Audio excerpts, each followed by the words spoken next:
Binational Health Coalition theme is Partnerships for Healthier Communities, believing that now, more than ever, there is a need to share resources and work in partnerships to help the community. And whereas, due to the pandemic, San Joaquin County will be offering COVID-19 vaccines, boosters, and testing in addition to the health and resource fairs that address preventative health and wellness. Now, therefore, be it resolved that the Board of Supervisors of San Joaquin County does hereby proclaim October 2021 as Binational Health Month in San Joaquin County and supports and encourages efforts which improve the health and well-being of our community members. Passed and adopted this 26th day of October 2021. Good morning. Who would like to start off and give us, share some words of encouragement and support and maybe metrics of what all the efforts are yielding? Sure. I could do that. Thank you. Yes. Thank you, Chairman Patty. Joan Singson, San Joaquin County Clinics. This is a show of solidarity. The community comes together every year in San Joaquin County. Although at the beginning, the binational health was celebrated as a binational health week. In San Joaquin County, we couldn't let that happen. We had to take the whole month of October because we're just so engaged. And this is an example. We have El Concilio, California Human Development, we have Partnership for Families, Community Partnership for Families here. HealthNet, Help on San Joaquin is involved, San Joaquin General Hospital, of course, and San Joaquin County Clinics. We're all working together to make sure that we continue the spirit of the binational health celebrations.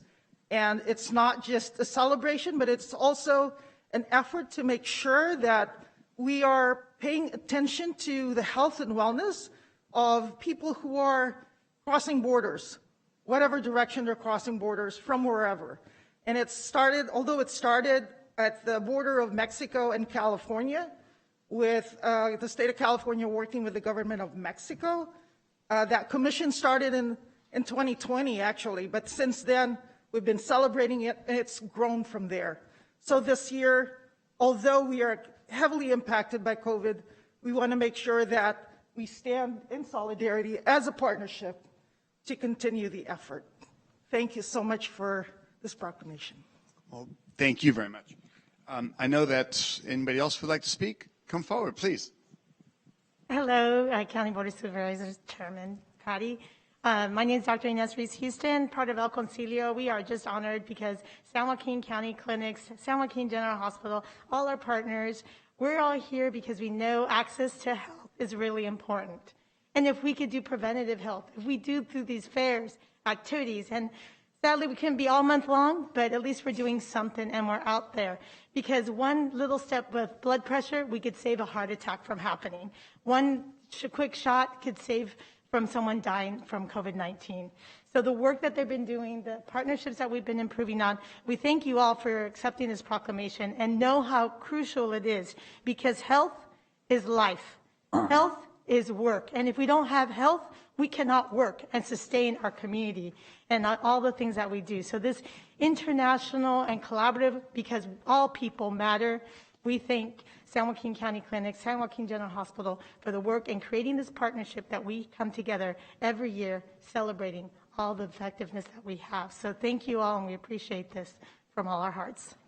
Thank you. And just this morning, around 4:30 in the morning, my phone rang, and Supervisor Miguel Villapudua was excited about this proclamation and all the work and effort. So, Supervisor Villapudua, I'd like to share a couple words. Well, yeah, absolutely. You guys are doing a great job of, health is everything in our community and in the world.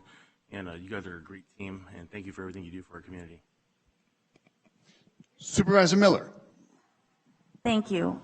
I just want to personally thank all of you and your organizations for your partnership with the county. We couldn't do it without you. And you work so hard to keep everyone in San Joaquin County healthy. And we really, really value our partnerships with you. Thank you all. Supervisor Rickman, I know you regularly talk about health care and serving the community. Please share a few words. Thank you, Chairman. Thank you all for being here. And You guys are awesome, and I know Joan worked through a lot with COVID, and what you guys are doing for our community doesn't go unnoticed, and for all the residents and our health and wellness. So thank you very much. Continue the great work. We're behind you 100%. If you need something, please let us know. And God bless you guys. Supervisor Wynn. Thank you, Chair. I agree with my fellow supervisors. Thank you for the awesome work that you do on a daily basis. I think one of the things that I'm always concerned about, and this particular recognition is well deserved, but in reality, it's 365 days out of the year, especially when we talk about our youth in regards to diabetes, obesity, air quality issues, that really impact our county and certainly the Central Valley. So you are a major contributor to solving those particular problems. And I just want to thank you, not just for this recognition, but for what you do on a daily basis. And please pass that on to your staff and those that you partner with. So thank you again.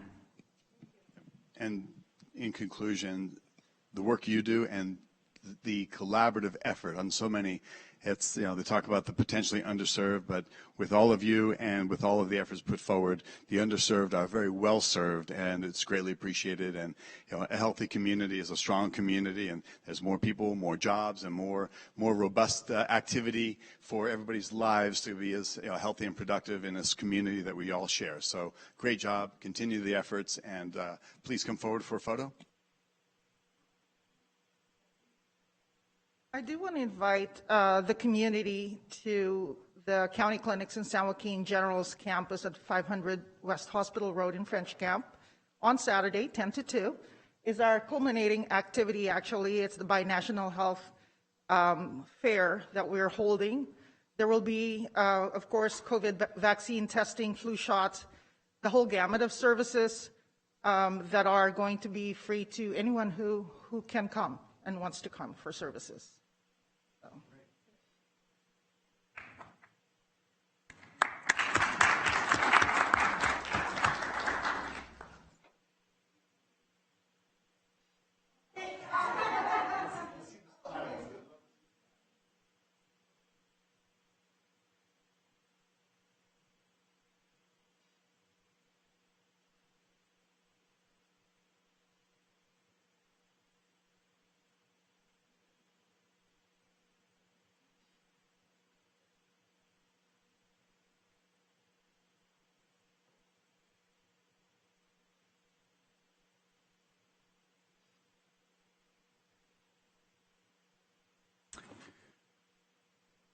Okay, now is the time for public comment on matters within the jurisdiction of the Board of Supervisors that are not listed on the agenda and minutes. Appointments, consent calendar, and closed session items. We request that you fill out a comment form if you address the board in person. Madam Clerk, do we have any comments that have been submitted online? Yes, we do, Chairman. The first comment was submitted by Jana Bergevin regarding consent item number 8, who writes, I'd like to ask that the funds be utilized ASAP in the cities of San Joaquin that are in desperate need of road maintenance, areas such as the south end of Coral Hollow Road in Tracy. We literally falling apart under the wheels of our cars due to heavy usage by construction vehicles caused by all the new home construction in the area. While I'm not opposed to city growth, the onus is on the city and the county to improve these areas and at the bare minimum maintain them. We need these funds to be properly allocated to update road infrastructure and to be looking at areas of improvement beyond simple maintenance, considering the current state of population growth throughout the cities of San Joaquin County. The next item was submitted by Granger Dinwiddie, PhD, who writes, I am a homeowner on Shimizu Drive between the crossroads of San Juan Avenue and Carlton Avenue, respectively. Approximately a year ago, the levee along the John Smith Canal was saturated with homeless individuals and vagrants. Consequently, a voluminous amount of human waste and garbage have been illegally dumped into the canal. The city has done well with regard to systemically relocating the homeless away from the area recently. However, there is still a persistent issue with random individuals fishing on private property or sleeping in vehicles and/or dumping garbage and furniture along the levee that horrendously impacts my family and neighbors twofold. First, it poses a potential health and safety problems for the residents. Secondly, it deleteriously affects the aesthetics and further erosion of the levee. Furthermore, individuals drive entirely too fast in front of our houses on the levee. I believe by simply installing a stop sign and a 20-mile speed limit sign on Shimizu Drive and San Juan Avenue might help in curtailing vehicles from haphazardly speeding in this residential area. I appreciate the city's SPD presence and Public Works Department continued efforts to improve the safety and overall quality of our neighborhoods along the John Smith Canal. If you have any further questions or concerns, please feel free to reach out to me. Again, keeping our neighborhood safe and clean is greatly appreciated. Keep grinding. Warmly, Professor Granger Dinwiddie, PhD. The next comment was submitted by Rhoda Franick, who writes, do we really spend taxpayer money on homeless trash? I live in the Smith Canal. All the dumping of trash ends up in our water. Feces and needles from the homeless. Can we put up a fence on the levee on Shimizu? All the illegal dumping is horrendous. Can someone rent a billboard and tell people not to litter? Get more trash cans in Stockton? I'm from Palo Alto and I live here now. Take care of the trees too, instead of just cutting them down. We do need good food, water, and air to breathe, right? Thank you for your service. Let's make it happen. From a retired school teacher on medical leave from substituting at SUSD. The next comment was submitted by Mark Goebel, who writes, folks, it's time for real action. The homeless need a place to pitch tents with restroom facilities and trash service. This isn't rocket science. For what you pay to clean up currently, a plot of land could be found. It could be done as a transitional housing, get someone street smart to run it, make them work a day to stay there, get a security guard, keep it simple. The situation cannot stay as it is. These people are trashing everywhere they come to, and that's not even imagining where they are using for a restroom.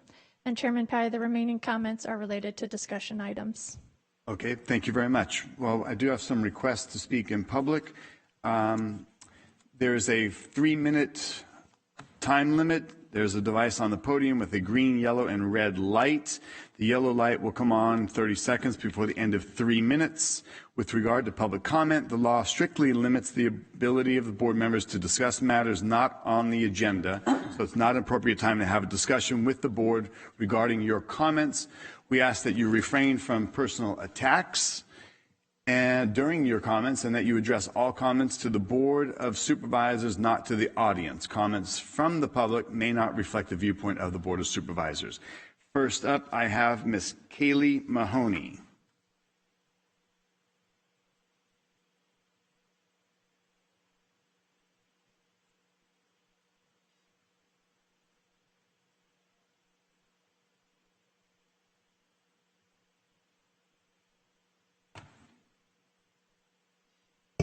Good morning. Good morning. And Ms. Mahoney, you can lower that podium down so your daughter, would you introduce your guest? This is Desmond and Cammie, and Desmond actually, oh, I'm sorry. Desmond has a comment also for himself that I know he submitted a card for. I can go first. Thank you. Okay. Good morning, Board of Supervisors. I wanted to thank you for your willingness to listen and to take a stand for all of your constituents. I also want to commend a few of you for attending and answering questions of our residents of San Joaquin County at the town hall meetings last week.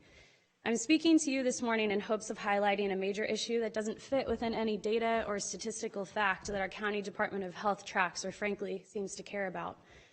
I'm here as a concerned neighbor, friend, and human for those that are suffering from the virus of fear. This insidious type of fear isn't something that happens overnight. It's something that creeps in little by little and is perpetuated by our politicians and media. It's something that guides the decisions we make every day, some more than others. I'm here to highlight neighbors of mine that are longtime Stockton residents. They've lived in the same house since the 60s, and they love this community.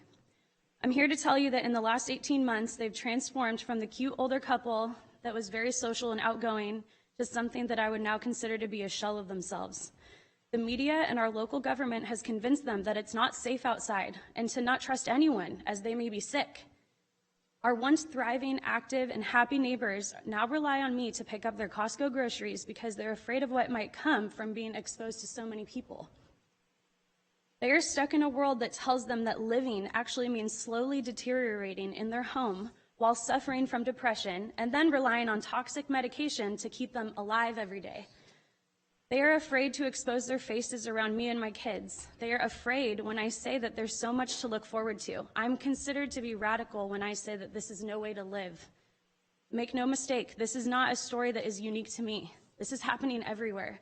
They will most likely go undocumented. Our neighbors now feel that they don't have the freedom to do anything unless the government gives them permission to do so. Do you understand the level of abuse and Stockholm syndrome that they are currently dealing with?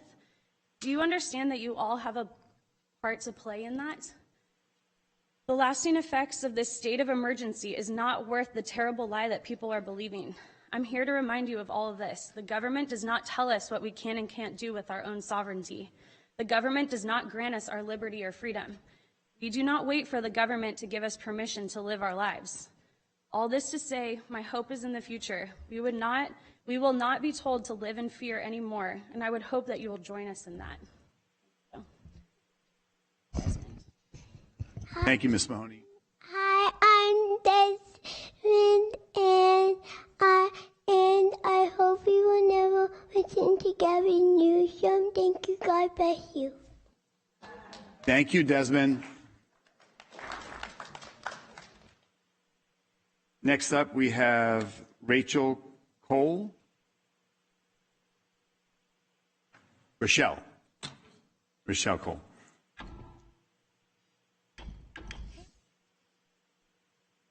So, good morning, board members. I just wanted to thank those of you who were here at the last meeting and for passing the resolution and kind of following up what Kelly said, hearing us. But I am here again requesting for an adequate course correct. I would like to remind all of the board members here that you guys are all still in direct violation of California Health and Safety Code 101080. Is there are no grounds for a local emergency. You have your treatment, you have your vaccine, there is no immediate threat. I have reviewed my numerous emails that I have sent in the last 20 months, and nothing has changed. I am still here requesting the same thing. We tried standing out front with signs when you wouldn't allow us in the building. We sent emails, nobody's responded. This whole pandemic is based on numbers, active cases and deaths. Yet these same numbers are used to enforce illogical shutdowns and mandates. And they are the same numbers incorrectly computed. The problem with the PCR method is that it amplifies the samples past their validity, creating a flood of false positive cases. So again, today, over a year later, I am still requesting that this board create a bioethics panel to evaluate the PCR test and its validity. Now, Mr. Patty, at Town Hall, you had actually brushed off what I was trying to ask you in regards to the PCR testing. At this point,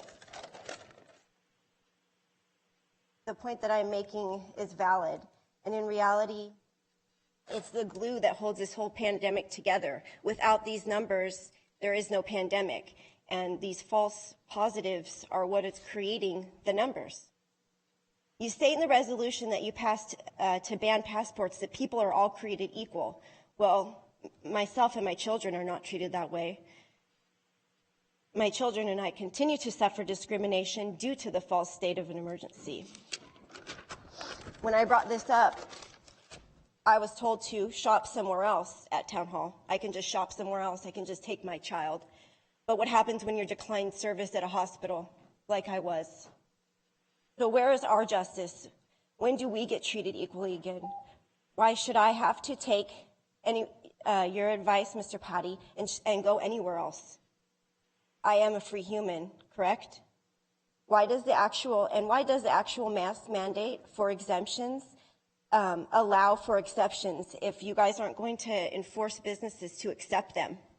I'm not sure if you know what it feels like to be discriminated against or turned away for service because I physically cannot wear a face covering due to my condition, which I don't have to share with you. Thank you for your time. Thank you, Ms. Rochelle. Next up, Ms. Tori Verber, public comment.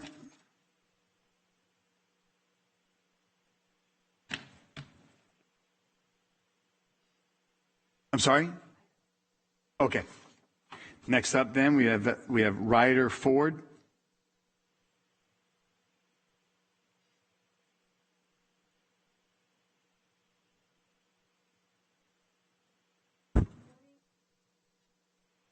Good morning, young man. Good morning, board members. My name is Ryder Ford. I am 10 and play hockey at Oak Park. Last week, while attending town hall, I heard Mr. Patty state that our county can't lift the emergency orders or else they would have to pay back the $30 million given for COVID. My question is, how is this different from taking a bribe? Aren't bribes illegal? Please don't trade my freedom for money. Thank you for your time. Thank you. Next up, Bill Smith.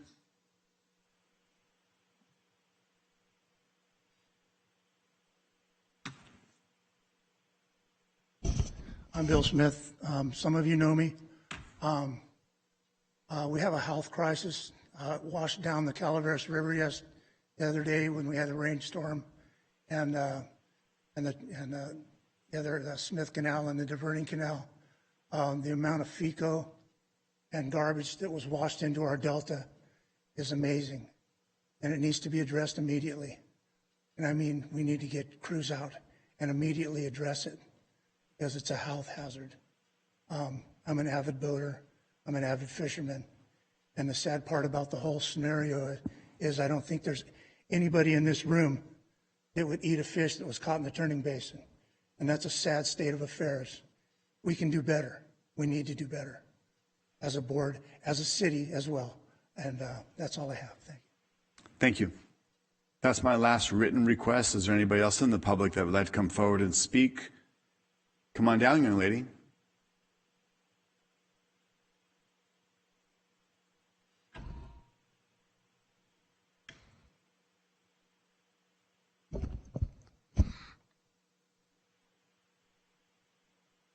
Good morning.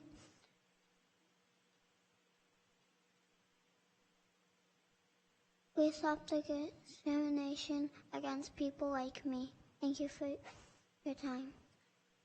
Thank you for coming forward, speaking. Anybody else in the audience that would like to come forward and speak anything? Seeing none, we're going to move on. Next on our agenda, we are without any appointments or commissions.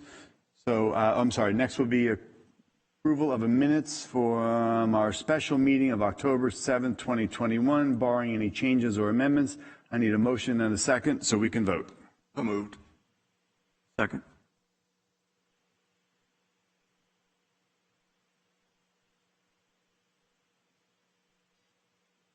Outstanding, 5-0 adopted.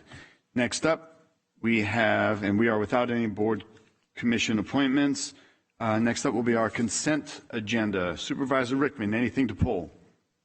Supervisor Villapudua? None. Supervisor Miller? No, thank you, Chair. Supervisor Wynn? No. Oh. How about that? All right, then I'm going to look for a motion to approve our consent agenda and a second, please. Move to approve. I'll second.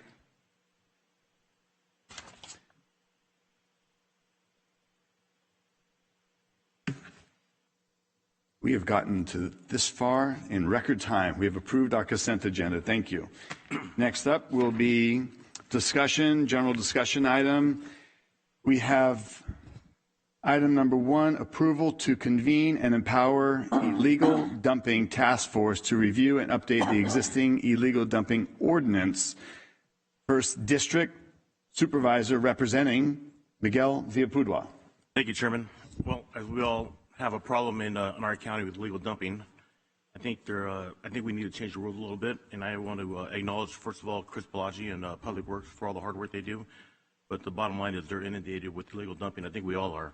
I know a couple of years ago, Supervisor Wynn wanted to clean up San Joaquin County and, come out with this idea to clean it. But truthfully, there's too many illegal dumpers, and they need to be penalized. been working with Chris, my chief of staff, Chris Orpea, has been working with Zoe Merrill. She's done a wonderful job. And we've been working with the Sheriff's Department, Environmental Health, Community Development, District Attorney's Office, and we're trying to come up with a plan to stop this illegal dumping with either cameras, enforcement, fines, or so forth. And I think that at this time right now, we have an opportunity to improve the plan and put a stop to this. I was hoping to get some feedback from all of you, and hopefully we can come up with a plan to stop this. Okay, County Council, have we worked on anything that we'd like to discuss or present, or some options to consider? I believe one of the options that's under consideration is an ordinance that would be similar to an ordinance that is used in the city of Oakland that makes the operator of the vehicle subject to the fine, whether we have a record of them operating the vehicle, or the owner of the vehicle subject to the fine, whether they were the one who were actually doing the dumping or not. That's one of the things that we're looking at. Okay, and what's the current penalty, financial penalty? I don't know what the current financial penalty is. I know that generally under ordinances that the amount of the financial penalty is not much of an impediment. It's in the neighborhood of $100 to $500. Now, I remember several years ago discussing this, and was there a limit on what we could do by way of penalty? Could we go to, I mean, you see some penalties, $1,000 fee for dumping on highways and such, I believe I remember seeing. Could we do a $1,000, $2,000, $5,000 penalty for illegal dumping? There are limits on what we can do for the misdemeanors under a violation of the ordinance. There is a bill that was adopted a few years back that makes that allows us to impound vehicles if they're declared to be a public nuisance, and so that probably has more teeth than any other fine that we could impose. So impound vehicles that might be a public nuisance, is that correct? Correct. Would, if a vehicle is being used for illegal dumping, would that be considered a public nuisance? Yes. And therefore that can be impounded? Yes. And what would be the maximum penalty? Do you know? Is it $500 or $1,000? Could we go up to $1,000 penalty? I don't believe we can go up to $1,000 penalty for the misdemeanors, no. Okay. I'd like to ask our district attorney to kind of maybe put Ms. Verber on the spot and just ask about what might this board consider and what might be helpful for illegal dumping. I know this is something that your office and your team works very hard on. I know it's something that we've discussed as a board. So some feedback would be great. Great. Good morning, Chairman, members of the board, CAO, County Council, and Madam Clerk. Thank you for the opportunity to be here. We're looking at and been working with is the Oakland, or the Alameda or Oakland ordinance, and would allow us to do a strict liability, if you will, to use a legal term. If we have the ability to get the license plate and the vehicle, we often are not able to identify the driver. And then under the burden of the law to meet beyond a reasonable doubt in a court of law, we would not probably be successful. And a person has a right not to incriminate themselves, so we cannot compel them to tell us that they were the driver or not. Under this Alameda County ordinance or Oakland ordinance, it creates a strict liability so that if we get a plate, a license plate of the vehicle, we would run it through DMV, contact the owner, and cite them for the illegal dumping. And at that point, the burden is on the illegal dumper, if you will, to say either my car was driven by my son, my brother, my wife, whatever the case may be, or accept responsibility for it. And that would lead us to an opportunity to identify who had that vehicle at that time. So that's why it's a critical step for us. We can seize the vehicle. We can look at that as an opportunity, and we would like as much fine and fee, as we could get. Legally, that's permitted. We will take as much fine. We're also looking into seeing the legality of the habitual offenders. What additional penalties and tools that we have for them. Because we know we have some good haulers out there that do good work. And then we have this whole core of illegal dumpers. Sometimes it's spur of the moment, and people just take their stuff and trash it. Others are more systemic and have organized crews that are doing this. So we need to be able to identify and differentiate and seek the appropriate penalty for them. Okay, and I have a question for both you and County Council. On occasion, I've found myself in traffic court, and I've seen the judge at times take a $200 fine and reduce it to $50 and paid on the spot, and out the door they go, which is wonderful. And I'm certain I've been a part of the beneficiary of those types of considerations. Can we do anything? Is it legal to do anything where it's an irrevocable, unamendable penalty, so that there's some teeth to this, so that somebody doesn't go in front of a judge and the judge says, oh, that $500 fine is now $50, and that impounding of your car, shame on the district attorney or the county for imposing that. You get to keep your car. Can we do anything that's irrevocable? I believe, and County Council can correct me, the jurisdiction of that, it falls within the Superior Court. So I don't have the authority to, I don't have the authority to OR people. I don't set bail, and I don't set fines and fees. The court does, and I don't have any jurisdiction over that. We can make a recommendation, and we did speak with the court a couple of weeks ago at our general meeting. We are forming a stronger ordinance court where we can bring these types of cases. We'll have one magistrate assigned to it, so we'll have that continuity where we can say, look, this is not an individual who was down on their luck and, deserves, because when there's a reduction in the fine and fees, it's supposed to be merit-based. Maybe you've lost your home or you lost your job and are unable to sustain that kind of a fee. It's not supposed to be across the board. There should be some sort of discussion about that, if you will. So we would be arguing, and to the full extent, if we've gotten you to that court, we want the max that we can get out of it. And so I think that we can make those recommendations, but the final arbiter, the final decision maker is the court. I have no power or authority, and I don't think County Council would either have that, the court. So, but we could highly recommend that they not do it. And I think the court understands. We met with them and talked about this, that we need a specific judge so that we have that continuity, where if you have one judge come in and it's one case this week and next month it's a different judge and they don't see the habitual patterns, it hurts our ability to really make our arguments. So they are very amenable and very receptive to doing that. Excellent. I appreciate that. Next question I would have for you is, if there's obviously a degree of severity, a person dumping a bag of garbage versus dropping off boats, and I saw this morning basketball structures dumped off on the freeway.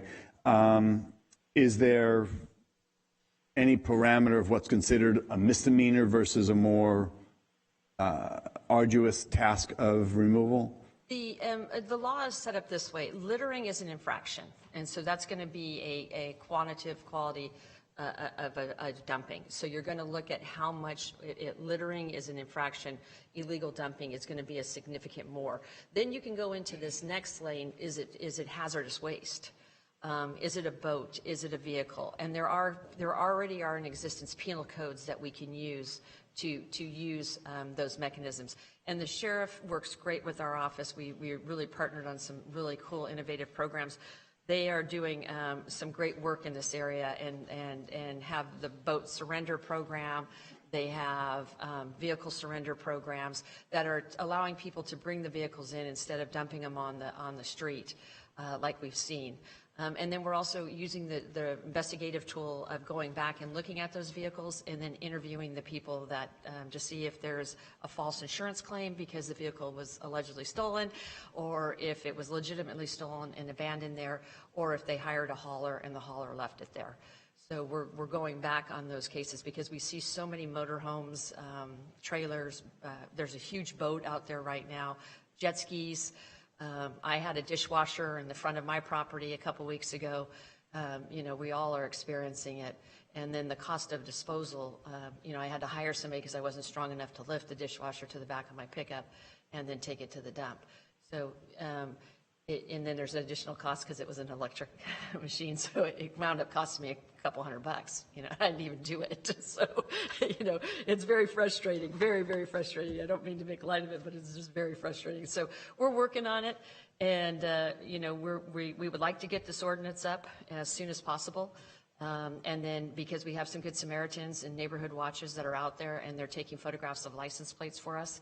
And that's key, without endangering themselves, but it's key that we get those license plates. And when I'm in the camps, I see it. People drive up and drop stuff off all the time, and we're constantly arresting them for it, because it's just become, easier than going out to the dump. Some of the other solutions, free dump days are very popular. What Supervisor Villapudua does is wildly popular. I'm out there a lot of times. The line's 4, 5, 6 miles long, and we meet the good haulers. The supervisor and I had a really nice and Chris Rapay a good conversation. The good haulers deserve a break, the ones that are doing it and taking it to the dump. And so we should be tracking the dump. If you have a hauling agency or have advertised for a hauler, then you should be going to the dump pretty often. And I would think we would be able to cross-reference that with our investigative tools to see which haulers are going to the dumps and which haulers are not. If you have a hauler advertising that, on Facebook or online or on, we're going to be able to cross-reference with the coding system that we have out at the dump. And if we see you're advertising and you're not going to the dump, I doubt you're going to go out of county to dump. So we should be able to track you and see who those fraudulent operators are. Okay, thank you. Any questions from the board? I see a signal from Supervisor Wynn. Request to speak. Thank you, Chair. A couple of comments. First of all, I want to recognize certainly Supervisor Villapudua and his Chief of Staff, Chris Rapay. They've done an outstanding job in regards to these particular issues, and you talk about the events. They're very popular and they're very effective, and to be honest with you, I'm trying to replicate that in my district also. And as District Attorney Salazar talks about the inconvenience in my district, which is obviously a lot of agricultural geographically, I get complaints from farmers all the time in regards to dumping in their orchards, et cetera. And what they do is they have their employees load these up as District Attorney did, and then pay the fees. And so I've talked with Public Works in regards to, free dump days, how we can assist them as opposed to, in some cases, I won't say prosecute, but certainly take enforcement action. And so those are some of the things that we can work on. And again, I appreciate Supervisor Villapudua and his leadership in regards to this area, and I think we can really replicate it throughout the county. In regards to the legality and the prosecution and those types of things, I think one of the things is when I brought forward the Clean San Joaquin program, I did a lot of research on ordinances, and one of the things which has already been mentioned is that impoundment of vehicles was an option available. And I think one of the things that I see in regards to fees, oftentimes those who are prosecuted who are then required to pay a fee for their violation can't afford it. And so it goes to collections or whatever in the process. And my experience with impoundment of vehicles is if you impound a vehicle, that has an immediate impact upon that registered owner or company or whatever. And so it would seem to me that one of the options, maybe the first option, would be if we have identified the vehicle, because I know the District Attorney's Office is challenged, as has been stated, as far as prosecuting an individual, identifying them as the perpetrator.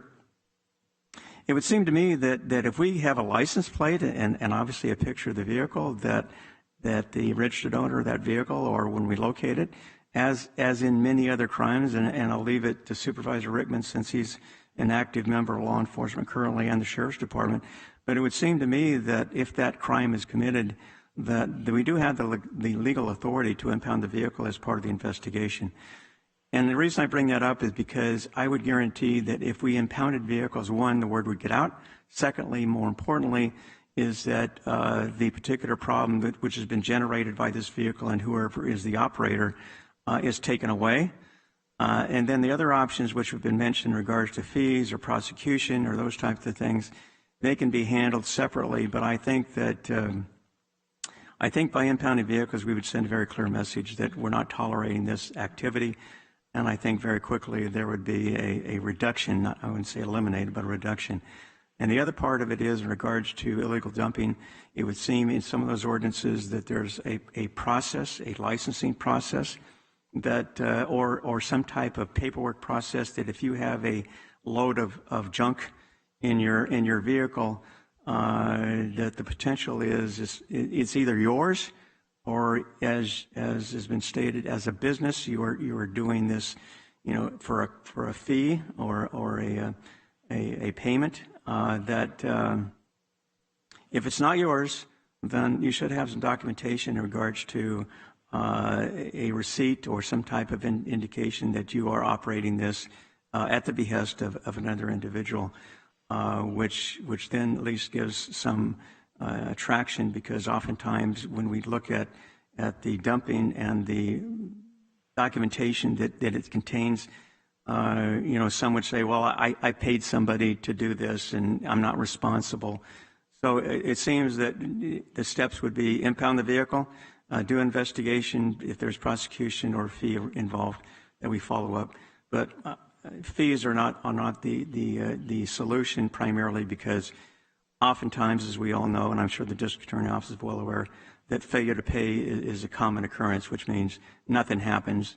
And if it's low enough, some would pay it, figuring that they make more money illegally dumping than they would in regards to paying fines. So again, I would agree with Supervisor Villaputa in regards to a task force, but I would also offer that that if we take away the vehicles that are causing this problem, at least initially until we resolve the violation itself, I think that would have a much more immediate impact, and certainly send a clear message that you don't want to be using your vehicle or loaning your vehicle to someone. And the impoundment type thing, and the district attorney brings it up, is the claims of, well, somebody stole my vehicle or somebody used it without my permission, whatever. It takes away that, because your vehicle is impounded, and you have to satisfy the district attorney's office or county council or whoever, community or code enforcement, that whatever happened, and therefore we can take the appropriate action. So anyway, I'll leave it at that. Again, thank you, Supervisor Villaputa, for making this issue up, because it is county-wide. Absolutely, thank you. For clarification, our code ordinances right now don't have seizure. City of Stockton attempted to do a seizure for 2 pathways for us. Human trafficking, because I want to seize the vehicle there, and illegal dumping as well, because the vehicle is the mechanism for much of the, lack of a term, their ability to cause this harm. So the City of Stockton's ordinance got a little bit beat up in the court. So I think, and I'm sure County Council is aware of that ordinance, and I think Supervisor Miller probably even involved in it, because it goes back a few years for the city. We need to just amend that ordinance here to ensure that we have the ability to take it. One of the mechanisms we've seen is that they have one prior, and then the vehicle is seized. What the seizure of the vehicle is so critical, because it's the tool or the mechanism to do the harm. So once we take that from them, and we can hold it for up to 30 days, it's about a $275 tow, and I think it's roughly $180 to $125 a day for impoundment fees.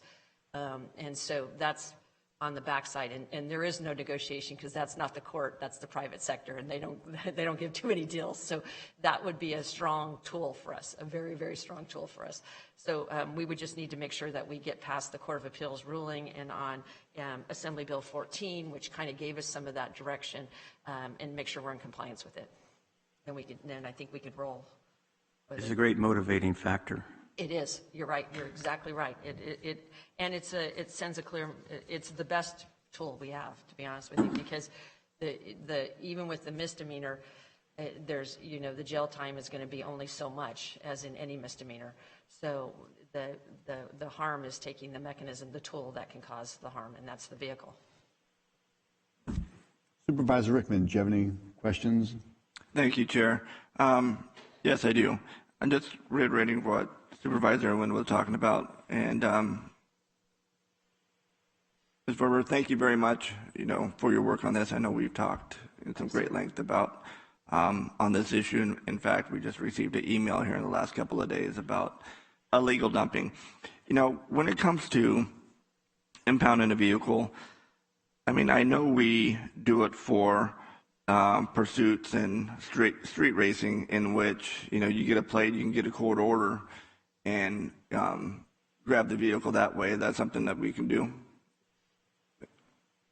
Go that avenue. Yes, and I think there's a Riverside ordinance too, and thank you, Supervisor. I appreciate all the conversations we've had, and you know better than anybody because you're with Highway Patrol as well and know what it takes to seize a vehicle and the changes in the laws. But I do think there is a tool and a mechanism for us to incorporate that into our capabilities.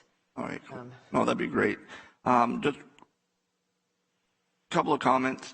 County Council, I mean, I agree with our chair is that, and I know Tori and I talked about that, this also about, you know, the fine, making sure it's steep enough for deterrent, but also recoup the county to recoup of cost for cleanup, for example. So you would have two different, you know, one, the violation, and second, the cost it would cost the county to clean up their mess and make sure we're recouping in it, that we're not spending our man hours and our dollars to clean up their mess. And that's something we could do. You see it on DUIs, for example.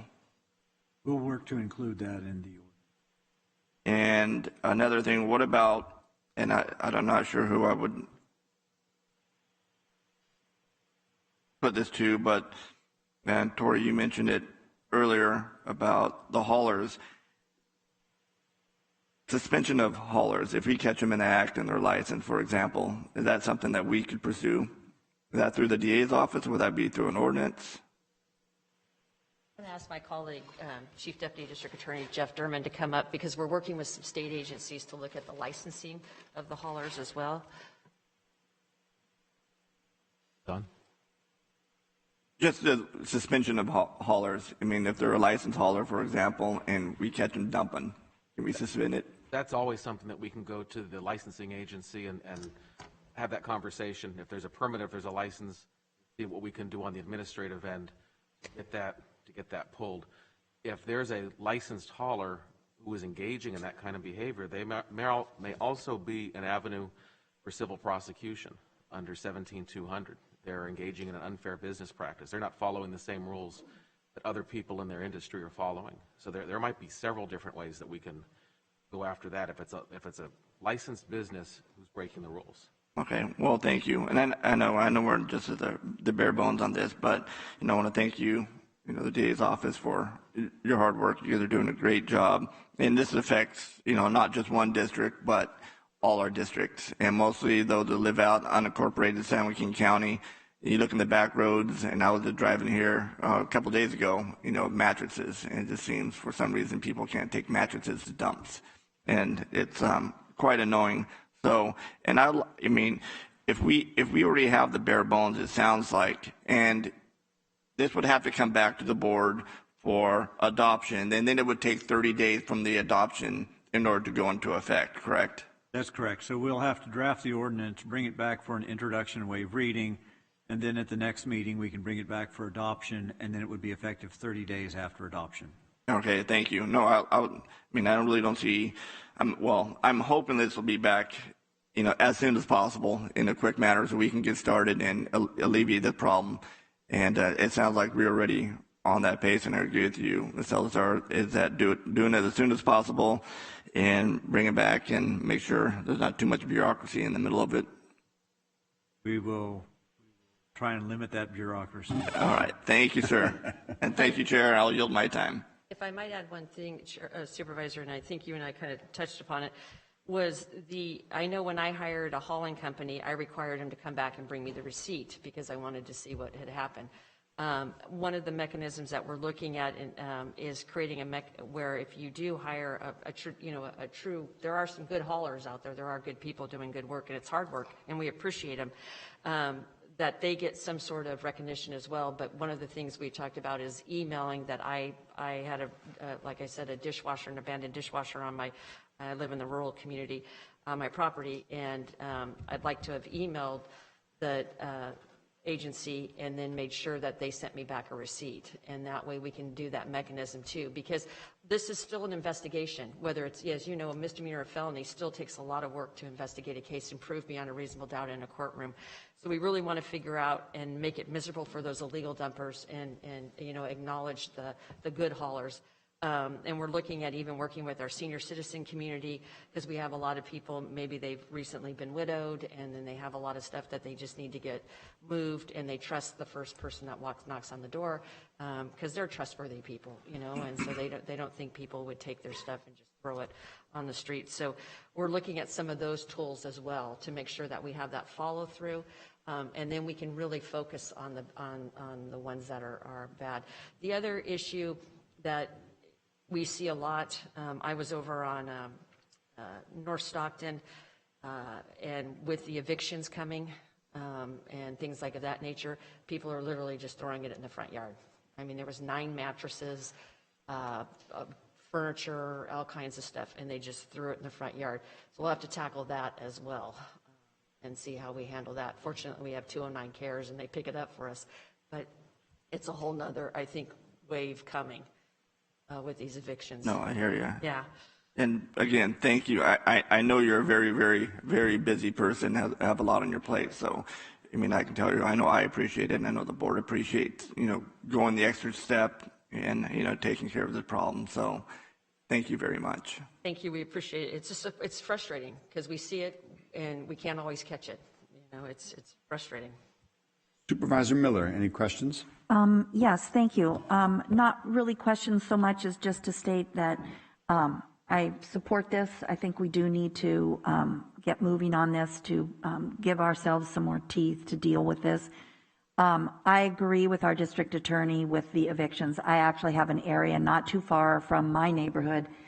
Every time somebody over there moves out, they're in one spot, mattresses, old sofas, and it's within the city of Stockton, and it'll sit there for a couple of days, and then somebody will call the city's public works and somebody will come out and get it. But it's constant, and I feel so sorry for the neighbors around there. But I agree that if we can add impounding of vehicles, it will, I think, will be far more effective than fines or anything else. You know, the number one, I guess, characteristic of an effective deterrent is that it's swift and it's directly related to the wrongdoing. And impounding is exactly that. It is right away, and you lose the vehicle. Then it's up to other people to straighten it out. But the vehicle is taken out of commission so that they can't be doing it again. So I appreciate that we're going to have to work around some legal parameters. I think that's the whole purpose for the task force to work through, and I would look forward to this coming back to us as soon as possible, because it really does, it impacts throughout this whole county. I mean, I have a very urbanized district, but there are pockets throughout my district as well that really suffer with this. So I think anything we can do will be very appreciated by our residents. Thank you. Thank you, Supervisor Villapudua. Madam Clerk, any public comments? Yes, Chairman Patty. The first public comment was submitted by Roger Kelly, who writes, "My name, Roger Kelly, lifelong resident of Stockton. It's been over 4 months since I last addressed the BOS about a new ordinance citation system for illegal dumping similar to other counties such as Oakland or Yuba. We need to install cameras in problematic hotspots for illegal dumping. In a meeting with several agencies, a sheriff made a great point to cover all of the entrances and exit points of dumping locations. This way, the camera spots a vehicle with trash, debris, yard waste, appliances, whatever it may be. Then the camera spots the same vehicle leaving with no trash, and we find it dumped in the area illegally. The vehicle needs a citation. Private citizens' photos, videos should also be used for citations. We can't possibly install enough cameras and catch somebody physically dumping on camera be real. Also, a lot of these illegal dumpers will remove license plates. We can identify vehicles with or without plates. Make sure the ordinance is written correctly. The first citation should be community service and the cost to clean up the illegal dump at least. The second time offender, impound vehicle, cleanup fees, and community service. Third time, revoke driver's license and seize vehicle and criminal prosecution by the DA. Living along the Calaveras River, I see illegal dumping way too much, with much of it ending up in the river. Typically, volunteers are the only way to remove trash from the waterways and islands. We need help now. The next comment was submitted by Jim Derby, who writes, illegal dumping, how come nothing being done about the illegal dumping? They don't even get a slap on the hand. The next comment was submitted by Frank Rauzzi, who writes, I live downstream from UOP on the Calaveras River. I've lived there 28 years. The water quality has gone from safe and swimmable to polluted and deadly with E. coli bacteria and cyanobacteria. The illegal dumping is totally out of control along the river levees. Our levees need to have a higher priority for quick cleanup, as the garbage ends up in the water without 1 day of the dump. Once the garbage is in the waterway, no agency will remove it. We had cameras for a while and it seemed to help considerably. We have caught illegal dumpers and videotaped them, but no prosecutions. How many illegal dumpers have been prosecuted or cited this year? This repeat violators are visible from I-5 in broad daylight, and they know there will be no consequences. What good is passing a law or posting a sign if there's no follow-through? When all the volunteers who will pull trash out of the river get fed up and move, the result will be an environmental tragedy. Do something. The next was submitted anonymously and writes, between the county and the city spending plus or minus $2.8 million yearly for cleanups, it appears not to be working, as after last storm, all the trash dumped in or around our drainage facilities, Calaveras River, Mormon Slough, and elsewhere, all that trash ends up in the Delta and eventually into the bay and ocean. You guys are the stewards for the environment. Please do something. Our number one resource is water. Let's keep it clean for the future. Thank you. The next comment was submitted by Jim Cumming, who writes, a substantial part of this issue can be attributed to absolutely no penalty for the homeless, where every encampment is strewn with an incredible amount of garbage. Items are collected by these folks in shopping carts, sorted by what is worth money and what is not, and then the latter is dumped. Very few or any of them are even cited. Recent efforts by the Delta Neighborhood Watch has pulled tons of waste from the waterways, including hundreds of those shopping carts. The county and Caltrans must spend an extraordinary amount of their budgets doing this never-ending periodic cleanups. Your constituents are close to rising up to have you folks actually do something concrete to eradicate this problem. No one will stand for living in a veritable dump because no one in charge will make the proper effort to make it happen. I think we have to remember that we are products of our environment. Clean begets clean and filthy begets filthy, as well as disregard for authority and a host of other things our county doesn't want. If New York got this done with a concerted effort in the 90s, San Joaquin County can do the same. The next comment was submitted by Annette Stevens, who writes, enough is enough. Many concerned citizens have previously gathered together to clean up our levees and surrounding areas. But these areas soon become littered with trash, hazardous waste, drug paraphernalia, junk, etc. When will the BOS adopt and enforce policies that protect the general law, abiding populations from the individuals that produce these hazards and dangerous environments? It is time for our elected officials to stand up and do the jobs they were elected to do. Taxpayers and voters are getting fed up with the ineffectiveness of our elected officials. And Chairman Patty, that concludes our written comments. All right, thank you. And I have a request from Ms. Tracy Glaves to also speak on this item.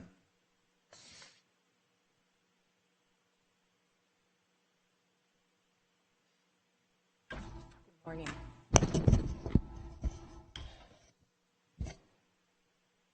Yesterday I toured all of our waterways, and after the storm, my heart is broken and aches for our waterways. What, by allowing the encampments not only to be on the levees, but to be in the watershed, in the base of our waterways, is unacceptable. It has to stop. Today I'm here to talk about illegal dumping.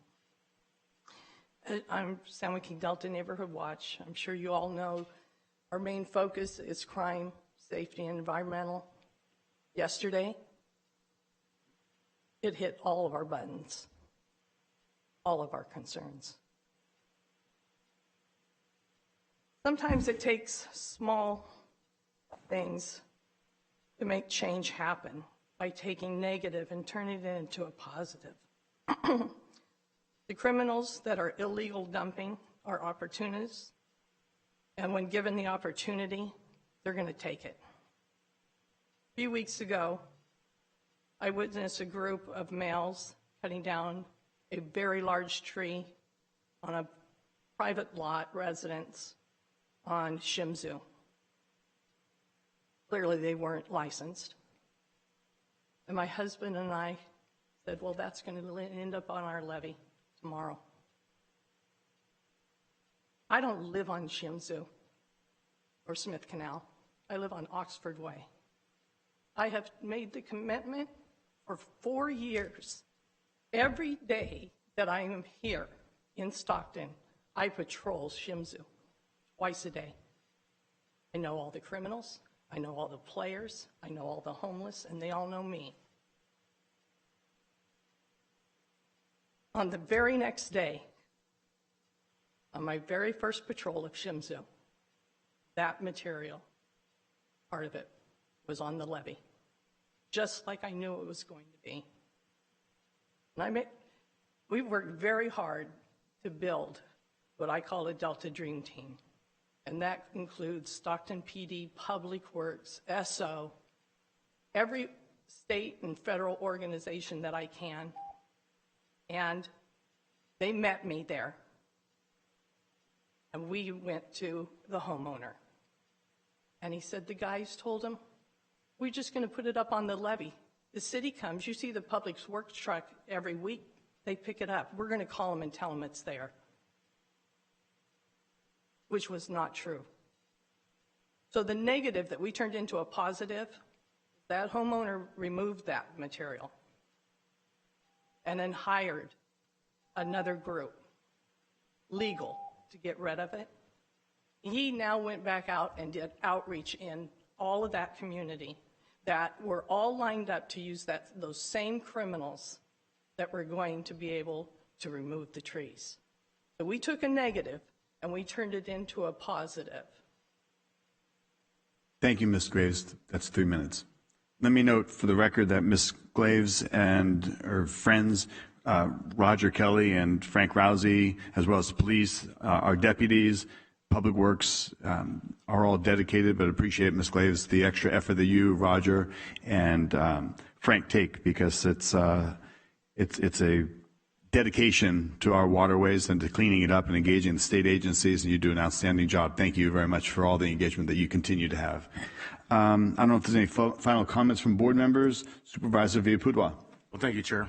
Well, first of all, I want to thank this board for giving your feedback, and I know it's a hot issue, and I want to thank Tori, the district attorney, and everybody involved, Zoe, my chief of staff, Christopher, everybody involved.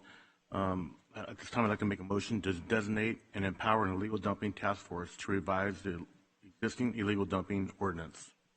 I'll second.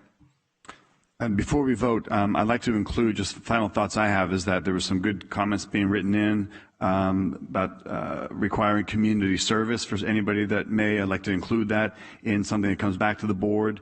The impounding of vehicles was talked about.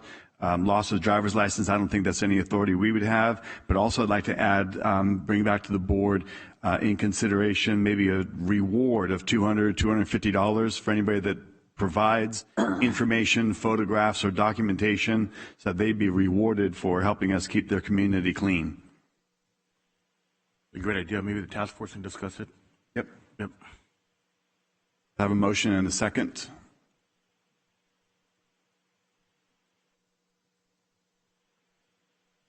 We've adopted 5-0. Thank you. Chairman, if I may make one comment. There were 12 referrals to my department in 2021 in regards to illegal dumping from 3 agencies, 2 local state Stockton Police and the Sheriff's Office. We charged 6 of those cases with misdemeanors or infractions depending on the evidence that we had. One had the 7th case had adequate action that we could take to remedy the problem. And the last case, the individual was caught in the commission of it, and there is no attempted violation of the law for that. And then on the 4 remaining cases, we had insufficient suspect identification. So of the 12 cases, 8 of them we handled within my office. So we are prosecuting these cases, and we appreciate the partnership with law enforcement.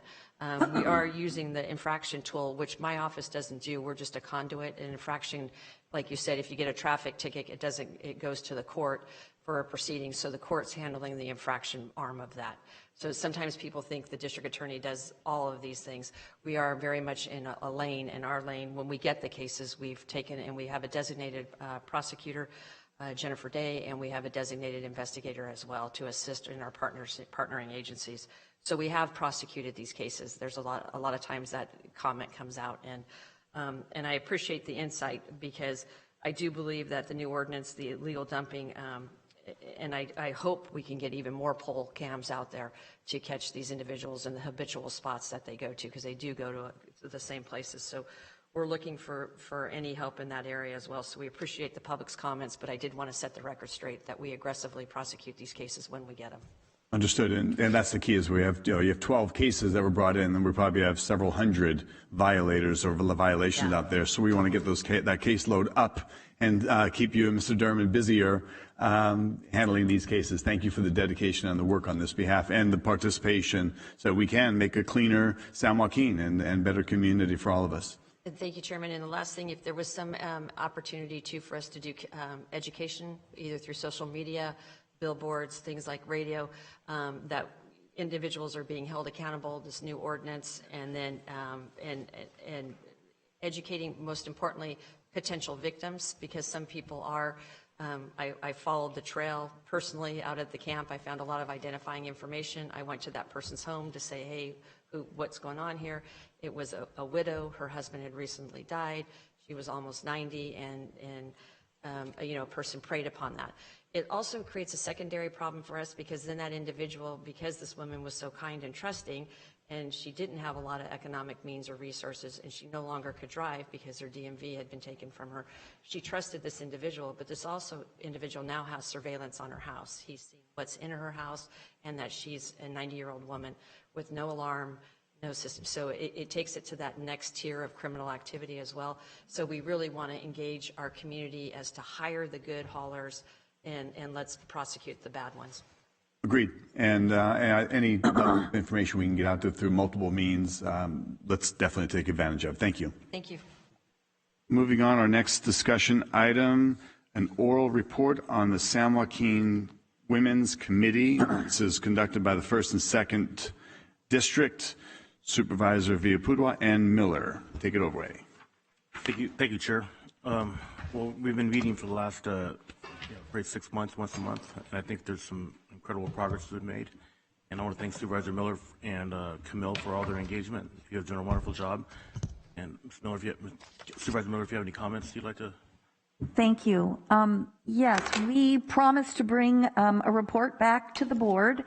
And so this is it. We have this committee was formed in December by the board, and we have been meeting regularly. The process is we have designated work groups where the actual work is occurring.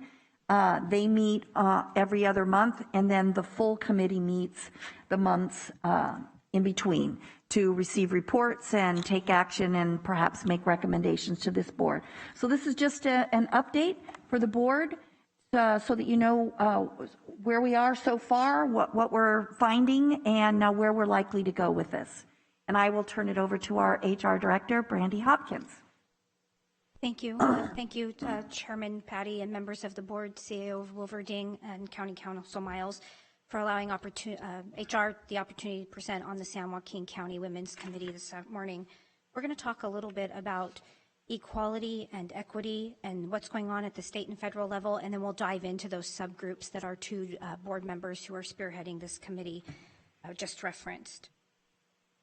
So we wanted to just start out by defining the differences between equality and equity, right? Sometimes these things seem to be synonymous, but they're actually very different. Equality means each individual or group of people are given the same resources or opportunities, where equity recognizes that each person has different circumstances and allocates the exact resources and opportunities needed to reach an equal outcome for those individuals. So why the need for this committee? What's the purpose of creating a women's committee? One thing that we know to be true from the U.S. Department of Labor statistics is that women earn 82 cents for every dollar that a man earns. And women earn less than their same race and ethnicity counterparts at every level of educational attainment and in nearly all occupations.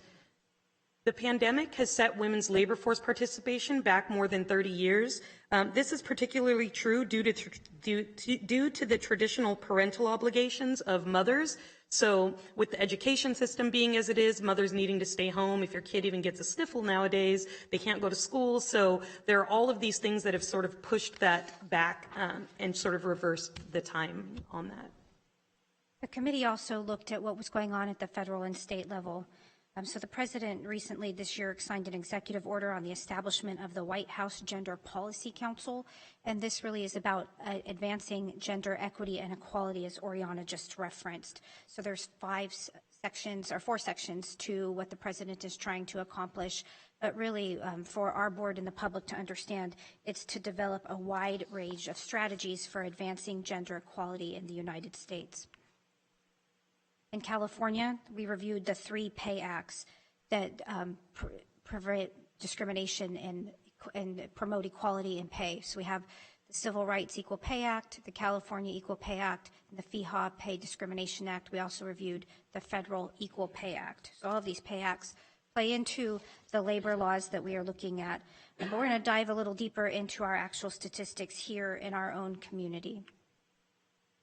When we review the 2020 census data and our most recent EEO report here at the county, one thing that we want to just review is that it's interesting to note that the men are underrepresented in comparison to the population, according to the census, but that's not uncommon in public service and nonprofit sectors, but it really is interesting to see at 38%, 36% male and 61% female population versus the census, which is 49 and 50. And when you go to the next slide, here you start to see where the disparity begins.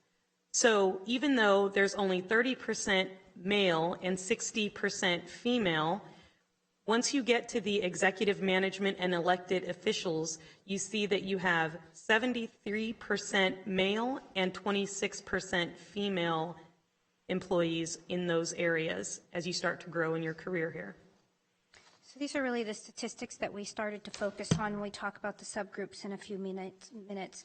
But it also helped provide a framework that our board members saw back in the initial discussions in January and the formal initiation of our committee in February of 2021 to form the San Joaquin County Women's Committee. The group's mission statement is up on the screen. I'll read it briefly and then talk about the broadening of what this committee is trying to do. But the mission of the San Joaquin County Women's Committee is to improve the conditions and status of women in San Joaquin County by implementing gender equitable policies for the recruitment, compensation, development, and promotion of women employees in all county departments, and gender equitable allocation of resources and service delivery to the residents of San Joaquin County. So this group really is trying to be focused on equality and equity for everyone inside our county employment community and outside to our community residents. As you heard Oriana talk a minute ago, the pandemic certainly has made it difficult for homeschooling when schools are closed down and families have had to make very hard choices. This committee, and we'll hear from our board members and potentially some of our other committee members, really want to be focused on the community as well. So we took immediate action to form the committee and to start to recruit the members. The way that we did this was we held our first meeting on March 4th, and then we alternate our monthly meetings. As Supervisor Miller stated, we have meetings monthly, but they alternate between full committee meetings and subcommittee meetings. We've met a total of 5 times as a full committee and 2 times as a subcommittee. There's a total of 13 staff committee members, 2 San Joaquin County supervisors, and 11 HR support staff. The HR support staff are really there to help with meeting logistics for the subcommittees, but are not true committee members. Before we move on to talking about our subgroup working committee structure, I do want to acknowledge that 3 of our department head leaders of these groups are in our audience outside of our board members. We have our Director of Child Support Services, our District Attorney, and our Public Defender. They're highly active in this group and really are providing a broad range of leadership. And they may or may not want to come down, and they'll be here for questions afterwards as well, but we want to recognize them for being here. In our first meeting, we laid out ideas for topics we wanted to address and came up with 5 major themes. From these themes, we formed these 5 subcommittees, which are data and demographics, budget analysis and resource allocation systematic metrics, mentorship training program, and then identify, analyze unconscious gender bias, and support services. Our first subgroup of data and demographics, this group really is a support to the committee and to any data that the county may need. So we are responsible for analyzing, reviewing, and supporting different EEO demographic data and providing that to the full committee. Our second subgroup, budget analysis and resource allocation with systematic metrics. The purpose of this group is to look at how our county budget is formulated and what policies we might need to recommend to either the CAO or the board based upon the goals of the Women's Committee and what we're seeing going on in the community. The progress to date is looking to institute a countywide survey on community priorities across all 5 of our supervisorial districts, informing strategic priorities, and really looking at the inequities through the budget process. Supervisor Miller chairs this particular committee. Supervisor Miller, would you like to add anything about your committee? Really, we just wanted to take this beyond our internal organization and take a look at how resources that are generated through taxes countywide are distributed, and to make sure that that is also equitable. And we heard about what COVID has done to the workforce, and yet most of our economic development discussions aren't centering on how many childcare providers have closed up shop and gone out of business. How is that percentage of our population, our female employees, how are they supposed to go back to work if there aren't childcare providers? So it's really just a way to kind of expand our focus and see what we can do as a county to address some of this. Thank you. Thank you. The next committee is our mentorship and training program. So part of these goals are to create a pathway to promote leadership amongst women and review the existing leadership structure for succession planning while identifying challenges to women for advancing into leadership roles. As we saw, there was 30% versus 70% on the leadership spectrum.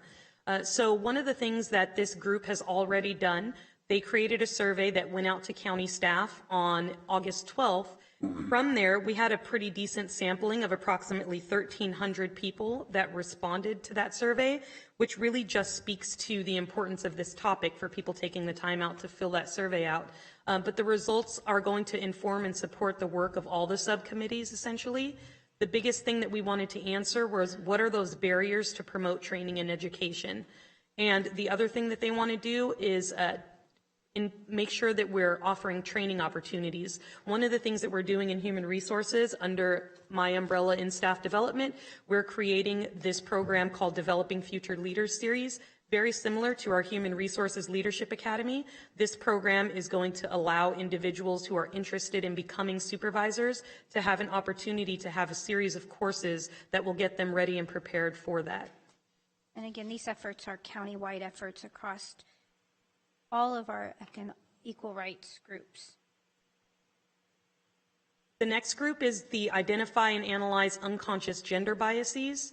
They want to identify and analyze those gender biases in the salary structure, classifications, recruitment process, benefits, and retirement. They'll also review the retention in women leaders and identify those gender-specific classifications.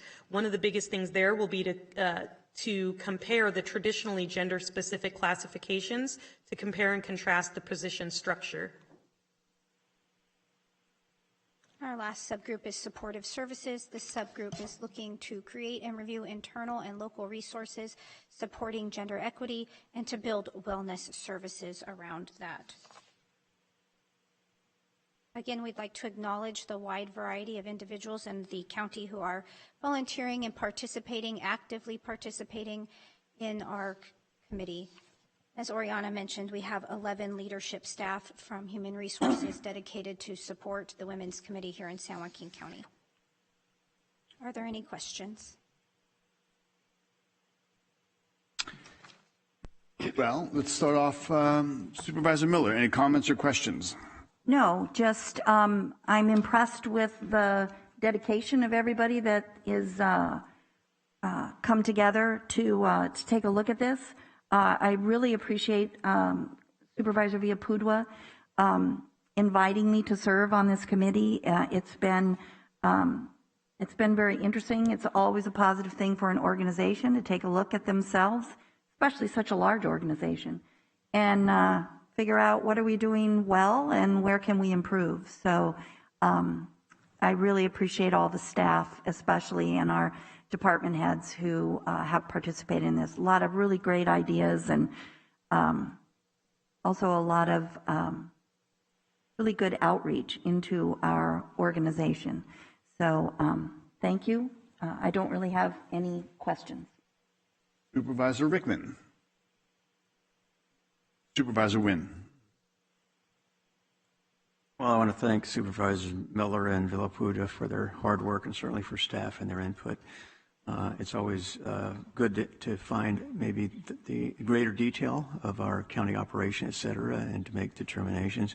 I do have, on the Development Leadership Program, is that a women only or is it available to both? It would be available to every county employee. Really, it's what we're trying to create is an avenue for individuals who want to promote into leadership positions to talk about public sector leadership and how to make the leap from being line staff to leadership. Good. My experience has shown over the years that oftentimes where there is maybe a lack of role models in a particular community, because as you know, we all look up to certain individuals, whether it be in sports, entertainment, even our neighborhoods, et cetera. And I always appreciate outreach to those who haven't benefited from those role models. I participated in a partners education where we went in and met with disadvantaged students in some of the schools in Modesto when I was down there. And I was always appreciative of the response from the students. The 2 years there, I had a kindergartner and then I had a sixth grader. And my point is that finding out from them that, neither one had parents who's taking care of them. They both lived with their grandmothers. And my point is that we had an opportunity to talk and discuss and share and study and all those things, which I hope by virtue of the program, not just me, but by the virtue of the program, that they saw another side of life and the potential that they had, because they were both bright young men. And I think this is an opportunity that we have to identify and to give those who haven't had maybe the exposure to certain opportunities that we would really give them that boost, so to speak, to get them where we all want to be, doing our best, achieving our most. So again, I want to thank you certainly for all your efforts. Supervisor Villapudua. Thank you, Chair. I want to thank both of you for that presentation, and I want to thank everyone on the committee who's put their heart and soul into it, and especially Supervisor Miller and Camille. They're doing a wonderful job, and I think that this committee is going to help a lot of people, and I encourage more men to join. I think myself and one other man are the committee, so you're a man and you work for San Joaquin County, please join our committee, and we're trying to make San Joaquin County the best place to work. Thank you very much. So what are we to do with this report? What's actionable here? How are we fixing what's going on, what you've discovered, and the vast level of inequity here in San Joaquin County? Chair Patty, that's a great question. And today's report is to really update the board on the initial work that's been done for just the last few months. This committee really was just formed in February. As Oriana mentioned, we have some survey data. 1,300 people responded here in county employees. So we're still vetting that data, and we'll be bringing actionable items back to the board through our two chair supervisors to the committee. Okay. So, question: there's multiple articles out there, and I'm uncertain. Your presentation started off talking about the pay disparity, and there's articles that never done the scientific studies, but there's articles that debunk that theory based on career hours worked and such. In San Joaquin County, as HR director, have you done an analysis if two people hold the same position, working the same hours? Is there a pay inequity? That is part of what this group is starting to look at. Okay, so you don't know? We don't have that data available today. It's quite a bit of work to drill down to that data, so it's something that we're working on. How much time would it take for you to figure out what the pay differences are at the rate that somebody's paid for the same job in the same office? And we have multiple offices, we have multiple employees, men and women, and if there's a pay inequity. Yeah, I think I could speak to that a little bit. So there's a difference between like a pay inequity for jobs that are the exact same role, right? One thing that we know to be very true here in San Joaquin County because of our salary structure is that if you're doing the same job as somebody else, you're getting the exact same pay. But the way that we're looking at it is coming from a different angle. So one of our groups in particular is taking a look at positions that are like positions, but that may traditionally be male-dominated positions versus female-dominated positions. And we're taking both of those roles and looking at what the salary structures are for those. So when you think of fields that are traditionally male or traditionally female, you're going to take a look at what are the salary structures for those, what are the benefits offerings for those. And so that is something that does take a little bit longer. And it's not something that's the work of the HR staff. That's the role of the individuals who are on the committee. And so it does take a little bit of time because at this point, they're meeting one time monthly. And then they're having to get together as their subgroups. And as you know, everybody is very busy in their normal roles as well as this committee. And so I think that it's just a matter of time. We've done a lot, I feel like, since our first meeting in March. We're only here in October, and we already have a report of all of the meetings and all of the things that have already been done in the committees. So I think that it would take a little bit of time to gather that data because we have a lot of classifications here, and it's a matter of identifying which ones are like positions and which ones are in those traditionally dominated male versus traditionally dominated female, and that would be the work of the committee to review and then to be able to report back to the larger committee in their bi-monthly subgroups. And so I would say that you probably wouldn't get data like that until sometime next year, probably mid-next year, I'd say by maybe next summer, if that time, if you're looking for timing on that. It would take till next summer, because if somebody's being paid inequitably in our county, you're saying it's going to take 8 or 10 months to figure that out? When you're reviewing and comparing different classifications across different classifications, it's reviewing all of the classifications, which ones seem like similar classifications, and you're also utilizing the staff that already have their other full-time jobs, right? This subcommittee is in addition to, right? It's in addition to the role that you're already holding here at the county. So yes, it's going to take some time to be able to assess that. Okay, I'm not looking at what the subcommittee's doing. I'm looking about what the HR department's doing. It's very troubling if there's the prospect that we're paying there's an inequity in pay based on gender, or you had mentioned something about an unconscious bias. And if it's unconscious, how do you know you have it? I think, Chair Petty, you have two questions, and the pay inequity. Certainly, I can reach out and talk to our CAO about providing some additional resources to, I think, look at it in the more traditional sense that you may be looking at it. So that's something that I can talk to our CAO about, and we can report back. Unconscious bias is something that we reported to this board when we talked about our EEO report, and we will be starting to do training organizational-wide on unconscious bias in the near future. I also see two of our department heads coming up, so I want to make sure that I'm not. Sure, Ms. Cruz, you come down to share something with us. Good morning, Chair Patty, members of the board. Lori Cruz, I'm the director of the Child Support Department and a very happy participant of the Women's Committee. To answer your question, the survey that Oriana mentioned in the presentation, it just gave us loads and loads and loads of data about not only what the facts are, but what people's perceptions really are. And I think that when you do receive the report, it will give you so many actionable items that this board will be able to put effect to and improve not only what the working lives, but also maybe correct some perceptions of employees out there about either salaries or working conditions or what is available for them. So I agree that we've been in existence now 6 months, and there's been a lot of work that has been done, but there's still a lot of work left for us to do. And I just wanted to thank Brandy and Oriana for the presentation, and also thank the board for your support of the Women's Committee, because it has been a very active and very busy committee thus far. And I'm a little bit concerned if we've had pay inequities going on in San Joaquin County, that we're going to wait until next summer to evaluate. Like, for instance, our district attorney, Ms. Verber, you've got male and female prosecutors, deputy DAs.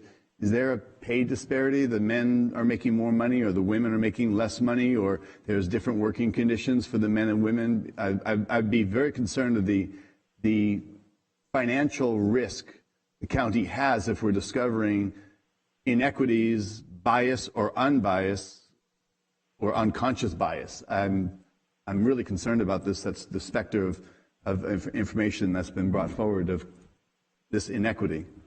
Great questions, Supervisor and Chairman, and I appreciate your drive to get to a solution, and that's really the goal of Supervisor Villapuena's committee, is to let's see this.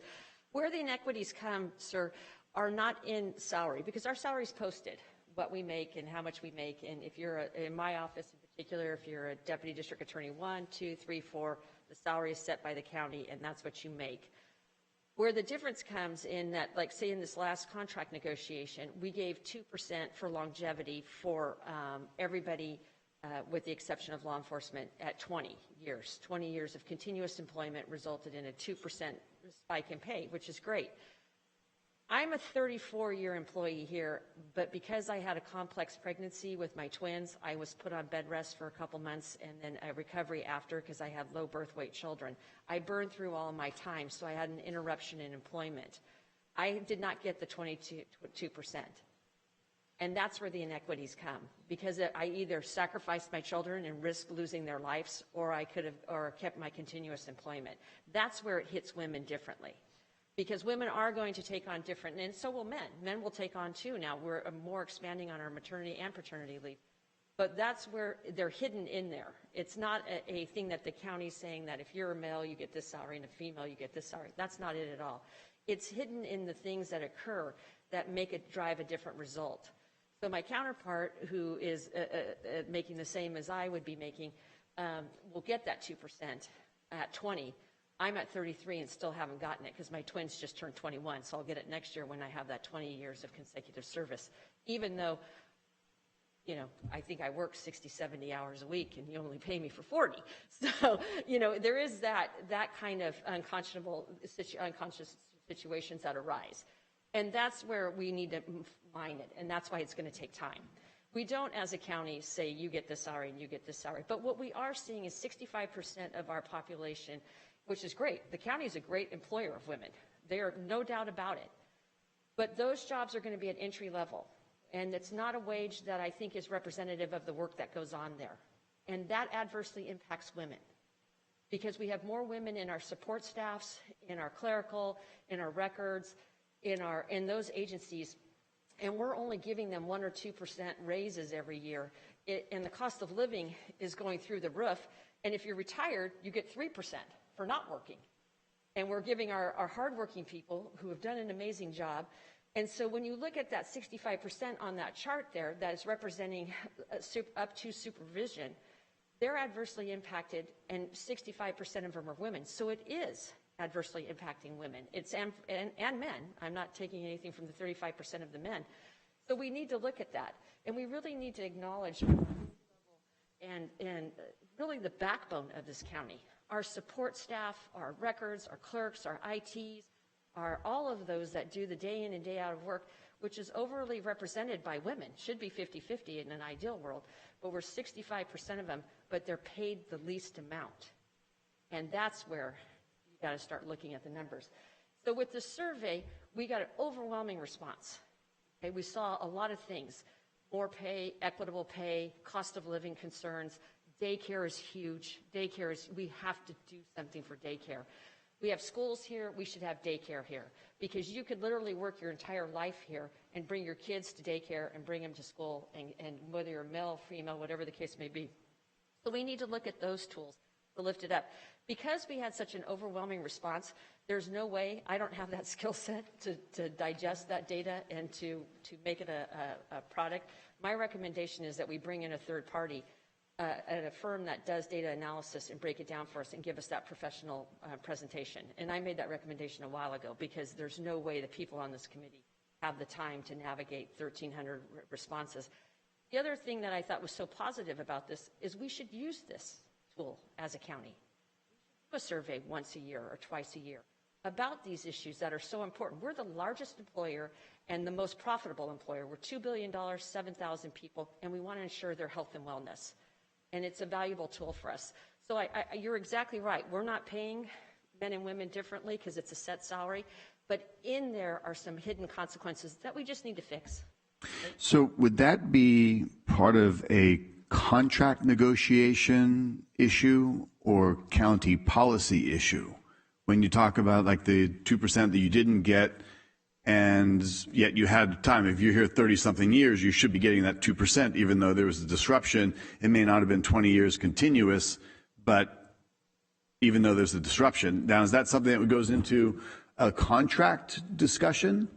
The Chair, Patty, this leads us into another issue. Some of the initial summaries results from the survey indicates that the perceptions among county employees is that it may not be worth their efforts to promote, given the compensation. And what they're pointing to is the compensation disparities between our county and our surrounding sister.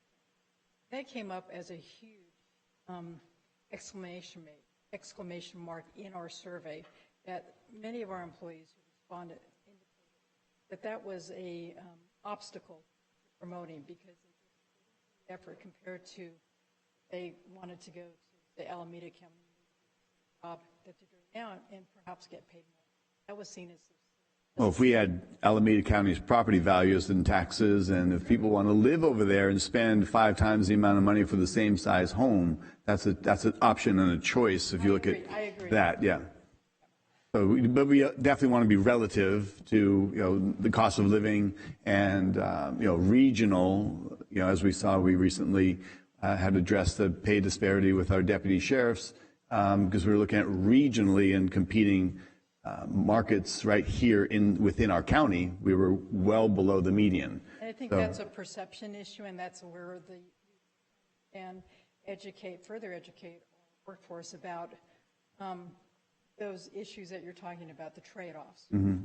Okay, thank you. It's a great conversation and very informative, and these are some very valid points that maybe are addressed during contract negotiations. I don't know, or there's things that we address midstream. I think we're all game for that. Ms. Hopkins, I had a question. There was 11 HR staff members cited being part of this. How many people work in the HR department? HR is close to 50 individuals. 50, 50? 50. 50. How many men and how many women? Well, I would have to go count. I Ballpark. don't know off the top of my head. 50, 50, 25, 25, 20, 30, 12, 38.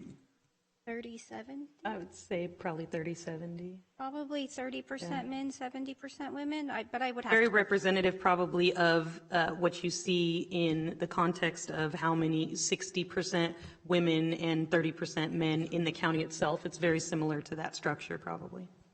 So I noticed that there's other than Supervisor Villapudua, there's no men participating in the group. Is there a reason why there's no men? We also have another individual from General Services who has volunteered. We've taken volunteers for the committee. We've encouraged anyone who is interested in volunteering to volunteer. Excellent. Okay. So from the HR staff, there's about 4 men on the HR staff, the support staff, 3 or 4 men in the helping the committee. Yeah. Yeah. Okay. I didn't. Yeah. It seemed like it was mostly women, but It is. It is. Okay, I got it. Well, I'm glad Supervisor Villaputo is there. Madam Clerk, any public comments that were submitted for this? No, Chairman. Okay, anybody, any members from the audience that would like to come forward? You have 3 minutes to speak. Chairman, if I might add one last thing. We'd gladly take more members because it's a lot of work on this committee and they're doing a heavy lift. But one thing that I'd like to take into consideration is the additional allocation of resources. I know we can't act today, but to bring in a third party to evaluate the data so that we can get that true visual, because, culture eats policy for lunch, as they say, and if the culture and the belief out there is that there is a problem, whether there is or isn't, we still need to convey that to our team members and allow them to have the opportunity to see a very thorough investigative report and analysis of this data that we've collected in order to assure them that, that there are checks and balances in place. We are moving forward and we're correcting any situations along the way that we see that raise concern. And I think the other thing, Chairman, if I might add, here the rent has gone through the roof, the cost of living. We no longer can say the Bay Area is that big of a difference from us. And we can't say Sacramento is either. We've lost a number of new attorneys to Sacramento and El Dorado. On day one, they make $11,000 more. On their fourth step, they make $30,000, and I cannot compete with that. And they have $200,000 in student loans from law school, so it's making it very difficult for all of us to compete. And I think we have to be more considerate of that and make sure that when we're looking at people coming into that entry level and they're building their career, whether they're men or women, it doesn't matter. But we need to give them wages that will make it the quality of their life well and their ability to be successful, because it has changed. Rent has gone through the roof here. And to say a 1% raise, I think we all got this year, is going to address the significant increase of a gallon of milk or egg. Is no longer, we're no longer a small county. We're a big county. We're the 13th largest city in Stockton, the 15th largest county. We're the best county in the state of California, and we just need to make sure we're doing it all right. So thank you for your time. Thank you. I see perhaps a request to speak on this item coming over. Would you just, Madam Clerk, please read the name? This is from Felicia Williams. I believe she would like to speak on this item. Is that correct? Ms. Felicia Williams, come on down.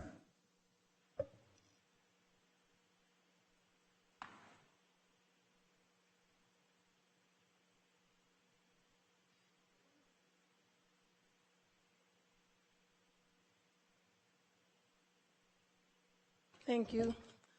I am from the Bay Area. I retired twice in California. I do have legal experience. I've applied multiple times since 2018. I'm on several lists right now as an investigative assistant with the DA's office and also on various office assistant in law enforcement. And I have been coming, I was in a wheelchair when I first came because I got ran over in the Bay Area. But I have all kinds of experience within law enforcement, office experience, executive secretary. My application is on LinkedIn right now. And so I have applied. I've done physical work for the district attorney's office, San Francisco. That was my last permanent employer. And she is now president of the United States, but I can still work. Thank God I'm still intellectually functional, and I am able to be mobile more than I was when I came here 3.5 years ago. But there's a lot to be done, a lot that I can contribute if they just look over my qualification once again. I just submitted another application on yesterday for office assistant, and I've done a lot from Richard Nixon's administration up through the current administration, and I'm able to assist on any kind of level that you may need. As far as statistics, I've done that.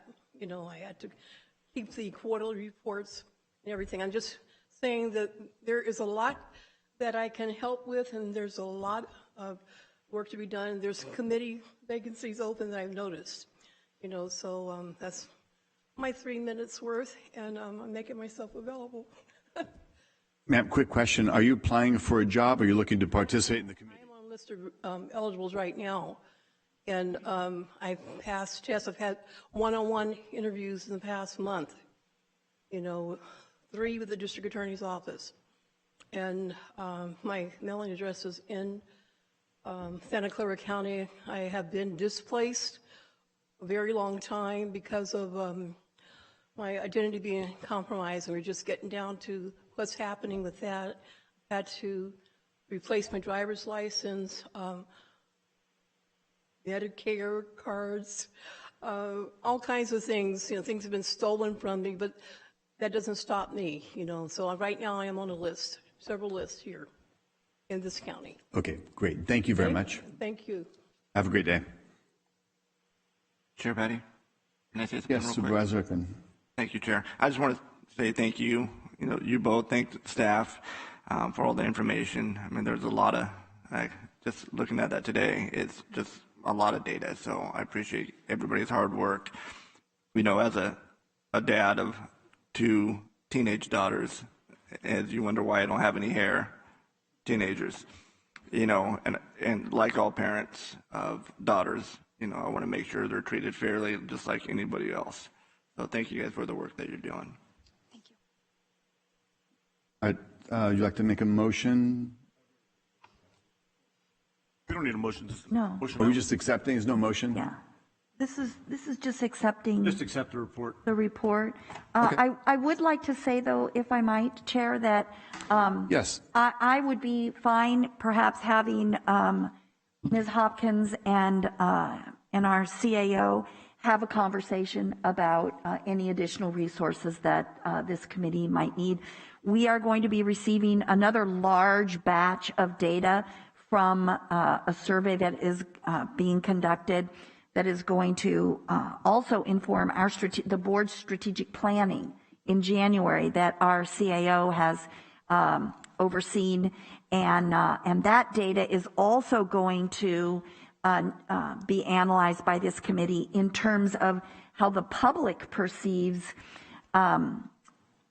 services and support from the county being distributed in an equitable way. So there is going to be even more data than there is right now. So from my standpoint, I would be very comfortable having CAO Wilverding have that conversation with Ms. Hopkins and perhaps any other staff members from the committee to see if there is any additional resources that may be needed. Very well. CAO Wilverding, also to that effect, I would be a little bit concerned on the timeline if we're waiting until summer to find out if there's a pay disparity. Is there any resources that could happen from the auditor's office that we could start to look at the pay disparity from any department? As mentioned, we have to be waiting until summer when all the reports are done or all the analysis done. What's your take on any possible resources from the auditor's office? Chair Patty and Supervisor Miller, I'll work with Ms. Hopkins to see what we can pull together in handling the amount of data that comes through. I honestly, Chair, can't speak on behalf of the auditor's office. I know they've been struggling to find staff positions in their internal audit division when I talked to them last a week or two ago, but I can certainly double check.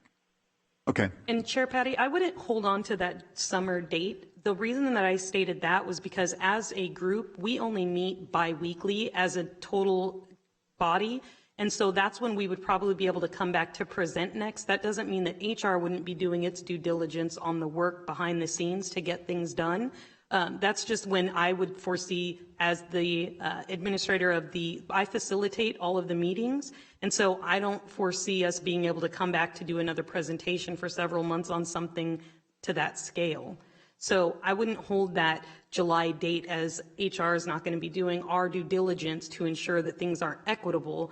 As we stated, there aren't pay disparities in that way that if I'm a staff development coordinator and there's a male counterpart in my same position or role, we're not getting unequal pay. That pay structure, the way that we've built that in San Joaquin County is absolutely equitable. So I just want to be sure that, what I said isn't reviewed or construed as HR isn't doing their role and that we're not going to be doing anything until summertime. That's just as the facilitator of the Women's Committee meetings, when we do our next report out, it probably won't be for several months because we're not going to be meeting as a group until summer. That would only be 3 times that we meet as a larger group to even be able to create this presentation, approve it through our committee, and bring it back.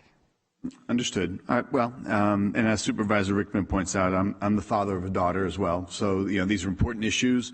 I'm glad to know if HR has a staff of 50 people, I would imagine that in between the times when you're doing a myriad of other things, which I'm sure is very task heavy and conducting multiple services and reviews and investigations and things that need to be done, following policy and protocols and improvements as we all have and strive to have.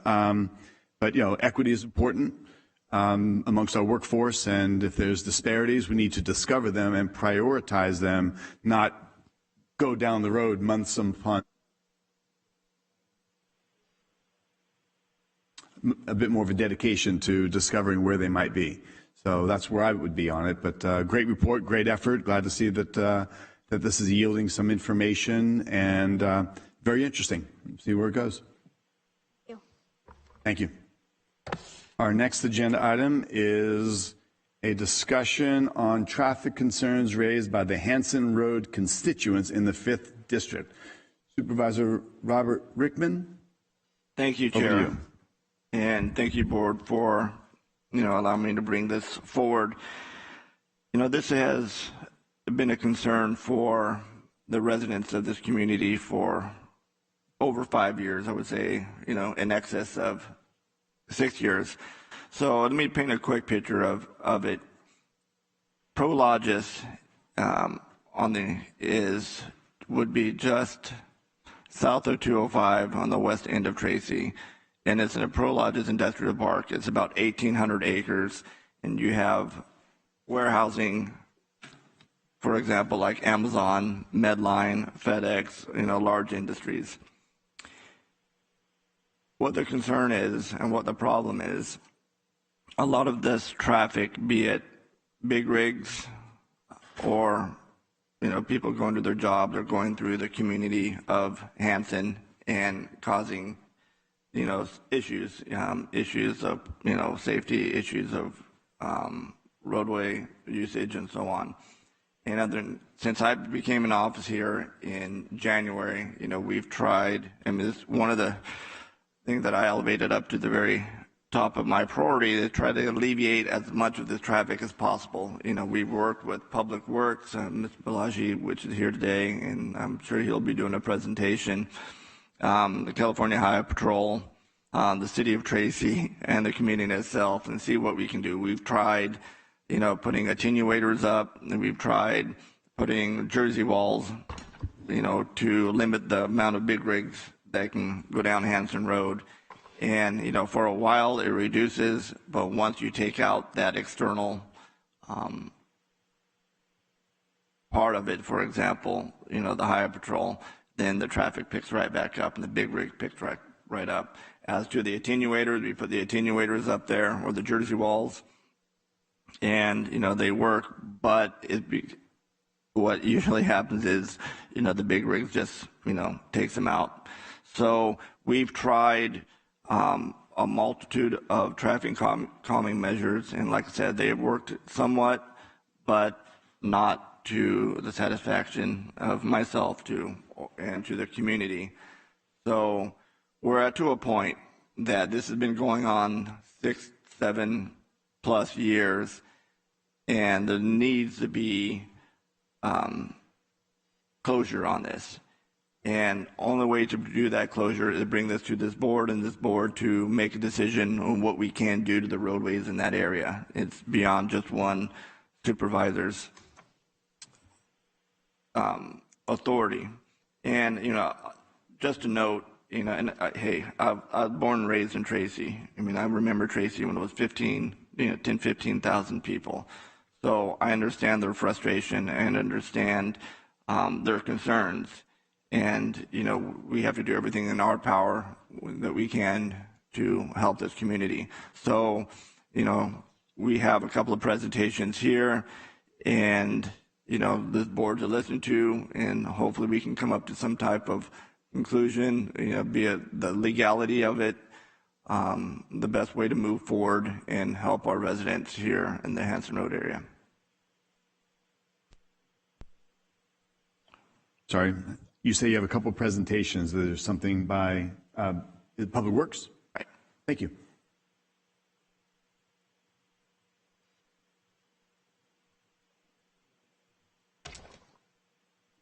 Do you hear me? All right, now it works. Good morning, Chairman and the Supervisors, Chris Palagi, Director of Public Works. And as Supervisor Rickman stated, we have been working with the community, the City of Tracy, California Highway Patrol, and the developer Prologis for a couple of years on this issue of semi-trucks illegally using Hanson Road and Van Soston Road to and from the industrial warehouses in the Cordes Ranch area. I'm glad that Supervisor Rickman brought this item to the board today for discussion so the staff can get further direction from you on how to continue to help the community going forward. Today's presentation will highlight the concerns raised by the community and the department's action to date, and also some of the recommendations that are yet to be tried in the community. I do want to make it very clear, though, we have complete empathy with the community because I have firsthand witnessed the issues and concerns that they had raised with respect to the semi-vehicles traveling through that Hanson Road, which is an illegal activity by the truckers, and it is unacceptable. We are wholeheartedly with them on this issue, and we have a solution to address it, at least to try it, and we are also working closely with the county council on any other options that may be available to discourage the semi-trucks, the illegal trucks on Hanson Road and Van Soston roads. Deputy Director Naji Zarif of Engineering is with me today. He will present the background and the solutions, and we'll try to answer any questions from the board at the end of the presentation. Mr. Zarif. Thank you, Director Palagi, and good morning, Chairman Patty and members of the board. As Director Palagi noted, today's presentation will focus on the industrial development that occurred near the Lambertsville community and the resulting concerns that have been raised by the community members, the efforts that have been taken to date to address those concerns, additional traffic calming options that were presented to the community, and lastly, summarize the continued coordination that we've had with the community, including their request to close Hanson Road. To briefly orientate the audience to the Lambertsville area, and as Supervisor Rickman had noted, the unincorporated Lambertsville community is located in the southwest portion of the county between Tracy and Mountain House. Its southerly boundary is generally Interstate 205 and northerly boundary Van Soston Road. The Cordes Ranch Specific Plan area comprises 1,780 acres of proposed industrial development with small portions of general commercial, office, and park uses identified. Approximately 600 or so acres of the industrial development has occurred to date. The primary roads and highways in and around the Lambertsville community are Interstate 205 and Interstate 580, Mountain House Parkway, Hanson Road, and Lambertsville Road run in a north-south direction. Grant Line Road, Van Soston Road, and Schulte Road run in an east-west direction. And there's Byron Road. The Cordes Ranch Specific Plan, as well as the City of Tracy's Transportation Master Plan, propose several other new arterial and collector roads for traffic in the area. However, much of this infrastructure has yet to be constructed. So as development continues in the Cordes Ranch area, issues and concerns with truck and vehicular traffic have increased. Those concerns are primarily with the use of Hanson Road and Van Soston Road by semi-trucks. Note, these roads are posted with weight restrictions of 5 tons and 7 tons, respectively. And it is worth mentioning that the current county ordinance only restricts trucks in excess of 7 tons on local roadways.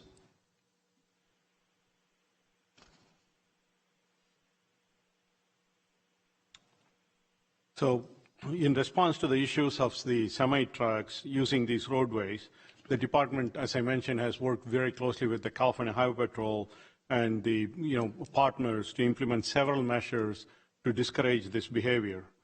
And, as you can see on this slide, this type of measures include significant signage, both permanent signs as well as changeable message signs, advising drivers of these semi-trucks of the restrictions on these roadways. And we also dispatched electronic message boards that direct trucks to use other roads. And we worked, collaboratively with Caltrans also and placed these signs on I-205 ramps as well. We worked with the California Highway Patrol to enforce these restrictions, and we also synchronized with Waze and Google Maps to recognize these newly constructed roadways that these truckers can use. And also we installed physical deterrents at certain intersections to discourage trucks from turning onto the restricted roadways. And the Prologis also dispatched, and they currently have in presence, the security guards on Hanson Road at the north end of the Cordes Ranch area to restrict trucks from traveling northbound into the community. I must admit, though, while these measures have significantly reduced the semi-truck traffic on Hanson and Vance Austin Road, some truck traffic still remains. And these barriers, the physical deterrents that we're talking about, these, as Supervisor Rickman mentioned, they are water barriers. They're not that hard for a truck that's still forcing to enter. It's just knock them off. So we have other solutions we could have implemented, but those were the temporary solutions that we attempted, and obviously they did not work.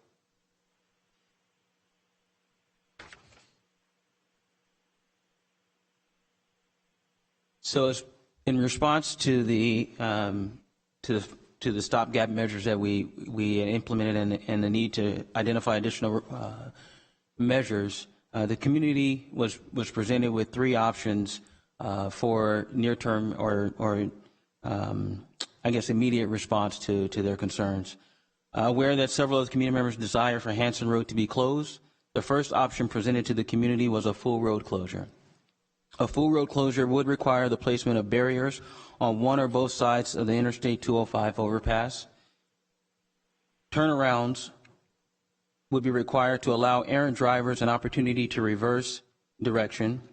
To close the road, Section 21101 of the California Vehicle Code requires that the board make a finding that the road is no longer needed for vehicular traffic. These requirements, or the requirements to make this finding, will be discussed on the next slide.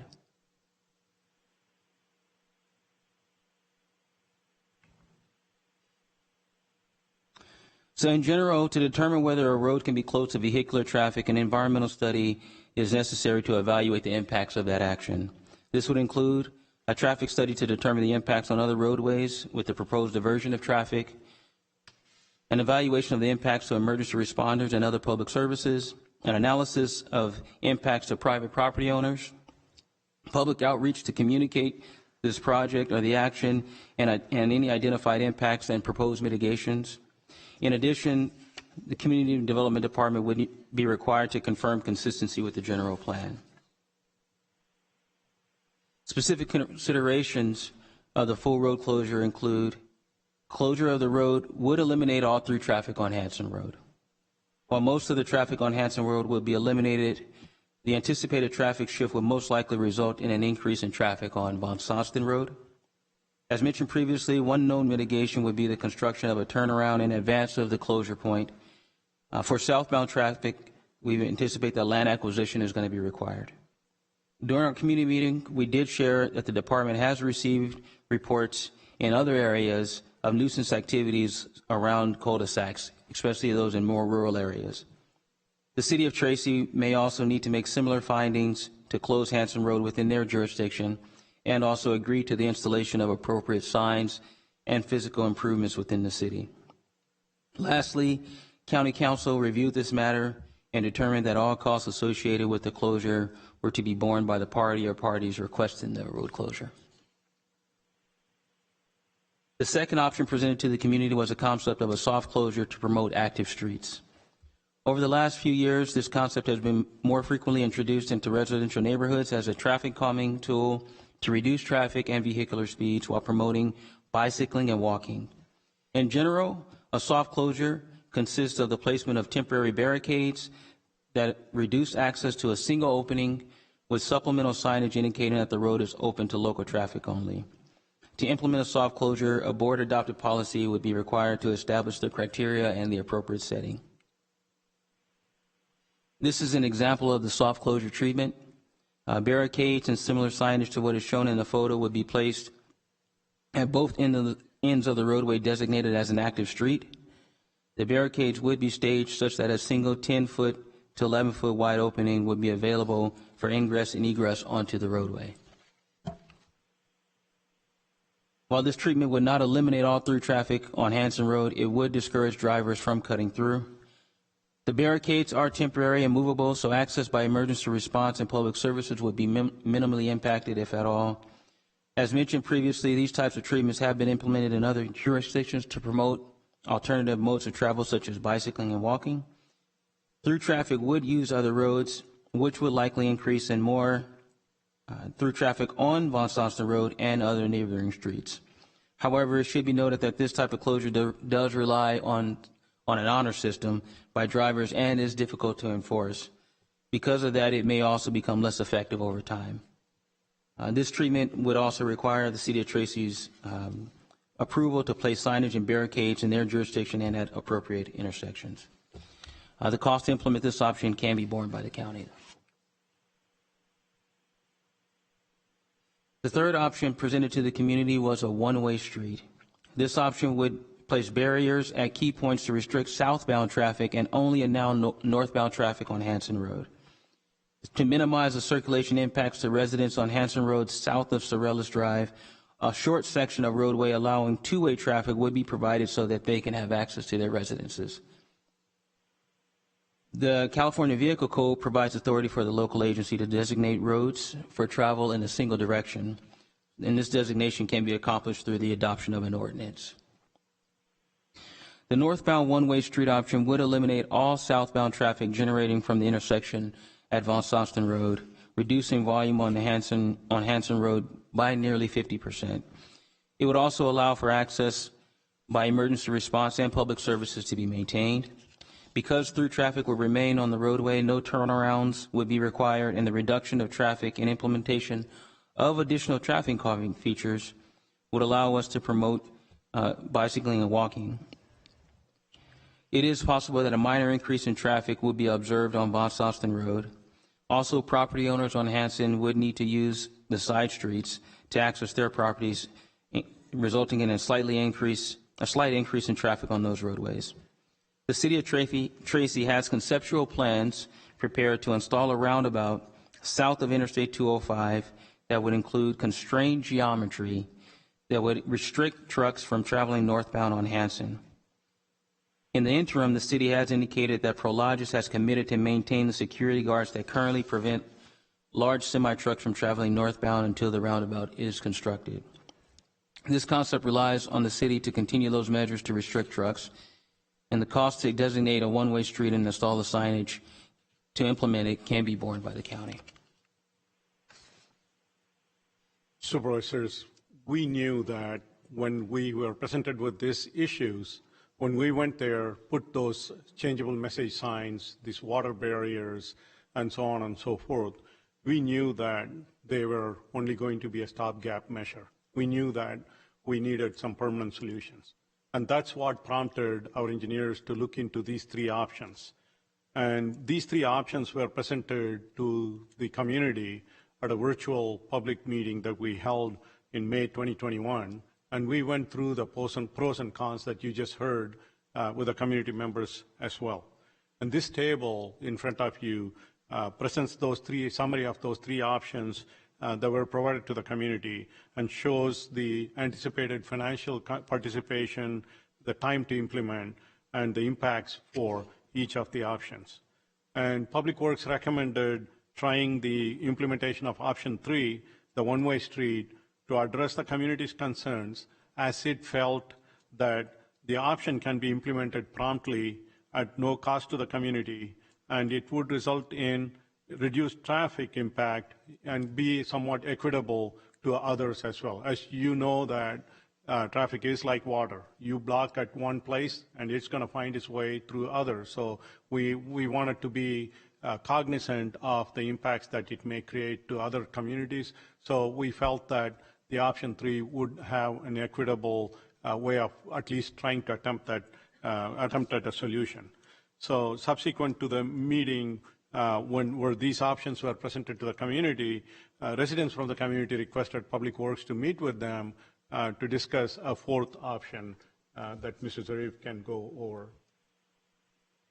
Yes, and just to highlight, prior to our May 2021 virtual public meeting, we were notified of a petition that had been circulating through the community requesting closure of the road to through traffic. However, in June 2021, we did participate in a meeting with the group of community members to hear their proposal, which was this 4th option. That proposal was to close Hanson Road and provide a gate for emergency responders. The group provided us with several examples where local agencies had closed a roadway and the costs associated with that closure were borne by the local agency. They also provided us with copies of petitions from the community that indicated that 83% of the properties that they attempted to contact were in support of the road closure. A summary of those that support, oppose, refuse to sign, or were unavailable is shown on the table. A preliminary review of the signatures did indicate that some individuals signed the petition were not homeowners as indicated on their petition form. Our following receipt of the petition, Public Works did receive notices of objections to the closure from residents outside of those surveyed by the community. We are also aware of at least one property owner on Von Sosson Road that previously indicated support of the closure and is now concerned about the potential increase in traffic in front of their homes if Hanson were to be closed. In addition, we did recently learn that emergency responders, including the South San Joaquin Fire Authority and CHP, have concerns with the food closure. City of Tracy staff also recently communicated to Public Works and the community that they do not support closure of Hanson Road. We provided, Public Works that is, provided County Council with the road closure examples that were supplied by the community. And after County Council reviewed those examples, they reaffirmed their position that the cost of the closure should be borne by the requesting party. We shared this information with the community members, and they disagreed with that opinion. At the same time, they did request that we proceed with development of the scope of the traffic study and obtain the quote to conduct that study. The county received 3 proposals, with the least expensive proposal to perform the work estimated at $14,000. The community members still object to paying for the study, and the next steps to resolve their concerns are pending today's discussion. Thank you, Mr. Zarif. Supervisors, Public Works is confident that we should at least give it a shot to try this one-way option presented today, as we believe that it would make it very difficult for a truck to semi-vehicle, to enter Hanson Road, besides cutting the traffic volume to almost half.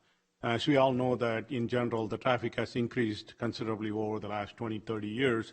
So several neighborhoods, which were once quaint neighborhoods, they are experiencing an increase in traffic. And any solution that we implement at this location would certainly has the potential to serve as a model for other areas of the county as well that may be experiencing this type of similar problems. And we have, as Mr. Zarif mentioned, that we had some concerns by the emergency responders, and we have the California Highway Patrol as well as our representatives from the fire district here to address any questions that you may have. And at this point, we conclude our presentation and would be happy to answer any questions from your board. Thank you. Chairman Patty, real quick, if you don't mind. Yes, Supervisor Rickman. For transparency, as you all may know, that my other job, I do work for the California Highway Patrol out of the Tracy area. So just for transparency issues, I want to make that perfectly clear. Understood. Thank you. Any initial questions or comments from board members? Supervisor Wynn, comment or question? Thank you, Chair. What's the average daily traffic on that road? What's the traffic count? Yeah, it's around between 3,000 and 3,500 vehicles a day. So if we close the road, they would have to go somewhere else. Okay. In regards to the steps that you've outlined, the options, it would seem that, and I say this because Director Balaji should have a desk in my office, because I have 64% of the roadway in the county in my district alone, and I've dealt with a number of issues. This one obviously has come up quite frequently.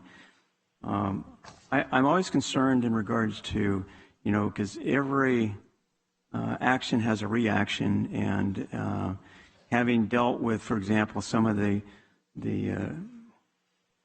modification measures that you've done in my district, and we've met with residents, obviously, for example, speed humps, et cetera, which probably wouldn't be appropriate here, but it's interesting because what I found is that when neighborhoods have requested those type of traffic mitigation measures, sometimes they've asked them to be taken out because it didn't work out the way they had hoped. And I guess I'll leave this to Supervisor Rickman because it's his district, but I found that, as Public Works has been extremely successful in mitigating these problems, flashing red lights on stop signs at, some of our intersections because of fog, et cetera. But I would say that, my observations have been that, we take it incrementally, we do one step and see how that works, and as opposed to going all the way to the end. And again, I'll leave this to Supervisor Rickman, but I've had enough experience both in this life and my previous life in regards to the impacts on traffic and in Public Works. I have a question, because I know on one of the roadways in my district, we had a truck traffic issue, and working through you and your department and the neighbors, et cetera, we were able to sign a particular stretch of roadway, which caused all those trucks to go around the neighborhood, so to speak, and to the facility. And are these, is this traffic, is it for any particular company, or is it just general use by all kinds of trucks just carrying freight? No businesses or industries that are feeding this, so to speak. You talk about Prologis. Is that what's happening? Are these, basically intermodal type trucks that are frequented? Very good question, Supervisor Wynn, through the chair. The one that the quarry issue that we dealt with, they were mostly local truckers. So they were same drivers repeating, going through this place. But for the Prologis, this driver who comes in once for a delivery may or may not come for the next 6 months to 8 months, basically. So they are new people, right? So even, an effective enforcement of this, some guy gets one ticket and then he never shows up for another 7, 8 months, right? So there is a little bit of a less effective result on the enforcement side too. Having said that, though, Supervisor Wynn, you also know this, right? The approach that Public Works always takes is, we want to try the stuff and work with the community and see if that thing works, and if not, then we will go to the next level, right? We have shown that sometimes, most of the times actually, the solution worked. Like, give you an example is the River Road and McHenry project, right? That won several awards for us. Same thing happened on District 5, Byron and Grant Line. We had to do a traffic intersection improvement. There was some skepticism. We did a temporary work. Now we're going to go for a permanent construction because what the solution we proposed, it works on the ground. So similar to that is what Mr. Zarif is presenting here. Is we'll do this option of this one way, and we're not, here saying that this is it. We're not going to do anything else. At least give that a chance and see, if that solves the problem. And the issue, particularly that we're talking about, is increased traffic through this Cordes Ranch development. And you both are in the profession. One retired from it, one still active. You know the traffic, better than us on the field. Once you make it one way, you know that traffic, gets 50% down because one directional traffic is removed from that, almost. So that's one of the deals. And then the second option also is that, once we make it more difficult for the people to navigate, people like water, it finds the path of least resistance and it just moves to other places. And the third, which we always try to do in this forum, is be equitable to the other customers as well. So we have heard from folks that are in the community that we obviously, right, the data that was presented in the table was not, we didn't go and verify any of that information, but we did receive some folks who we initially agreed to for the closure, called us and said, like, okay, what would be the traffic impacts for us? And once they knew that there is going to be some increase, they changed their mind. So there is, we want to be cognizant of those other folks as well. Okay, thank you. And I'll defer to Supervisor Rickman, but I would be interested to hear from the fire chief. And I don't know if you want to represent the CHP or if there's somebody here from the CHP, but is that correct that your department has concerns? And I maybe let the fire chief address those, and I'll leave it up to you. Vice Chair Wynn, as chairman, I'll be doing that. Thank you. Well, it's his agenda item. Go ahead. Just joking with you. Thank you. Supervisor Miller, any comments or questions? No, not at this time. Thank you. I will say, though, that in my experience as well, typically traffic calming and addressing things, if you come in at the least disruptive level and then you retain the ability to step it up if that doesn't handle the problem. In my experience, it is quite often the least disruptive actually corrects the behavior. And so I would support our staff's recommendation on this. Thank you. At this time, I am going to go to public comments, and then we will be calling upon some guests that are here to speak. But I'd like to hear from the public first. Up right now, first on my list will be Pete Moyer.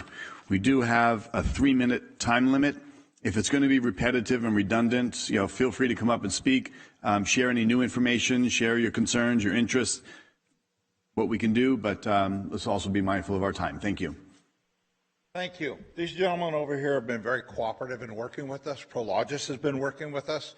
Prologis does have security guards that do not stop trucks, do not get in front of trucks, so the trucks run through them, but Prologis has been good to us.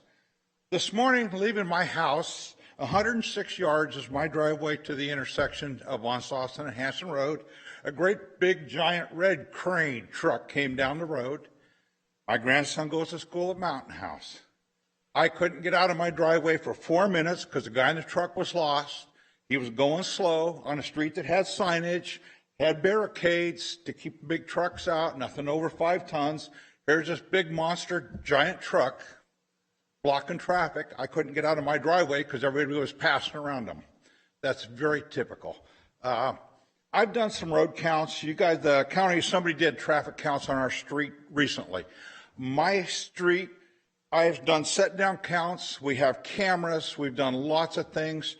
I've counted anywhere an average of 189 to 175 cars an hour at different times of the day. And I did morning, I did afternoon. So if you added that around the clock, you're getting up in the 4,000 cars a day. When they started our project, we were called to the school.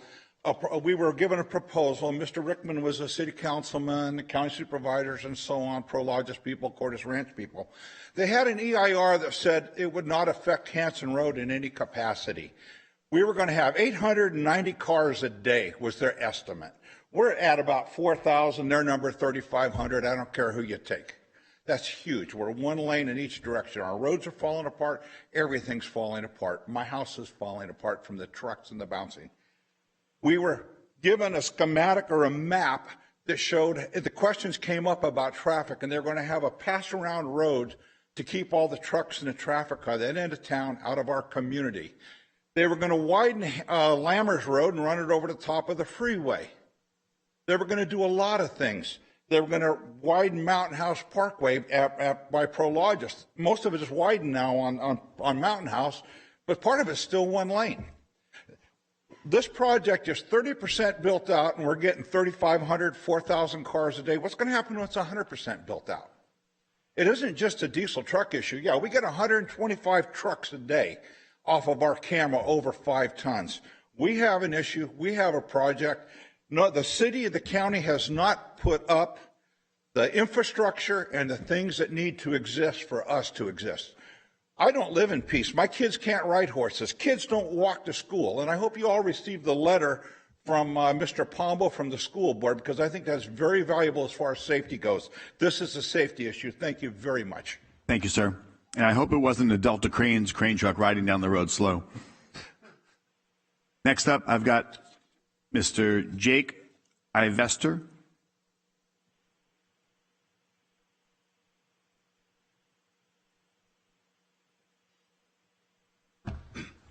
My name's Jake Ivester, and I am here to speak about how the invasion of traffic caused by the Cordes Prologis warehouse built out has degraded quality of life and safety for our residents of Santos Ranch, Los Ranchos, Courier Estates.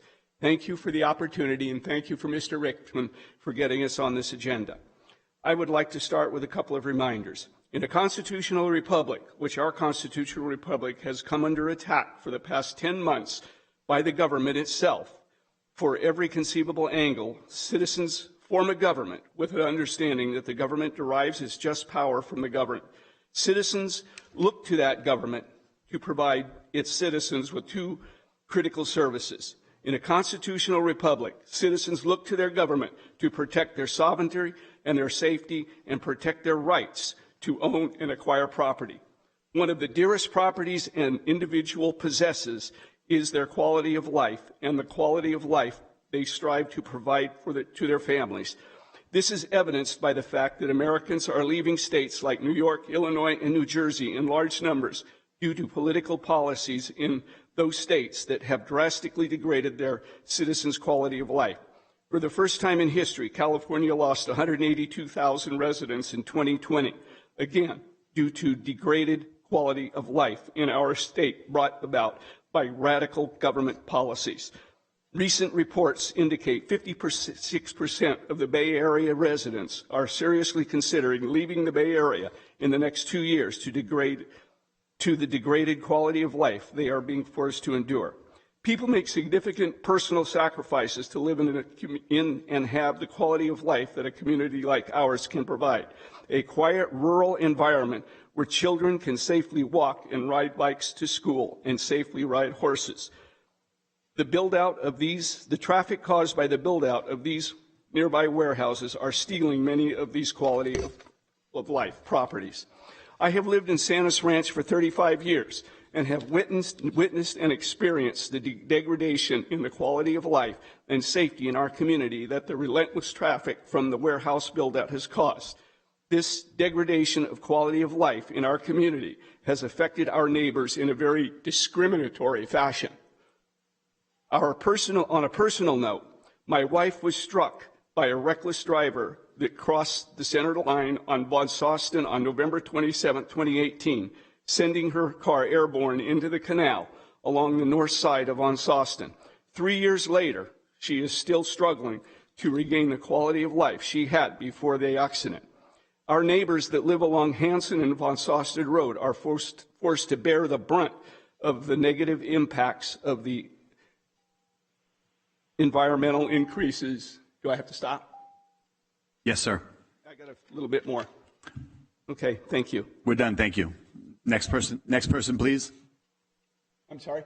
Next person, please. Okay. Can I leave a copy of my written statement? Sure, please do. Thank you. Mr. George Escalante.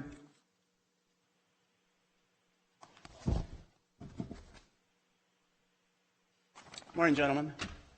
38-year residents of the Santos Ranch area, Laramsville. Back when we moved in, 30 cars a day, Hanson Road. Safeway moved in, Costco moved in, not much changed. They respected our privacy, they respected the laws. Cordes Ranch goes in, it all goes south. And what we've done to this point, working with these gentlemen, is we haven't really had an honest conversation. They didn't give the whole story as to some of the facts they did not give us. They didn't say they would work with us step by step. They gave us a one and only solution. Take this or go on your own. That's why we came up with the closure. Because if we would have been working with them legitimately, we could have came up with solutions working together to say, hey, look, how are we going to solve this problem? Because we know one way is not going to work, because they're just going to go on the side streets, which I live on. I live on a street about a quarter mile away. We're seeing trucks down that road already. So if you make it one way and their GPS says, hey, you go to Courier Road, guess where they're going to go? I want to work with the county. We want to work with these gentlemen to come up with a solution.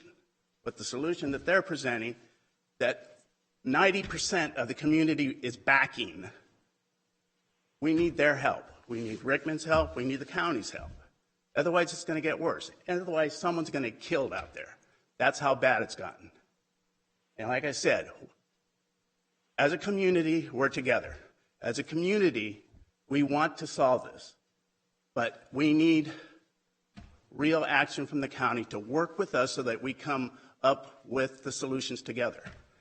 Closing the road is what we came up with because we weren't getting a whole lot of cooperation from the county. We already know the city and Prologis, they don't need that road. They've already told us they don't need that road. The development out there could build out all they want and they still don't need Hanson Road. So, I mean, to me, this is an easy solution. We keep working together, we get this solved, so it's solved, not band-aided with a one-way or barriers all over the place that they already said don't work. Thank you for your time. Thank you, Mr. Escalante. Next up, Nancy Clement.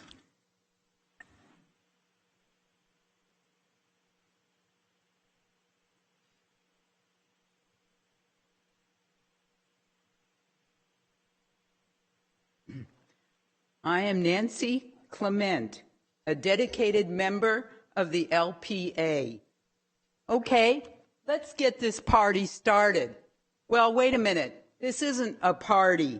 This is a serious issue that needs to be resolved. I am here today to support the closure of Hanson Road, bridge for emergency use only. We currently reside on Hanson Road. I have witnessed a big rig fully loaded attempting to make a U-turn in our driveway with its hood within 10 feet of our house. This has happened numerous times. We had to put up a sign to prevent access stating that this is not a truck turnaround. There have been 3 automobile accidents in front of our house this past year alone. I have a 3-wheel handicap bicycle I ride throughout the neighborhood. On several occasions, there have been big rigs right beside me where I could literally reach out and touch them. One morning, there was a lifeless dog lying on the side of the road. It had been struck down by a reckless driver. What if that was a child? We've witnessed numerous cars passing illegally at excessive speeds and big rigs, which are documented with the Highway Patrol. Due to the high noise volume of the cars and big rigs when we retire at night, we now have to turn on the fan, noise machine, and wear earplugs. A decent night's sleep is now a memory of the past.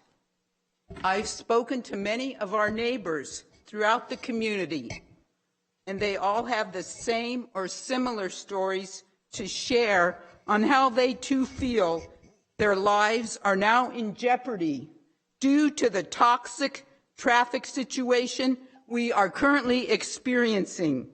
Our mental health and safety is being greatly compromised.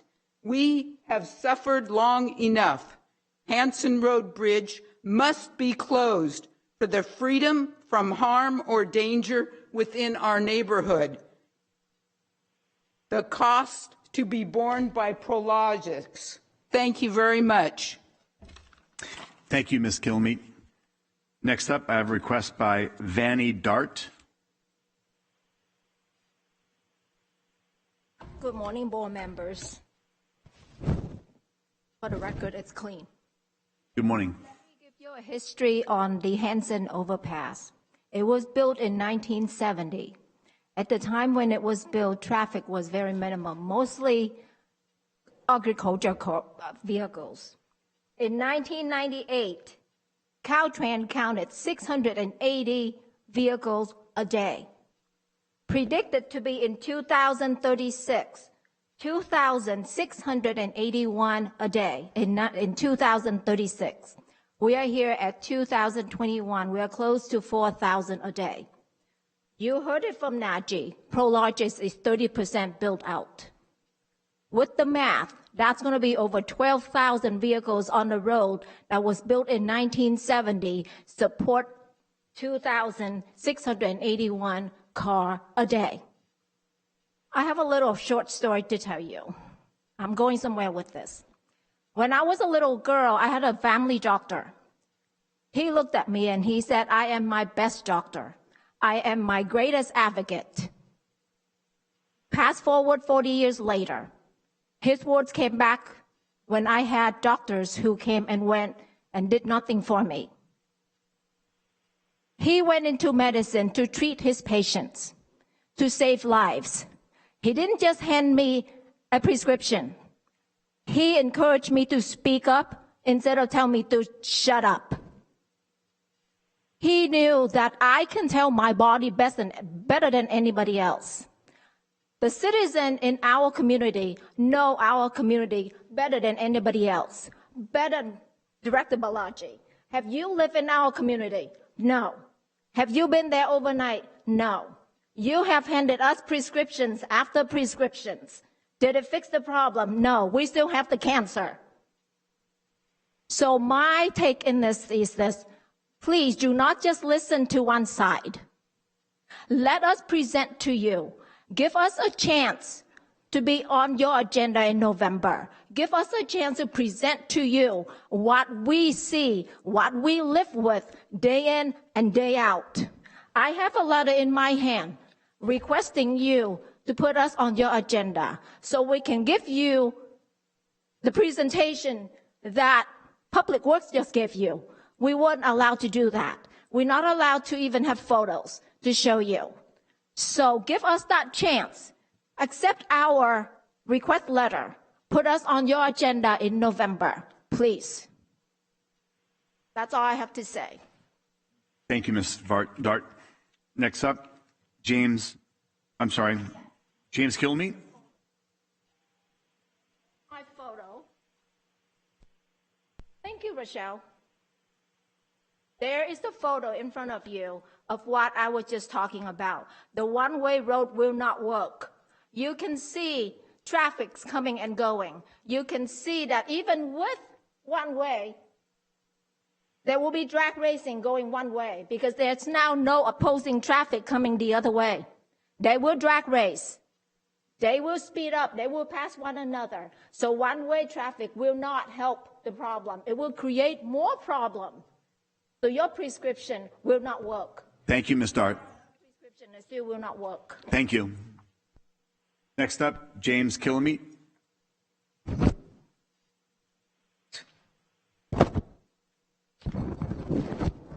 We can fix that, Fanny. Fix that. Oopsie. We'll get it. Thank you. Thank you, Nicole.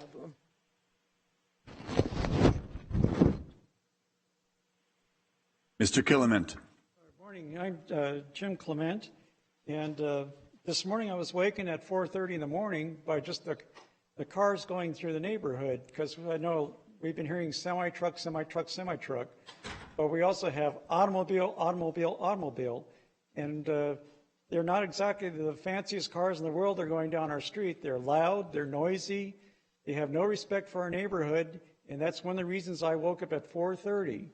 So now I'm a little bit delirious because I've been up since that time, And then I rewrote another speech in anger, so to speak.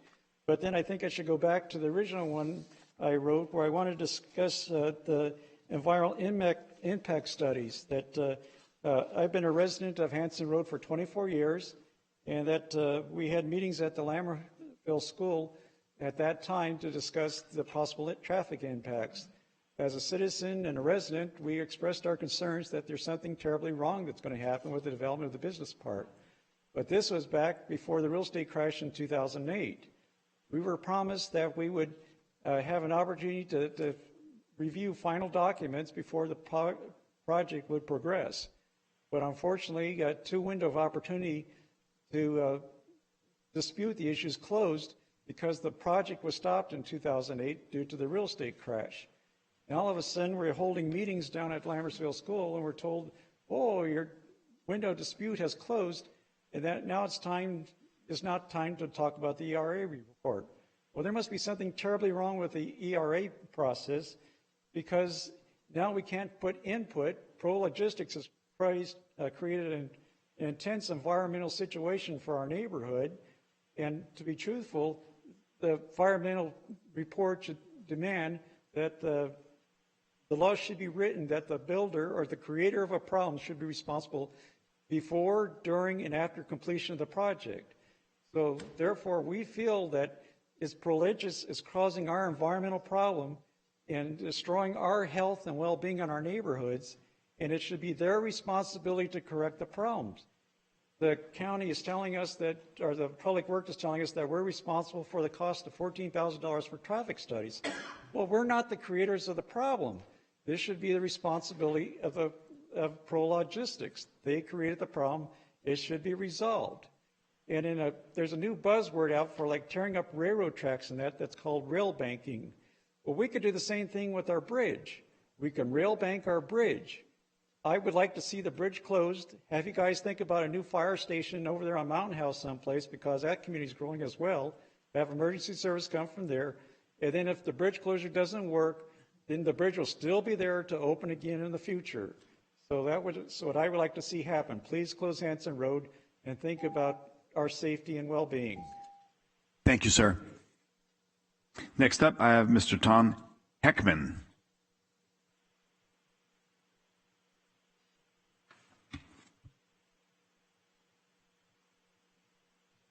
Thank you, Council, Supervisors. My name is Tom Heckman. I am the chairman of the Lammerville Preservation Alliance, also known as LPA, which represents a community of approximately 300 homes in Santos Ranch, Los Ranchos, and Courier Estates, also referred to as the Lammerville community. The Lammerville Preservation Alliance was formed because of the environmental damage and escalating safety, health, and well-being issues caused by the development of the Cortez Ranch Prologis International Park of Commerce project.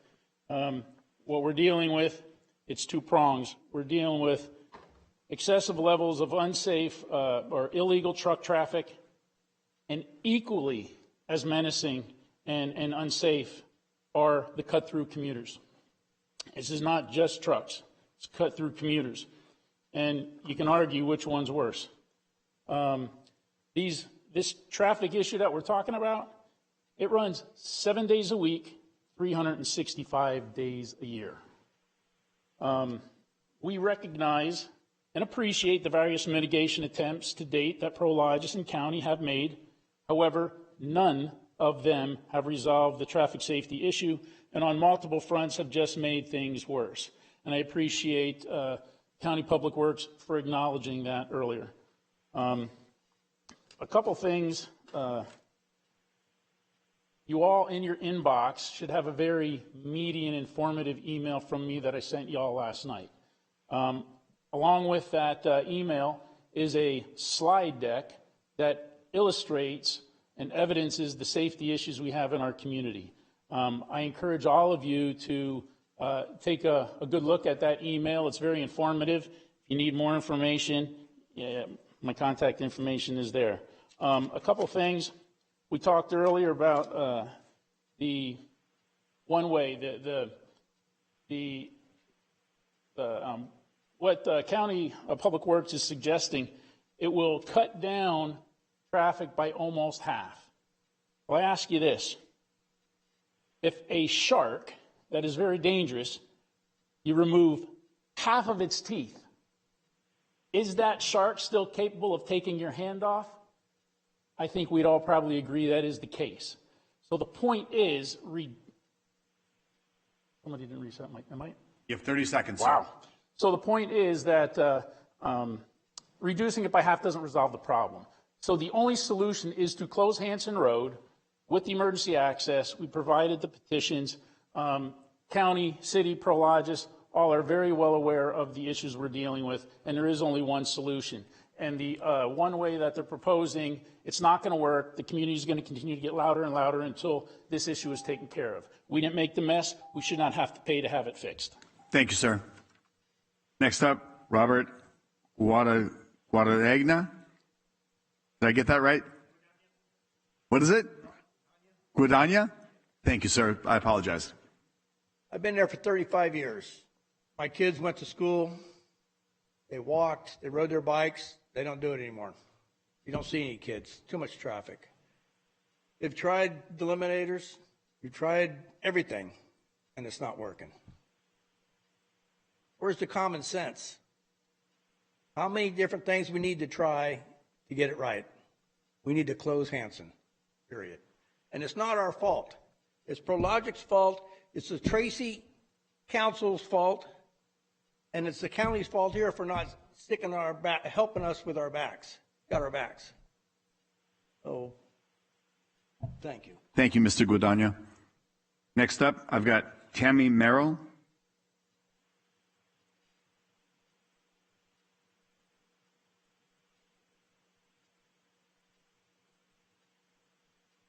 Good morning. Thank you for hearing us out. Obviously, this is a very serious issue for us. It is very important for the well-being of our children at Lammersville Elementary School on Von Sostin and Hanson Road, as well as all of the residents, me included. We appreciate some of the efforts, mitigation efforts that have been done so far. Supervisor Rickman attended, and these gentlemen attended one of our community meetings to hear us out. And I think, you guys know that the issue is very serious. The problem we have is a one-way closure isn't going to solve the issue. It's going to reroute traffic in throughout our community rather than, eliminating that cut-through traffic. Another important thing is I don't know why it would be allowed to be closed if we pay for it. We didn't cause the issue. We didn't do this. This wasn't we're not gaining, anything from this large development monetarily or otherwise. We should not be held responsible to pay for it. Another thing, at that community meeting that you were at, Supervisor Rickman, we had first responders who were saying that this is a commonplace to have, a gate, they have a remote, they can get right through, it's not an issue. So, we don't understand why now it's an issue when this is commonplace in many neighborhoods where they hit a button, the gate opens, they have access, emergency access.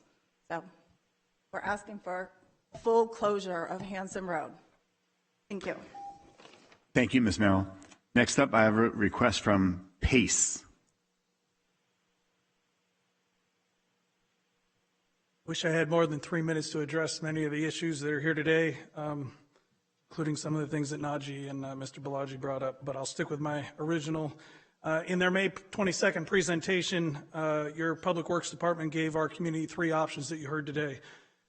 Closing the roadway would have to be borne by the residents because we were told, County Council opined that there was not a benefit to the general public. Are we not general public? Are the residents not general public? We have 300 homeowners there. We are general public. Your board took action today on consent item number 18 to extend the emergency declaration in County Service Area 35. We are County Service Area 35. That encompasses about half of our neighborhood. We are significantly more than that. We are the general public. The conditions created by the warehouse development have created significant traffic safety issues for our neighborhood, as you've heard a little bit about today.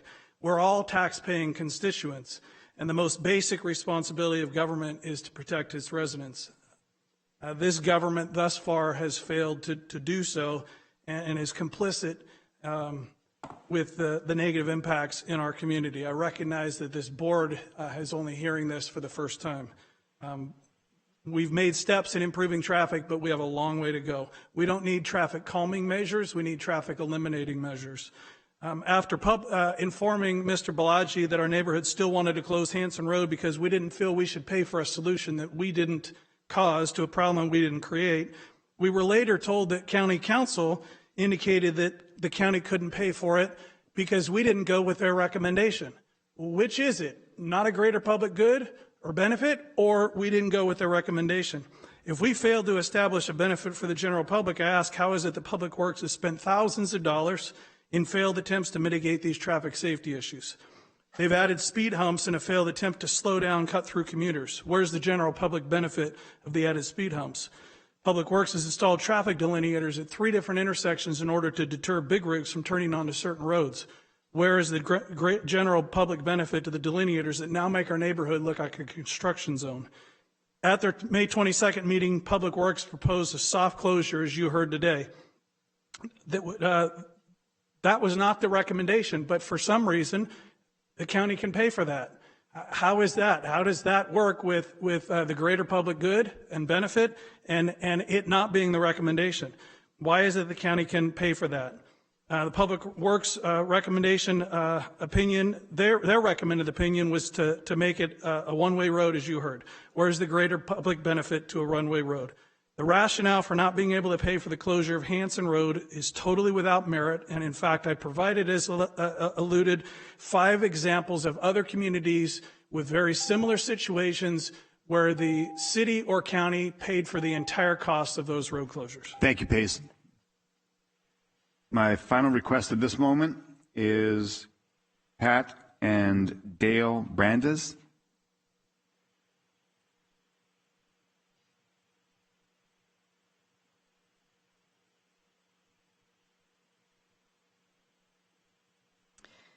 Good morning, board members, and thank you for the opportunity to speak.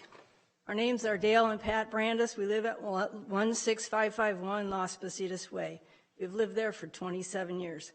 We are members of the Lammersville Preservation Alliance, a neighborhood committee organized to address the traffic issues in Santos Ranch and Los Ranchos Estates community, a rural residential community in San Joaquin County near Tracy. We are submitting these comments to the board to share our neighborhood's need to have Hanson Road closed at the I-205 overpass, but allow for emergency vehicle access. The LPA has petitioned the county to close the road with 97% of the 253 neighborhood residents who signed the petition one way or the other, who supported the closure with emergency vehicle access. This petition is the latest community effort after 3 years of continuing additional options of trying to fix the problem. None of those have worked. We have numerous examples of trucks going both north and southbound on Hanson Road north of the I-205 overpass and cars speeding and passing in the no-pass zone. The dangerous traffic is not limited to Hanson Road, but affects everyone in the neighborhood. Our children's safety as they walk or bike to school on Hanson and Von Sosten roads is of great concern. We believe those who have created the problem, the county, the city of Tracy, and the developer Prologis, should pay for the solution. The county and the city require a traffic study to be conducted prior to closing the road. In addition, the county board of supervisors need to make a determination that Hanson Road north of I-205 overpass is not needed and is no longer serving its original purpose, which is as a rural residential road. There are several examples which Pace alluded to where this has been done in California, and we have provided that information to the County Public Works Department. No one in the neighborhood supports these other options. If the Board of Supervisors are unable to close the road at this time, the neighborhood asks that a decision on what option to adopt is postponed to allow more information to be gathered on how Hanson Road can be closed. We have Lammersville School located at the corner of Hanson and Von Sosten Roads, Children are walking, biking to school. It's not safe for these children. We need Hanson Road closed prior to a child or a pedestrian being injured. What we want the board to do, we want the board to close Hanson Road with emergency access. If Hanson Road is closed, there's no need for the commuters to go over the freeway to get into the development. We have tried other things and they have not worked. Please support us. Thank you. Thank you. All right, that was my last written request. Madam Clerk, we have submissions online. That's correct, Chairman. The first written comment is from Wendy Tochina, who writes, the Lammersville Preservation Alliance, LPA, represents a majority of the community surrounding Lammersville Elementary School. The petition we previously submitted to the county showed 97% of the neighborhood supported closing Hanson Road with emergency access. Due to the introduction of a major business park immediately adjacent to our community, now only at 30% completion, our roads are inundated with speeding vehicles and semis. The safety of pedestrians, bicyclists, and children walking to and from school is a concern to the community. The LPA members recorded traffic on Hanson Road over a 24-hour period. We found more than 2,700 auto passenger vans, pickups, as well as 128 trucks weighing over 5 tons, VVW, utilizing Hanson Road. These rural roads were not designed to be transporting this volume of autos and trucks over 5 tons. Before the business park development was open, we felt safe walking dogs, riding horses, or bicycling. These roads were not designed as a throughway for a distribution center. Children typically walk to the corner school, but now the roads are unsafe and parents must drive their kids to and from school. The LPA sees closing Hanson Road with emergency access as an extremely high priority since it greatly affects the safety, health, and well-being of our Lammersville community. The next comment is submitted by John Tocchini, who writes, Dear San Joaquin County Supervisors, I am a concerned homeowner and grandfather in the Lammersville community. I have lived here for over 30 years and have seen the growth of the Prologis Industrial Park changing the safe and peaceful nature of our neighborhood.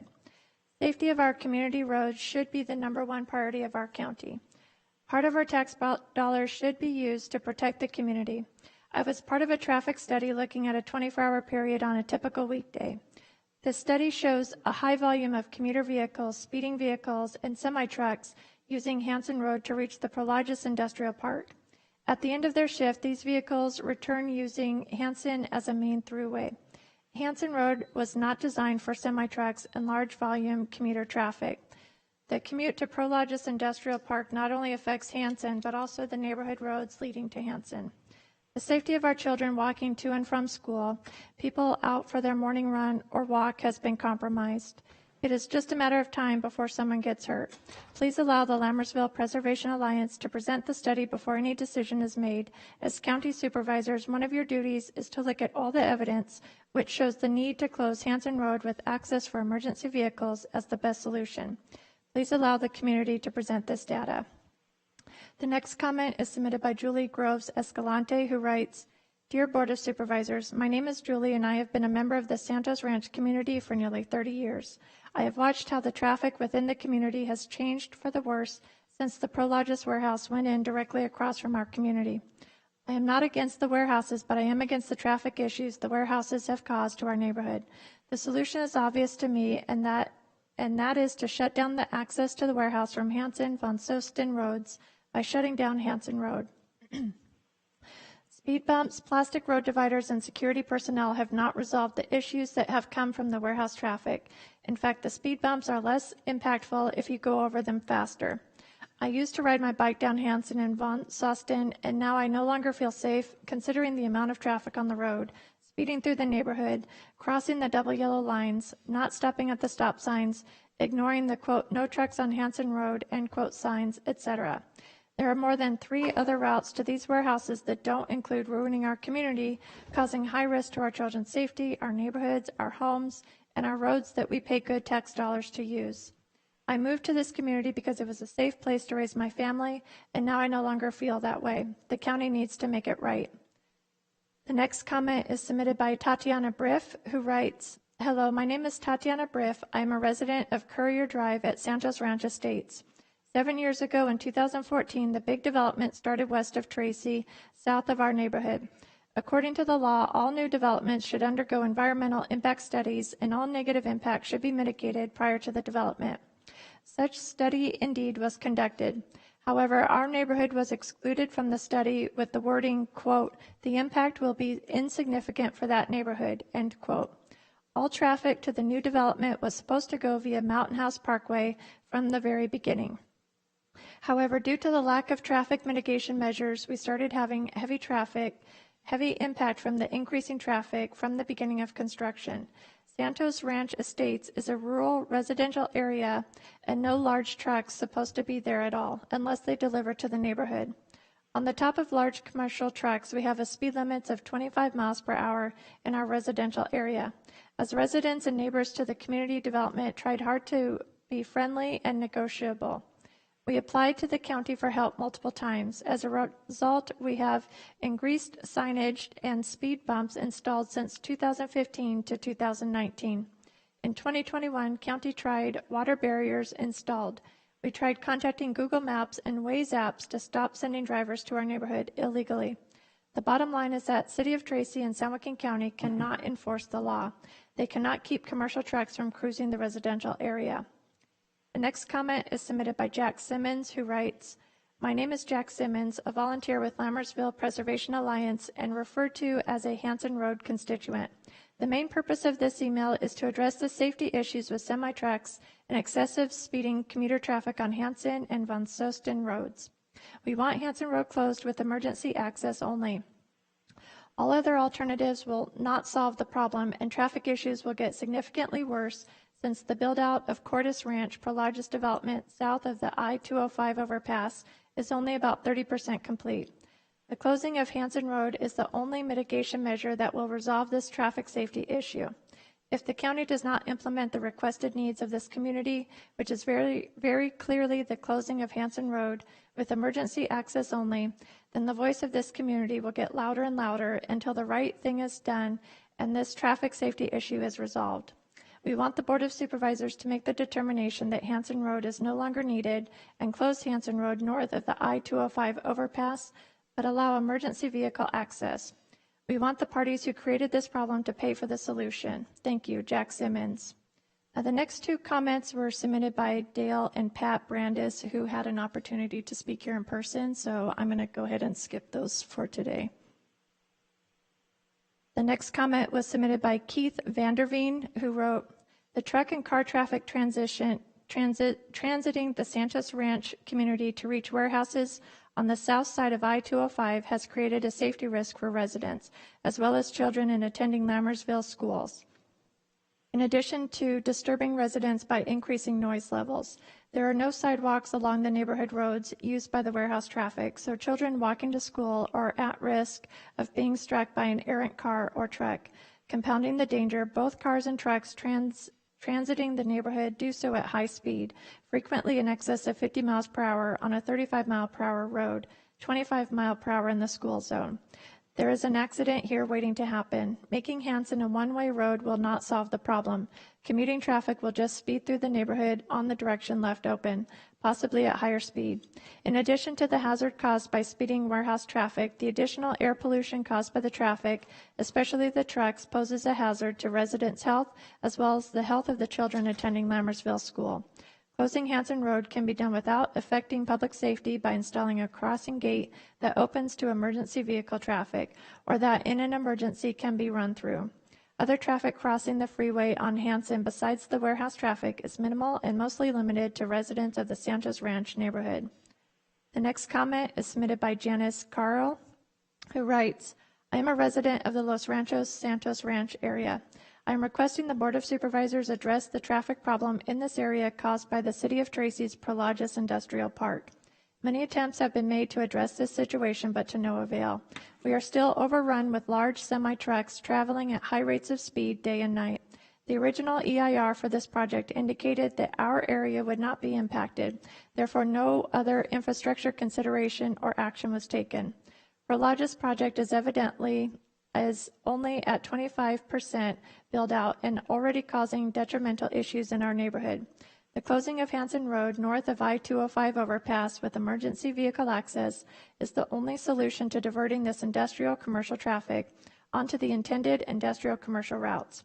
We have been advised that we individuals would have to cover the cost of the closure. Since the City of Tracy and Prologis did not even consider the infrastructure consequences, I believe they should be financially responsible.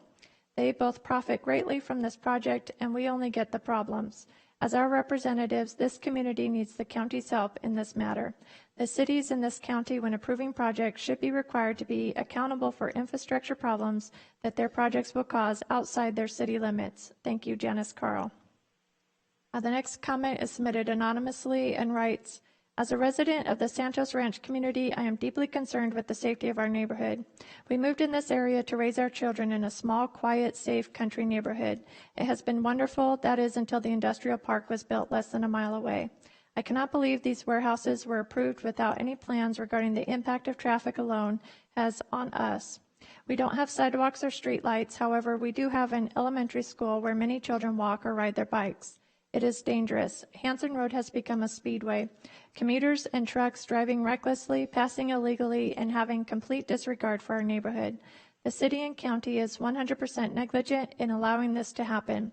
You have taken away the quality of life we moved out here for, and it's unacceptable. The only way to correct this would be to close Hanson Road and only allowing emergency vehicles.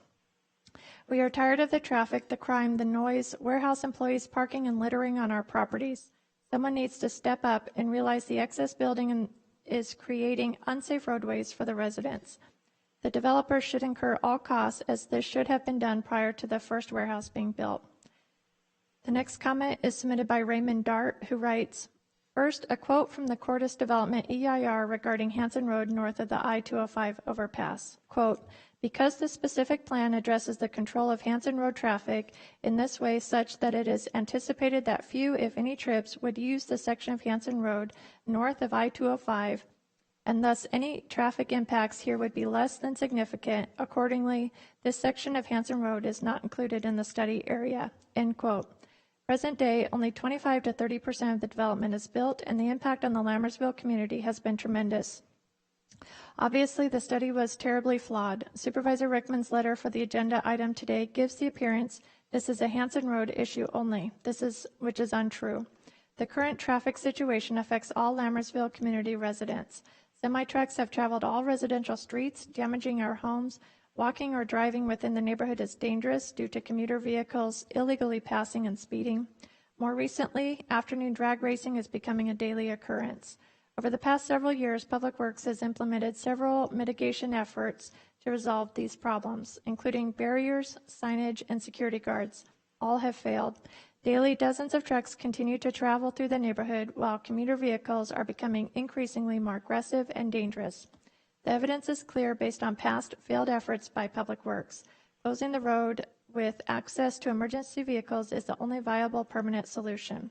Any alternative proposals will fail, victimizing the Lammersville community residents.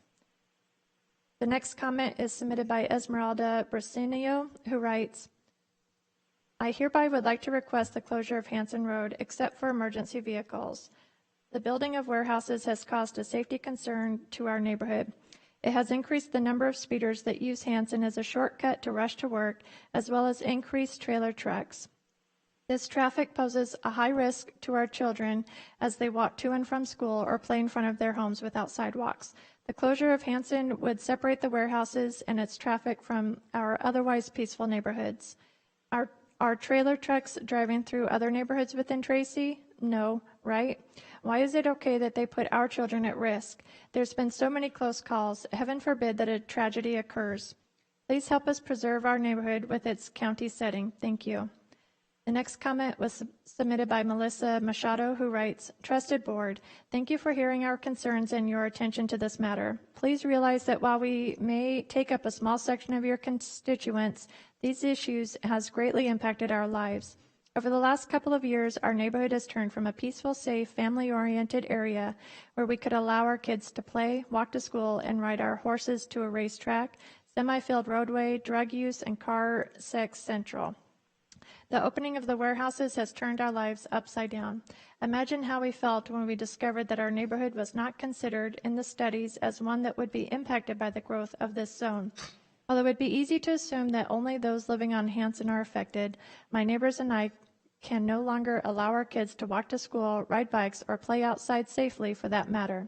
We find random folks taking their work breaks in our courts while partaking in illegal and inappropriate behaviors, not to mention the semis and folks late for work that shortcut through our back streets and tear up our roads, ruin our landscaping, break our mailboxes, and damage our properties.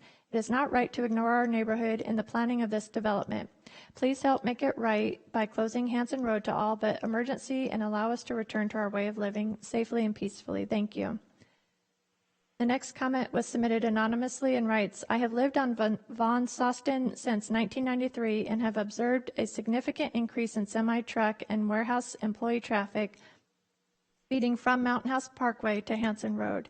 This is incredibly unsafe for our children attending Lammersville School and the local residents. The proximity to the warehouse has negatively impacted the community. The drivers of the trucks have no respect for the restrictions on Von Sosten and Hanson Road. The companies have not been successful getting the drivers to comply with the truck restrictions. There are adequate roads available now in the warehouse business park. It is not appropriate or safe for the trucks and commuters to be driving through the rural neighborhood. Please help support the community's efforts to make the area safe by closing Hanson Road to vehicle and truck traffic with access for emergency vehicles only. Thank you. The next comment was submitted by Greg Jensen, who wrote, please see full comments in the attachment. That attachment was forwarded to the Board of Supervisors. It exceeds 250 words, so it won't be read for the record. I did reach out to Mr. Jensen and asked him if he wanted to submit written comments, but he said emailing the comments to the board was sufficient. The next comment was submitted by Will Harrison, who writes, my name is Will Harrison. I live on Courier, one of the roads that will be negatively impacted by the proposed one-way closures of Hanson. This will cause even more traffic on my street. Hanson Bridge needs to be closed to all civilian traffic. The traffic and reckless driving our neighborhood has had to endure due to the Prologis development is unfair and unrealistic to expect of any neighborhood. I, on a daily basis, endure warehouse worker traffic, speeding in excess of double the posted speed limit, passing onto oncoming traffic on the wrong side of the double yellow lines, double and triple the speed limit in a school zone, people not stopping at stop signs, people passing on the wrong side of the road, all the way up to the intersection, and then making their turn at the stop sign from the wrong side of the road. These are all attempts to cut the time of their commute. These are cut-through traffic only. These people have their own viable intended street to use, Mountain House Parkway International. They don't need to cut through our residential neighborhood to save 1 minute. They are not good faith neighbors. They are criminals, as evident by the drug paraphernalia left behind on our roads now. My daughter will start school soon in Lammersville. I hope the county makes this happen so I can feel safe sending her there. Please defer vote until a proper study is done. Thank you. The next comment was submitted by Angie Connolly, who writes, my name is Angie Connolly, and I live in Santos Ranch. Has any of the board members or our mayor come out to Hanson Road and see for themselves the dangers our community is facing? On any given day, you can sit on the side of the road of Hanson and see firsthand what we are facing. This isn't just affecting the residents that live on Hanson, but the community as a whole. Our school-age children can't even walk or ride their bikes to school. Twice I've almost been hit from oncoming traffic passing a vehicle during school hours in a 25-mile-per-hour zone. What will it take for the board to listen to our community and close Hanson Road? Is going to take a child being hit or a parent taking their kids to school being hit in a head-on collision? Why is our community and school not important enough for the board and mayor? How would the board or mayor feel if they had to live in fear taking their children to school or letting them out to ride their bikes? The next comment was submitted by Lakabir Sahota and Jaswinder Sahota, who writes, we live on Von Sosten Road. We would like to keep Hanson Road open. We don't want them to close it. And Chairman Patty, that concludes the written comments that we've received for this item. Thank you. At this time, I'd like to call on Chief Bradley, who's present, to come forward. I apologize, Chairman. We did receive a written request from Brett Jolly to speak as well. Jolly, how are you, sir? With your permission, may I speak to the board for a moment? Absolutely. In fact, I am here representing a group of landowners and residents north of Von Stosten Road who have a little different viewpoint on this, and rather than have each of them come up and talk to you, they've asked me to do that. So if you would, in your discretion, give me a couple of moments to do that. I will do that as quickly as we can. Is 3 minutes sufficient, or representing multiple parties, would you like 5 minutes, Chair Patty, if that is acceptable? Let's go 3 minutes and see where you are. Okay, that's fine. Thanks. And start the clock, Madam Clerk, start the clock over. Again, Brett Jolly, on behalf of several of the residents that live on the on Hanson Road, north of Von Stosten, up to Grant Line, and or up to Byron, I'm sorry, and they are here with a slightly different perspective on this, and are concerned with the idea of closing the road because the area north of Von Stosten is very rural and agricultural, and there are active farms. Now, I'm here with the leader of the residents out there, Ms. Dolores Enriquez, and I'm joined in the audience by her and her daughter, Molly Watkins, who are here. And the Enriquez property has been in the family. They own approximately 100 acres, been in the family for 70 years. It's actively farmed. It's currently planted in walnuts. And over the decades, the Hanson Road has been a major thoroughfare for the ag production out there to get across the freeway and other impediments out there that would make it more difficult to go on the north and southern side of the freeways where you have active agriculture on both sides. And it's also an important thoroughfare for the residents out there to be able to go back and forth. And so there is certainly frustration, understandable frustration from the residents that live in the Lammersville community. They feel that Prologis is causing problems for them. Sounds like they believe that the environmental impact report that the city had prepared for Prologis many years ago did not adequately address the traffic impacts and mitigate those. So their frustration with Prologis is understandable. The difficulty is that the solution they're advocating for, which is closing Hanson Road, actually punishes not Prologis, but it punishes my clients and other residents and agricultural operators who rely on Hanson Road as a thoroughfare. And there are many issues with closing that. We've heard some of them. It's going to trigger environmental impact studies because, as Mr. Balaji said, when you close traffic at one location, it's like water and it finds another place to go. So that will just take whatever impacts might be on Hanson and transfer them to other roads in the county.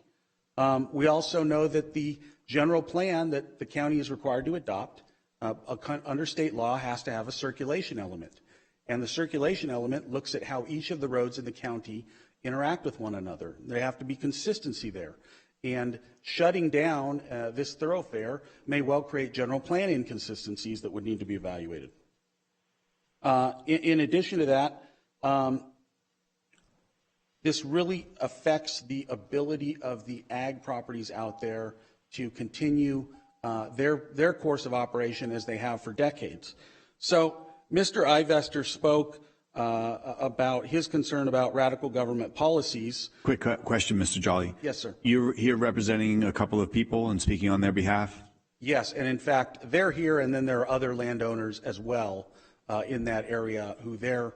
Understood. So if I'll give you 2 more minutes to speak on their behalf, and then we move on. We've got a chief here, we've got a commander here, and we're going to move the discussion item forward. Very good. I appreciate that, Chair Patty. Thanks. You. Mr. Ivester spoke about his concern about radical governmental policies. I see closing the road as a radical policy. It's too extreme. It's not the right answer. Mr. Wynn indicated that he thinks that mitigation measures should be done incrementally, signing the roadway, increasing. I agree. I understand this, the residents out there are frustrated because they feel like some mitigation has been done and it's not yet been effective, and they would like to go to the extreme end of that. My clients feel that that will place an undue burden on other residents and properties north of the Lammersville area on Hanson Road. What is the right answer at this point? I don't have that answer. It sounds like nobody is happy about the idea of a one-way closure. Certainly the neighbors north that rely on that roadway for agriculture are not excited about a one-way closure. That does not work for them. It sounds like emergency access might not be ideal with that, and it sounds like the folks that are here from Lamersville don't want that. So that option 4, I applaud Mr. Balaji for trying to come up with something creative to try to address the issues, but it sounds like that's disfavored by those on both the north and the southern side of Von Stossen Road. So I would encourage the board to have Public Works continue to work with the residents out there and try to come up with additional mitigation measures and solutions so that we don't take a radical approach and instead we take a measured approach to figure out how we can best address this and mitigate those issues. Unfortunately, this goes back to an EIR that was done many years ago.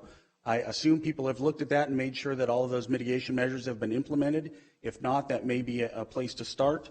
But with that, we would encourage you to not close the road at this point. Thank you. Thank you, Mr. Jolly. And I appreciate, by the way, I know that there's different sides of the coin. Everybody's here collectively working on solutions. So we're all here trying to find solutions. In fact, some of the residents have said, we'd like to work on it further.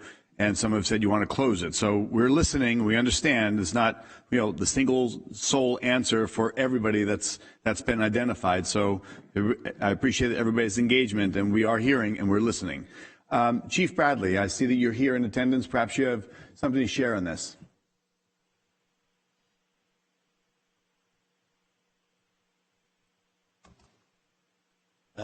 Good afternoon, I think now, Chair Patty. Officially, yes. Members of the board, but first of all, I just want to say thank you for, I know everybody has been considering the public safety aspect of this, including the residents that are being impacted, and so I think that's a good approach. We did look at it. We've done what we call standards of cover studies, where we look at where our fire stations are located and how we cover the community, and so we have evaluated this for several years now, and this particular issue, only for the last 6 months or so, but we've looked at our computer models, and we've also validated those computer models by actually driving simulated emergency responses with fire engines to those communities from our current fire station located at Hanson Road and Schulte Road. If you were to shut down that roadway without emergency vehicle accident, we would double response times into those communities. So they would go from approximately 4 minutes, depending on where in the community, up to 8 minutes if we have to go around. If you create some type of device like we've used for emergency access in other communities with automated gates that use our opticoms, of course that would help mitigate that response. But we found that some of those solutions aren't maintained very well, and so we would just need to make sure that they were maintained and that those automatic gates would open and allow emergency vehicle access. So that's our position. It would impact. We understand the public policy issue with from safety and traffic and versus increased response times or delayed response times. We do have a paramedic that is stationed at on that fire company on Schulte and Hanson Road. Again, 2 miles to Lambersville School from there, so 3 to 4 minute response time, and it would be 6 to 8 minutes if we had to go around. I'll open to take any questions. Chief, quick question. You were against one-way road? I really haven't weighed in on that either way. The one-way road, if it would go from south to north, that would definitely be our preference. Okay. So yeah, the impact with the one-way road, of course, if we were in the Lambersville community and we had an emergency having to respond back to the Prologis side, then we'd have to go around, and it would increase those response times. It would double those response times back into the Prologis area. If it was closed? If it were one way and we were in the Lambersville community in our fire engine and we had to respond back, if that roadway was only one way, we would have to go completely back around to get back to where the area that our fire station is in. You guys don't have permission to drive the opposite way on a one-way street? I don't think we would want to do that over a one-way overpass. I think that would be a little challenging, to say the least. So something else that you could keep that would be part of the consideration is we're planning to move that fire station about a half mile north from where it is now. So we'll get closer to the Lambersville community if that overpass remains open. It'll put us a little closer going around also by the same half mile, but we'll decrease our response times, and that should happen within the next 2 years, the moving of that fire station. And again, I'll answer any questions you might have. Excellent, thank you. I'm going to ask for Commander Wary to come up and speak, and then we'll bring it back to the board for any final discussion. Commander, good afternoon. How are you, sir? Good afternoon. I appreciate the opportunity to talk. I just want to come to see if anyone had any questions.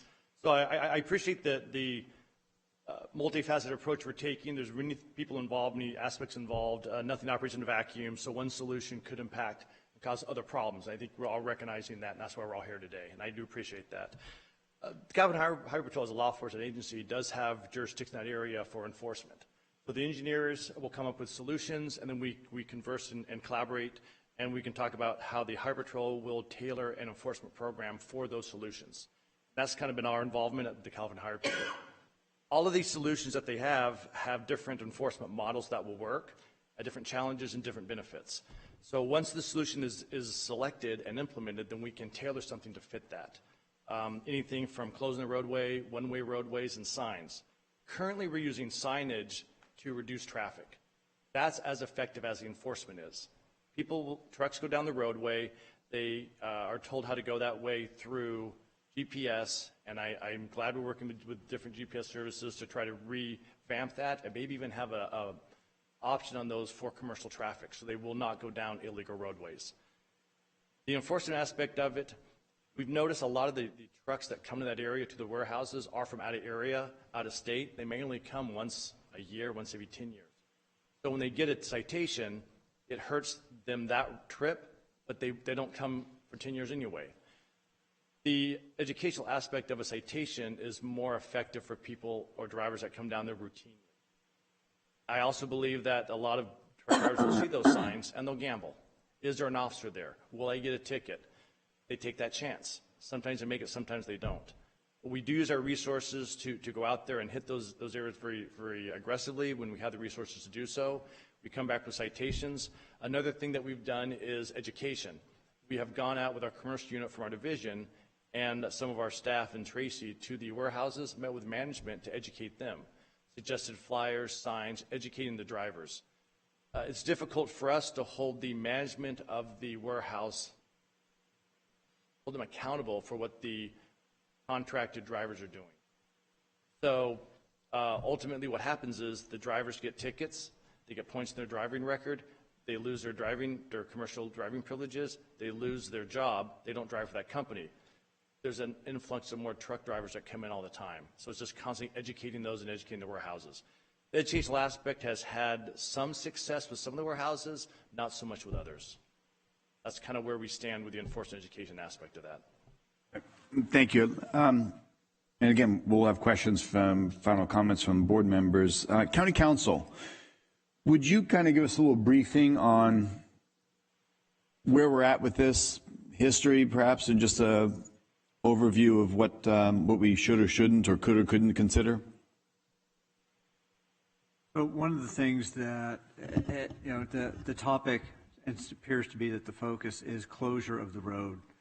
So the requirement that the board has to make if you're going to close the road is that the highway is no longer needed for vehicular traffic, period. That has been very narrowly construed by the courts. I know that that the folks in Lambersville did find a case where it was broadly construed. That case has been overturned.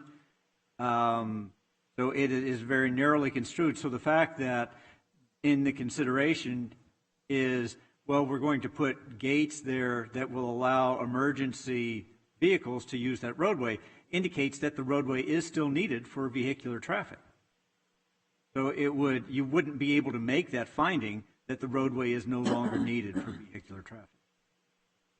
Understood. Okay. Bring it back to the board. Any comments at this time? Supervisor Miller, representing District 2. Thank you. I have a question for County Council and perhaps for our staff as well. I read all the letters, and the focus was really on the truck traffic and Prologis. But listening to everyone here today, it appears that's only about half the problem. There is a huge amount of commuter cut-through traffic that is also impacting this neighborhood. And so my question is, have we really taken a look from a traffic standpoint about the full impacts of that? Because if you're talking about commuter cut-through, a lot of that is squarely in our lap. That's Mountain House. And so, or at least a large portion of it is. So in terms of who pays for a traffic study, if we're going to really look at the negative traffic impacts on this community, and it's not just focused on the business park, then what does, and it's not coming at it strictly from the standpoint of we're going to pursue a road closure, but we're going to do a traffic study to actually analyze the impacts of development surrounding this community and potential mitigations. What does that do to the responsibility to pay for that traffic study? Supervisor Miller, through the chair, the issue that we look at with the gift of public funds is really a determination by the board about whether or not there's a public benefit. And in that public benefit, what you're weighing is whether or not there is an incidental or a primary benefit to an individual or to even a small group of people. If it's a primary benefit to that small individual or small group of people, then that's a gift of public fund and is prohibited under the state constitution. When you expand the scope of that traffic study to look at the larger area and a broader scope of mitigations that can be done, not just those that would impact Hanson, but would impact the broader area, and potentially address as Cordes Ranch builds out and some anticipation there. I think an argument can be made that is within, that there's a public benefit that arises from that. But again, it's up to the board. Okay.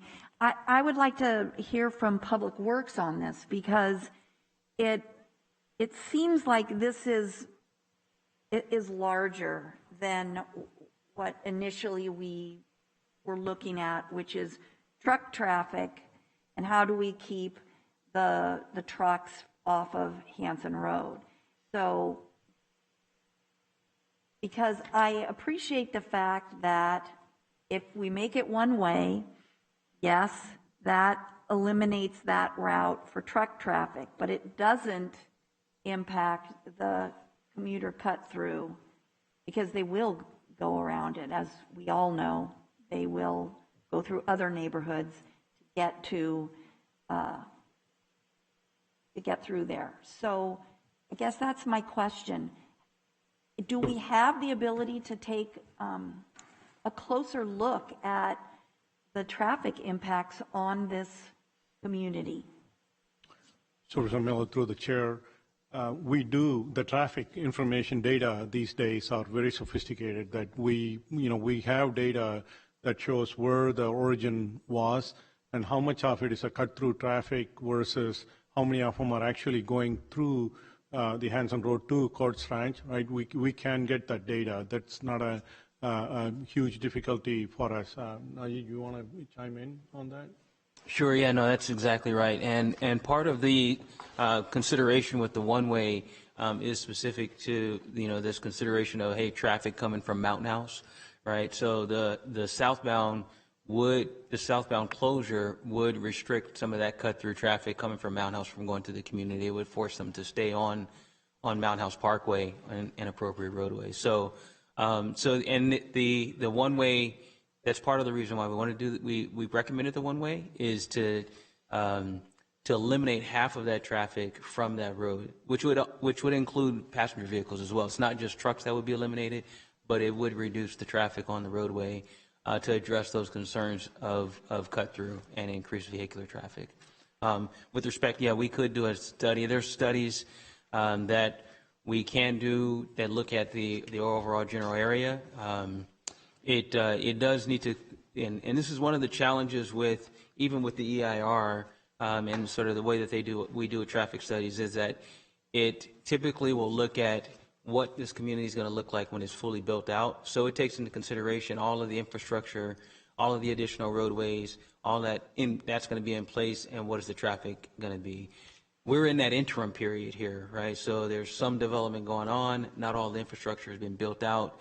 And so how do you, and you know, a traffic study it's difficult for it to model every single phase or every single point within, you know, the development of an area, right? So that's where we're trying to figure out how do you deal with this interim solution where you adjust for traffic until the other roadways that are anticipated are constructed to handle this traffic. And I appreciate that, but I think Mr. Jolly brought up another point in terms of our agricultural uses for that road and their access and their ability to continue farming and be productive. So I'm just wondering if you've addressed that in any way. Supervisor Miller, I'm very happy that you brought this up. So that gives me an opportunity to clarify. My apologies that if we didn't already. Any of the options that are put in there, they are conceptual ideas, so to speak.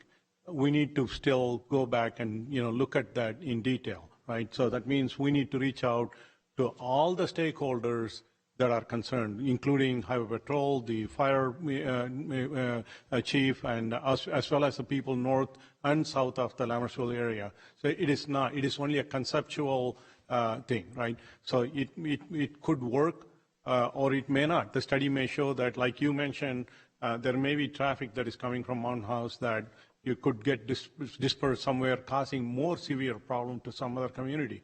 So we do need to look at those things. However, though, right, one thing, again, as I mentioned that, we need to have something, whatever it is, whether it's an enforcement, whatnot, we got to get those trucks out of that place. That needs to happen today, right? There's not a single doubt in our mind they don't belong there.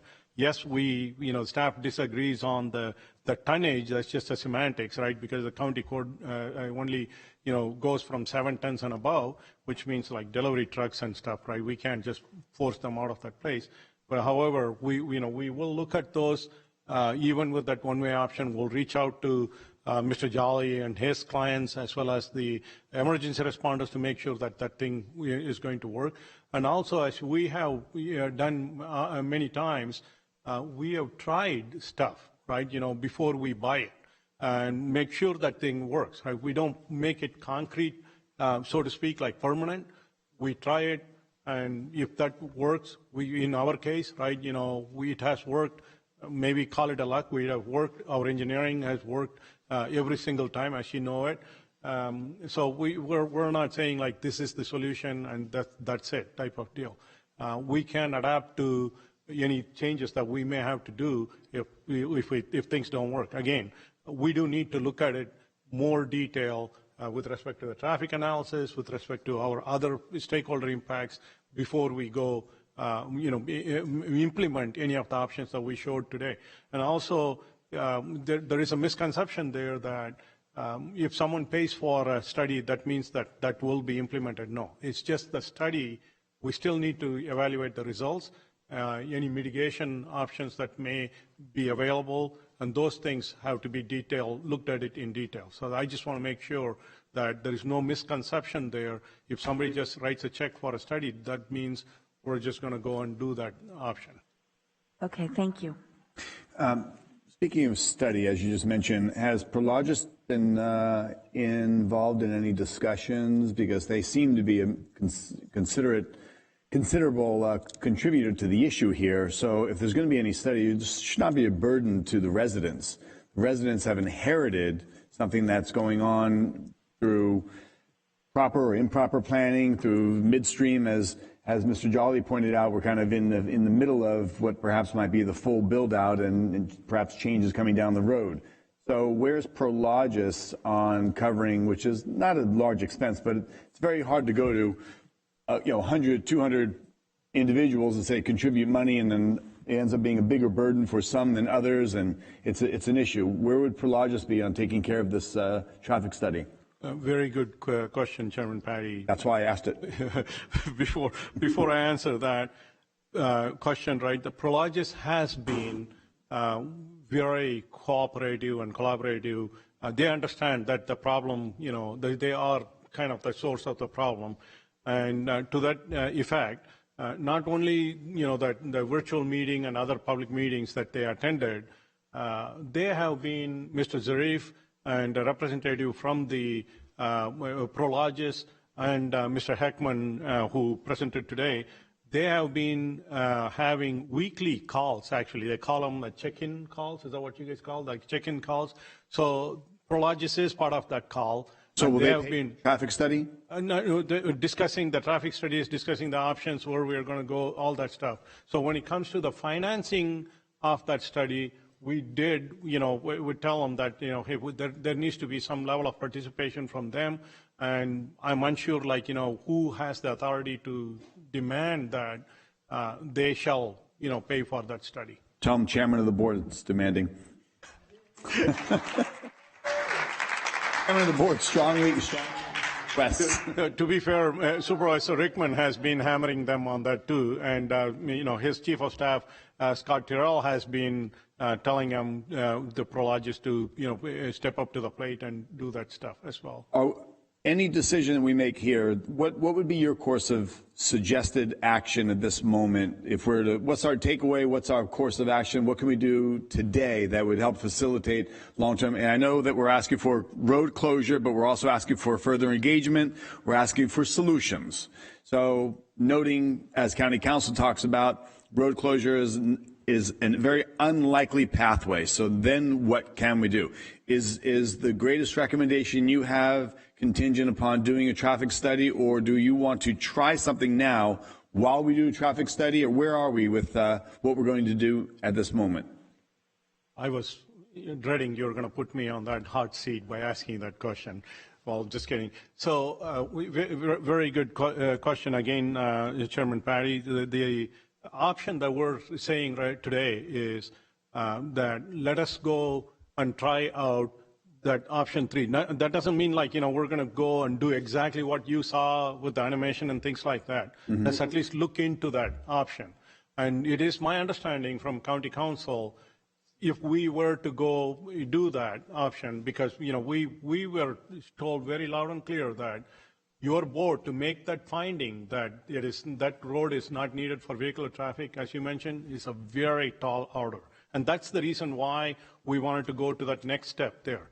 So allow us, if the board so chooses to direct us to go there and do the study, it's my understanding, County Council, correct me if I'm wrong, we could take on that burden. Of course, it'll come out of the Road District 5's funding, but we would take on that burden of that expense, the county, and perform that study, whatever is needed, perform the outreach, what it takes to, hear and receive input from the various stakeholders, and jointly come up with a solution that would work for everyone. And I hope that one such solution exists, and we wanted to get there. So you're thinking to incorporate option number 3. Can we see the options, please, as presented?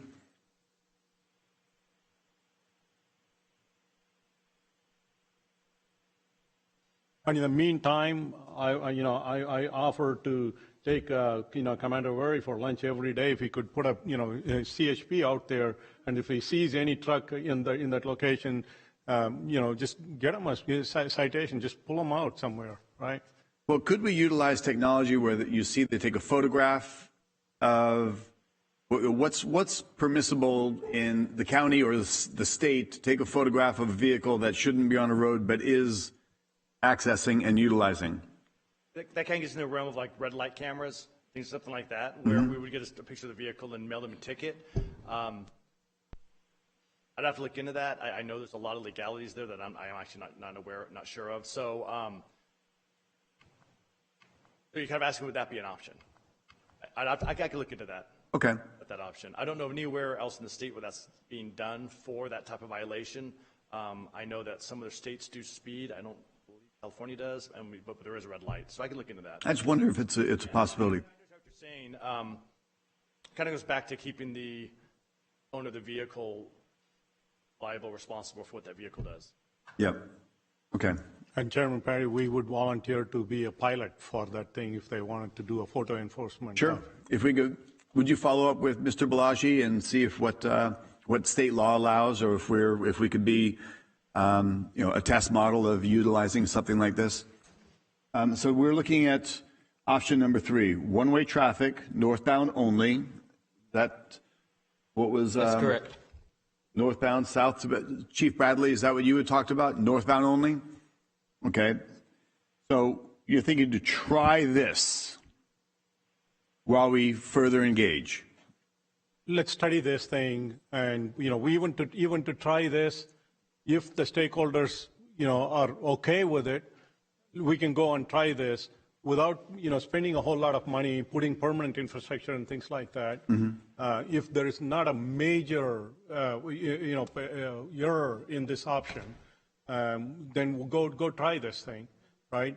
And if that works, if we find through this option when we are trying it out, we see that there are certain mitigation we need to take in addition to this option, let's go do those things as well. We come back to the board, ask your blessing to go permanent. And those. Understood. Supervisor Miller brings up a good point, as presented by Mr. Jolly, that there's agriculture. If agriculture would go one way, it might be a further route around, but they still would be able to access through their road. Do you find it would be a major impediment if we went one way? Unfortunately, in speaking with my clients, they hauling tractors and other equipment up and down the road, they rely on being able to access that bridge to be able to do that. And so if it's only one way, then we're diverting that ag traffic elsewhere to get back across the bridge. And so I don't think the one-way solution addresses that. I don't know how that would be addressed with the one-way situation, to be honest, Chair Patty. Where else would you go? I appreciate that folks are trying to come up with solutions here. I just don't see that one as being viable to address my clients' concerns.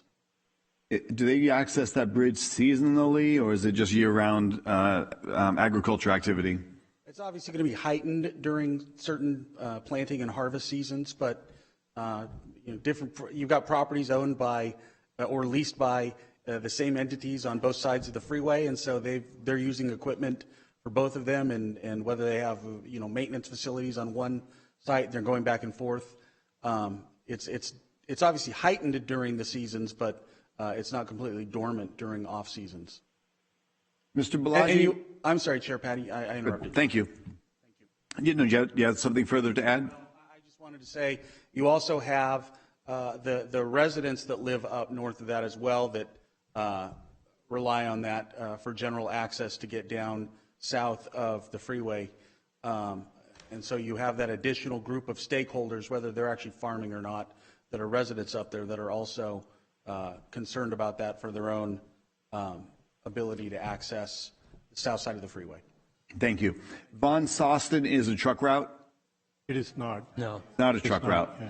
So if we're diverting, where would this traffic, if we zoomed out, where would our traffic go? What's a truck route if you're going to cross back over the freeway, which seems to be the bridge access that we're talking about?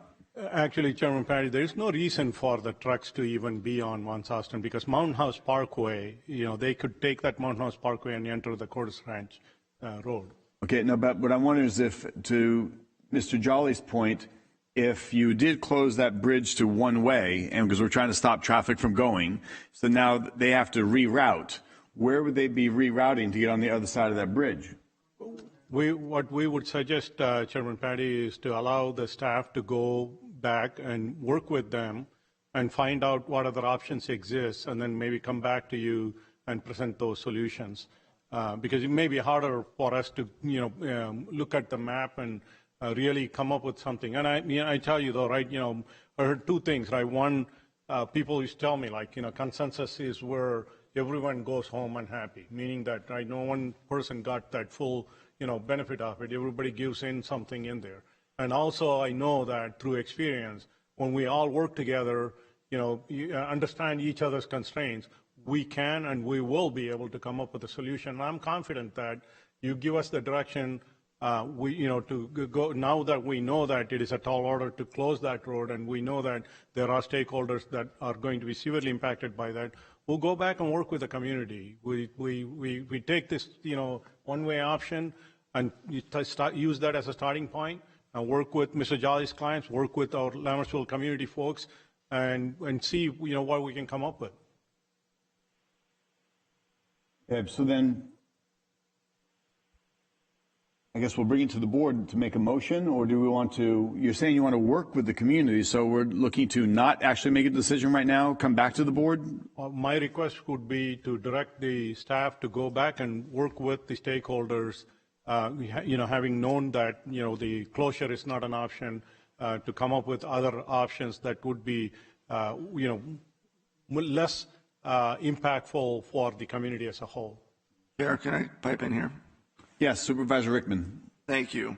And I think at the bare minimum here, let's start there. We'll have to do a traffic study, correct? Yes. All right. And Prologis, they're $1 billion company. They should be able to take care of that. And Mr. Miles, is that something that we could ask? Without getting us in legally. We can certainly make the request. Okay, there we go. I think that would be a start. I just wanted to make sure we're not going to get sued or anything like that. But when it comes to, the problem is the truck traffic. We talk about ways, and even the commuters. What I'm trying to find out here is the reason people are taking this road is not because it's the most scenic. It may be people may love almond trees and out in the country, but it's there for the most efficient for those individuals. Same thing with truck drivers. It's the quickest way possible by ways. And what they're supposed to be going is, like, truck traffic is supposed to be getting on 205, getting off Mountain House, taking International Park of Commerce, going to, what is that now? Is that Schulte, or they changed the name? Now go down to Schulte and hit the warehouses there. But we also have Promontory Parkway that they opened up, and that's another avenue that the truck traffic should be able to take. So there's no reason at all, zero reason why these big rigs need to be on Voss, Austin, Hanson, on these non-truck routes, non-star routes. So, even if we do, so how do we stop that? We do a traffic study. I just don't want to keep pushing this, keep on pushing this along. Because this has been going on for 5-6 years, and we try something, and 5-6 years later we're back here, and it's going to come back to this board again, and we're going to be sitting here doing the same exact thing that we're doing today. So, for the time of this board, for our residents that, and I have to deal with this. I would like to, come up with some type of solution or a possibility of a solution, because there is also a school letter that we received from Lammertsville Elementary School, and they were citing safety reasons and so on. So it's not just pretty much the residents for their homes, but also the school district itself is chiming up on this and showing the importance of it. And when we have to think of, if the build out now, I don't know what it is, 25, 30, 40%, whatever it may be, and it's an 1,800 square foot, and I believe it's supposed to have over 36,000 jobs once complete. So what will that do? What will that look like in the future? These are all the things I need to take into account. And it doesn't seem like anybody wants the one way. I think that's the only thing that's consistent today that we all agree on, that nobody wants the one way.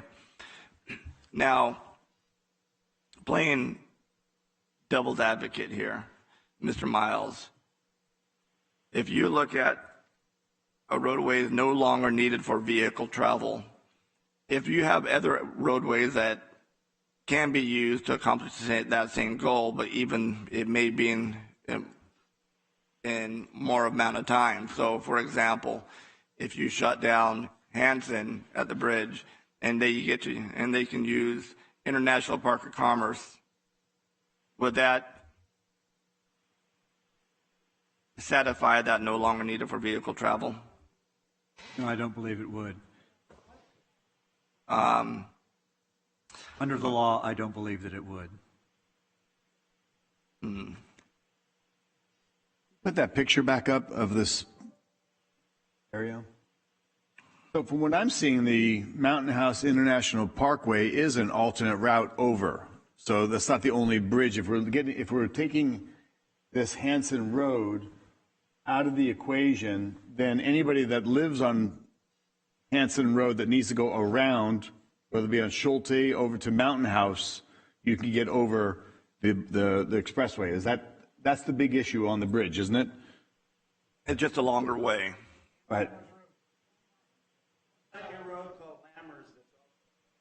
But then but the problem with, now you're shifting, we're talking about this is one of the reasons you need a traffic study. Yeah. Now you're shifting it out of your community into off of Lammers right by Kimball High School, which they're going to have to go to Schulte, go to Hanson that way. So now you're taking a big U. So I would propose that we consider something like this and see if Supervisor Rickman, what if we do the traffic study as is, implement a one-way shortly thereafter, see if that completely does a paradigm shift and this issue isn't as dramatic, and look at if that's step one, phase one, we look at what the impact could be. So that would be my proposal, and I would make that, I don't know if we need that in a motion.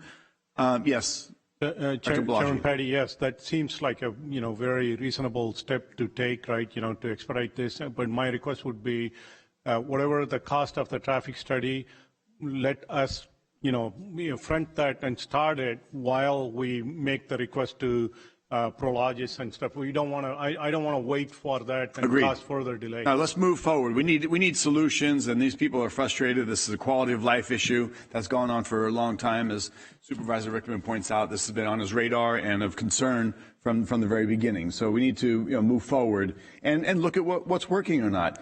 And if I would suggest that we go to Prologis and ask if they're vehemently opposed. Then let them know that it was Supervisor Villaputua that was pushing for that, okay? Other than that, let's go forward. So do we need a motion and real quick, Chair, can I ask one more quick question? Sure, Rickman. Because this is a question that has came up, and these trucks that are going to these warehousing, they're independent contractors and so on, and we talked about holding the companies themselves accountable. Is that possible?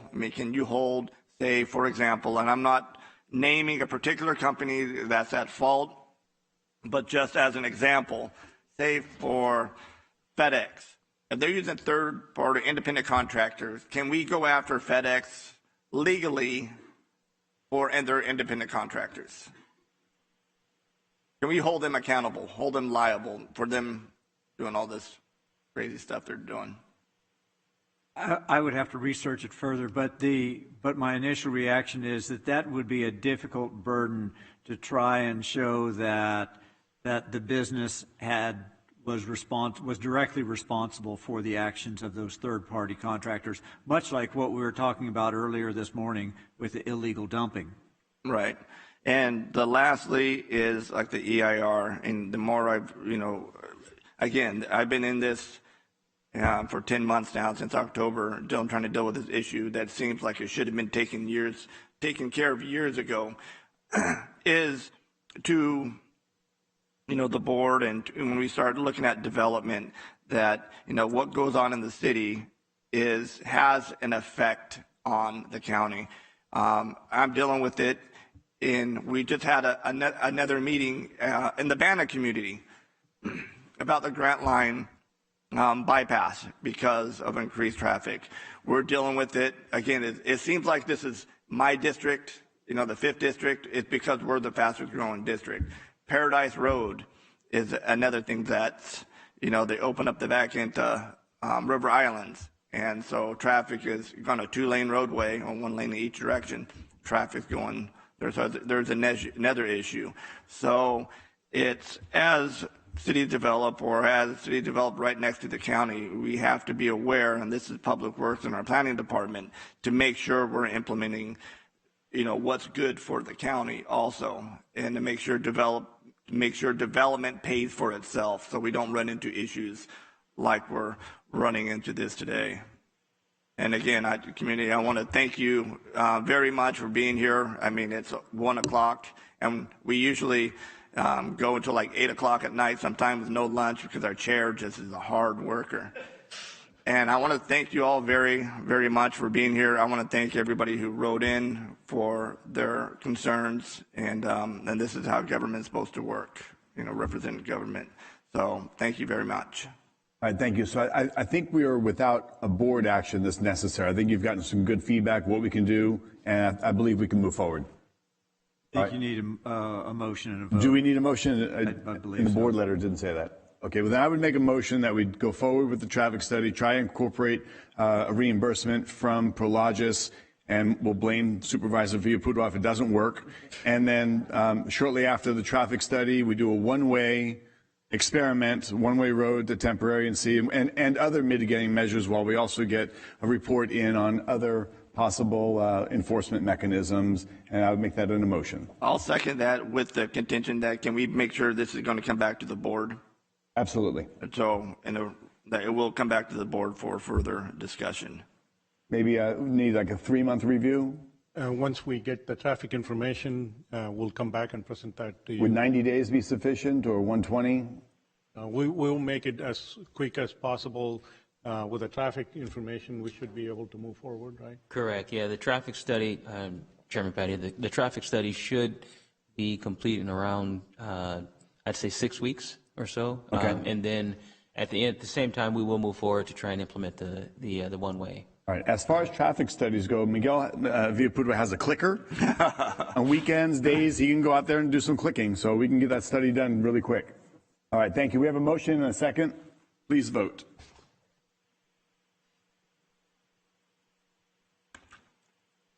Outstanding. Adopted 5-0. Thank you all for the engagement. Moving forward, we have item number 4, Director Kwong, Community Development. Amend the Community Development Department fee schedules for building permits, planning applications, Mountain House planning applications, and establish a code enforcement administrative cost recovery fee schedule. Director Kwong.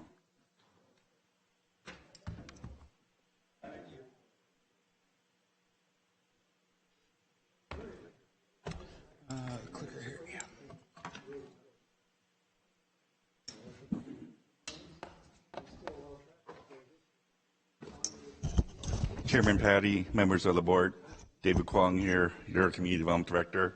With me also is Assistant Director Eric Merle, and I have all my division managers here as well, from Corinne King, the Code Enforcement Manager, Jennifer Jolly, who's my Deputy Director of Planning, and then Mark Fine, who's our Chief Building Official and also Deputy Director of Building and Life Safety, and then we also have our consultant that really assists us on this entire effort, Chad Wolford from Wolford Consulting.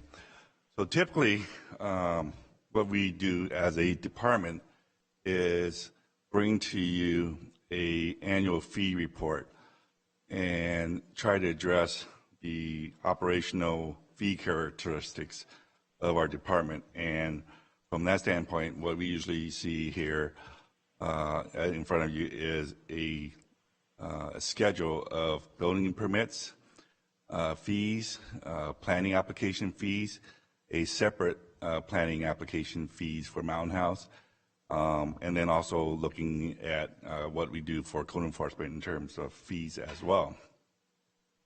And I want to distinguish between general public services and special public services in terms of what our fees are. So general public services are the types of activities that you see on the slide before you, and they are typically funded by sales tax, property tax, sometimes grants, things like that. The CDD fee schedule update particularly falls into the property development side of things in regard to special public services. And what we're looking for, to explain a little bit more, is that special public services fees are designed to cover the costs associated with user-initiated activities. I want to make that distinction there. The amount of fee is intended to provide expected services without shifting the cost to the general taxpayer, which is basically in terms of the general public services and general type of taxes like property tax and sales tax. And then our aim in terms of fees are no more to be charged and is no more than necessary to cover the reasonable cost of the activity itself, basically a building permit, planning activity, something like that. So I want to recap a little bit on the process we've gone through over this last year and more in terms of what we've done as a department. So I mentioned typically departments bring to you fee schedules annually. Well, our department has not brought to you the board fee update since 2002 for Mountain House planning applications. There have been consumer price index adjustments, but they range basically up to about 2% or so, and they have not caught up with cost of operations. We have, in terms of the 2010, we have not brought to you the overall planning application fees for an update before the board since that time. And then in 2011 was the last time we brought to you a building fee schedule update. Well, lots changed in the last, you can imagine, 10, 11, and 19 years in terms of statutory change in building codes, the work effort necessary to carry it out, in addition to planning and zoning law, and all of our corresponding work effort necessary to carry out our operations. So we thought with the time that has passed, we needed to do a comprehensive review of these particular fees and bring that forward to the board in a holistic fashion. So the type of study that we had done in conjunction with Chad Wolford was to look at our entire cost of our operations in terms of what that means. So that means looking at our budget, looking at our wages, our benefits, looking at overheads, and looking at what other departments charge to our department in terms of other types of allocation costs. And that basically builds up that unit in terms of what a planner might cost, what a plan checker might cost, what a building inspector might cost. And what we found in a typical year, in a particular case year we use, that for permit type of work, that actually amounted to about $3.1 million annually in terms of a subsidy from the general fund to the community development department for this type of work, the permit related work. So we also knew that so much time has passed, we needed to reach out to our partners and stakeholders. So we had individual meetings with Farm Bureau, Builders Exchange, Business Council, Partnership, Chamber of Commerce, the BIA, and the Mountain House developers, and the CSD as well. And then we held one comprehensive stakeholder meeting with all of these folks in regard to the methodology and their approach, took their input in, and then we had a second one second comprehensive one in regard to here's the conclusions of what we found and what our fee changes were going to be in terms of looking at all the new charges. So in addition to that, we also notified the additional stakeholder list that we created during this entire process to make sure we notify them of our public meetings and this public meeting here today. So that informed our approach overall to our fees. One of the main goals for us is to support a more self-sustaining department and basically reduce our general fund subsidy on the applications and reduce our overall net county costs. We did, based upon the input of a lot of these agency folks, support a hybrid approach in regard to building fees, and Eric Merlo is going to go into a little bit more later, a separate flat fee recovery approach and a separate valuation, building valuation data approach. We also didn't want to go for the entire package where we thought it went all the way straight to 2021. That would be too much to swallow because that's at least 10 years, if not more, in terms of the impact of changes and the fees that would be reached. So we went to, or proposed before you, to 2018 building valuation data. Some of the input we received from Farm Bureau and other folks, Builders Exchange, initially partnership, we thought that we can continue to support reductions for the ag industry and also some mom and pop businesses to encourage compliance.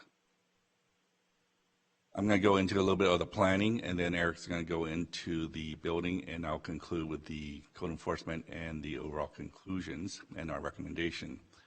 So on average, the planning applications, there's an average of 71% full cost recovery or cost recovery as proposed. We did look at what that meant in terms of applying discounts to multiple applications filed.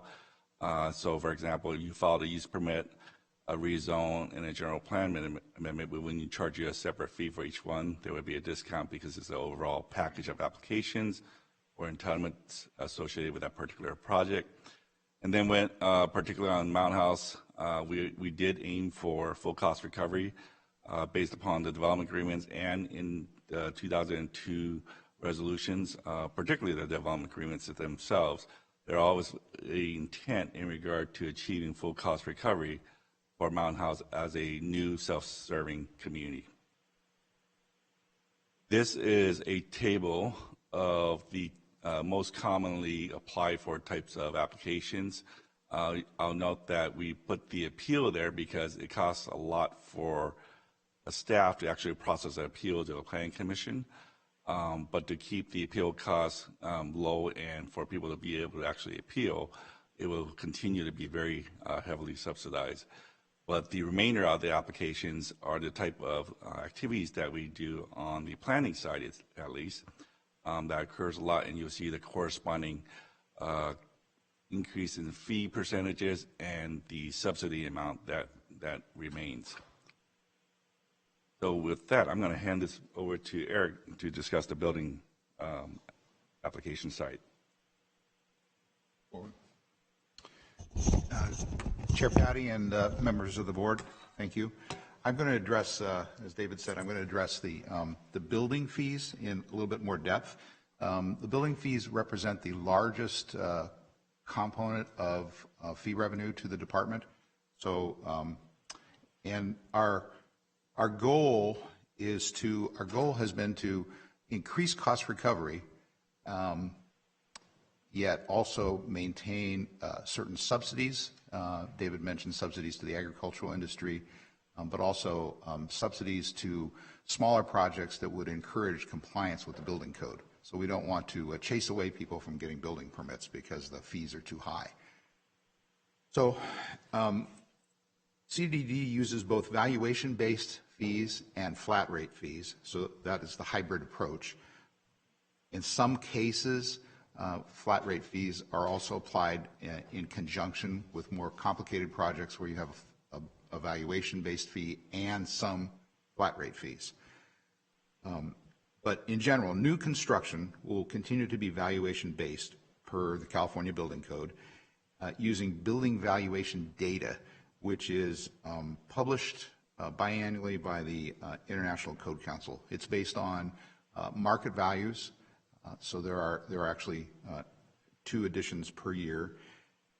Our current fees are based on a 2010 building valuation data that was in effect at the time of our last comprehensive fee update. So, as David mentioned, a phased approach to fee increases is recommended using the August 2018 BVD building valuation data rather than the current data. Now, building valuation is applied to building fees. It gives you a value, a construction value for specific different types of buildings that per square foot, and then we utilize a multiplier that then ends up giving you a specific fee. So that is for new construction. Then there's also the flat rate fees, which are generally applied to mechanical, electrical, and plumbing permits, particularly smaller commercial and residential construction, such as patio covers, re-roofing, equipment change-outs, things of that nature, that will be based on flat fees based on recovery data. So the next slide is the subsidizers. I'm going to discuss the subsidies that we do provide. First, fees for agricultural-related buildings are going to be calculated using the 2018 table, but discounted 30% to reflect the importance of the agricultural community, agricultural industry to the county. And we're also going to extend that subsidy to winery and winery storage buildings that were not currently discounted. And so that was actually a response to some Farm Bureau input that indicated that the lack of winery capacity in the county and a corresponding difficulty in for grape growers to market their grapes was becoming a problem. So we're going to extend the discount to wineries. Then there's also the discount, as I mentioned before, for the selected mechanical, electrical, and miscellaneous permits. They're discounted to encourage compliance. And then finally, we're going to also discount building permit fees, actually waive discount building fees for home improvement projects related to accessibility for veterans and seniors with disabilities. And that's actually allowed by the Health and Safety Code. So those are the subsidies that we propose. The next slide is a table. This is a table of the impacts of our proposed fee increases and changes. And at the top, you can see the numbers, the B through the R. Those are occupancy types of different types of buildings. So you have B as an office, et cetera. And you can see that our current fees and then the proposed fee increases. I believe that the building occupancy was going to increase about 22%. And down at the bottom, you have the single-family residence. That's actually going to increase about 17% with our new proposal, which is, and of course, these are all based on the building valuation, which has changed. That data has changed in the 10 years intervening since our last update. So that's the general cause of the increases. Now, you can see under the F1 occupancies, that is a factory, a processing building, and you see that there's the same building can be built for the agricultural industry versus the regular businesses. And so there's the increase from the proposed fee, but then after the discount, you can see that it goes down. So that's a subsidy that we're providing for the agricultural industry. And the same thing applies for warehouses, which is storage, S1. A big change is going to be in the S1 occupancies, and this currently, if you look at the S1 occupancy, these are big, giant warehouses for the logistics industry. The current fee is fairly low based on the valuation of the buildings in 2010 compared to what the valuation data is currently. And so those larger buildings, which are generally going to cost more in building inspection, building plan review, and so forth, have greatly increased in valuation according to the tables, and so accordingly the fees are increasing. At the bottom, you see that the patio covers, re-roofing, water heaters, these are sort of selected miscellaneous fees. Our current fees are fairly low. They're actually much lower than cost recovery.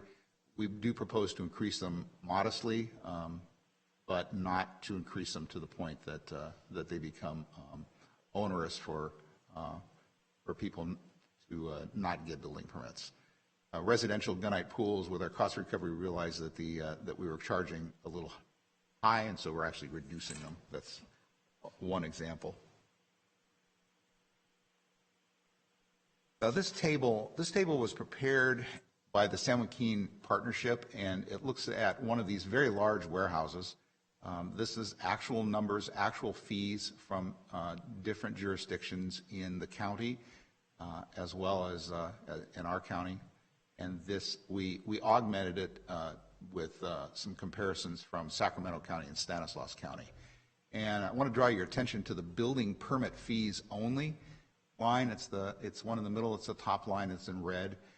And then the line right above it, which shows us the building valuation. And so you can see that the building valuation in San Joaquin County in our fee structure right now was $50 million.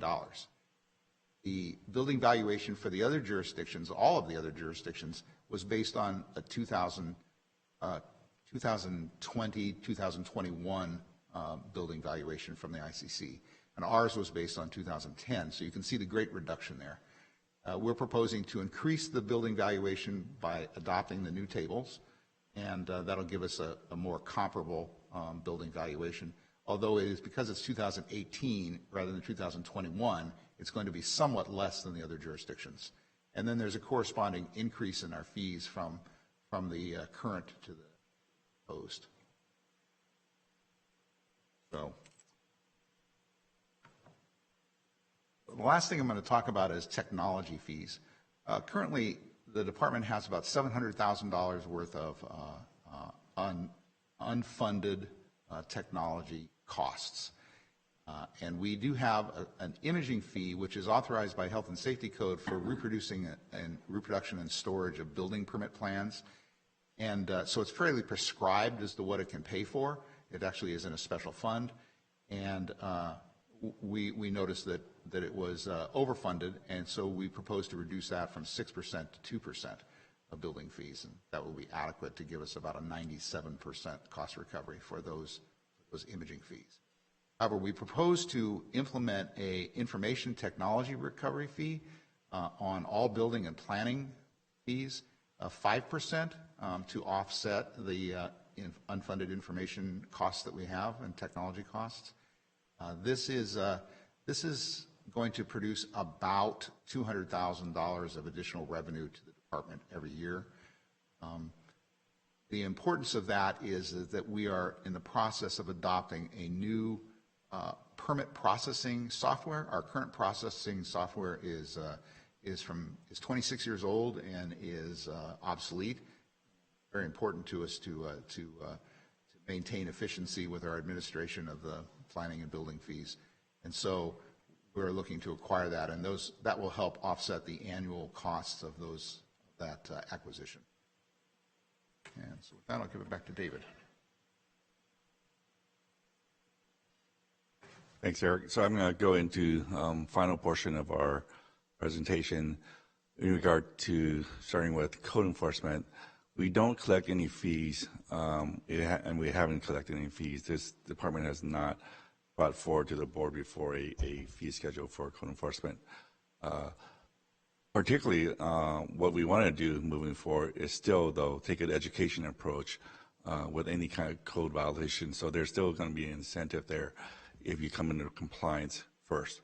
So any fees, though, will be used only as a tool, and as I mentioned, it'll be incentive for bringing property owners into compliance if you actually take a certain step, which I will explain in a second, before we actually file a final notice. So what we're proposing is a minimum fee, really at 25% of cost recovery, because our goal, again, is to enforce local ordinances, basically for the health and safety of the community and to reduce blight. So this is the thing I was referring to earlier. Basically, we conduct a lot of research, and we have to go out and do field inspections, and sometimes more than once, in order to determine whether we file a notice in order to abate. And that would be $126. But what we're looking at is actually, if you don't comply, then you'll get a $90 fee, and then we pursue down the lien path and other penalties later on. But if you do comply, we would actually say the $126 fee would still continue to be waived, because what we really actually want is compliance by the property owner at the end of the day. These are not citations and fines, and we also have not conducted fines in over 10 years. But I wanted to also assure the board we're continuing to work with County Council. We do have the ordinance in place as of about a year and a half ago, and we're trying to develop the fine program as we speak while we're doing this as well. So one of the things that they want to talk about is that while we're proposing these fee changes, we've also done a lot of things in regard to the last couple of years, the entire staff working together with a lot of help from County Council's office and other departments in regard to making some things happen in regard to departmental efficiencies, excuse me. So we've implemented electronic plan check. We've now got electronic payment. We implemented Camino Keyless. Camino is a software that allows contractors or builders to basically ask questions. The goal there is if somebody calls us 2 or 3 times, it takes care of the first or second time it calls. So it allows our staff, relieves the staff of some of those calls so they can get to other things as well and become a little bit more efficient. So that's the purpose of that software that we bought this last year. We bought Keyless, which we're about to implement. Keyless is a kind of like you get in queue, but you don't have to be in line, so you know how long you have to wait, so you don't have to waste time standing in line, so you can even sit in your car as well. And still it works probably in this environment where we still have people coming into the office but still afraid to do so they don't want to be in the office for a long time. So that helps out from that standpoint as well. We actually have streamlined Mountain House planning applications are ready in regard to development review, but we still need to, as I mentioned earlier, continue that process and see if we can make any additional efficiencies there. But in addition to that, obviously, along with the original board resolution, we want to be full cost recovery on Mountain House processing. We have added consulting services to help supplement our staff to make sure we try and meet our timelines as much as possible. And we're continuing to do development code changes for permitted by right, which we're going to be bringing to you in batches in this coming calendar year. So where I want to go, all those things leading up to basically where we're at in terms of the conclusions of the study. The highlighted yellow columns is basically the percentage changes. The specific change for the total of planning, building, and code enforcement is the 81% that we're shooting for in terms of cost recovery. Again, that's for an estimated caseload of work in a given year. And what we estimate that is that it would bring about $1.7 million back to basically offset the general fund. So as you might recall, here's the average fee increase, but as you might recall, I have the numbers up here again. I mentioned earlier it's about $3.1 million subsidy in regard to permit activity work.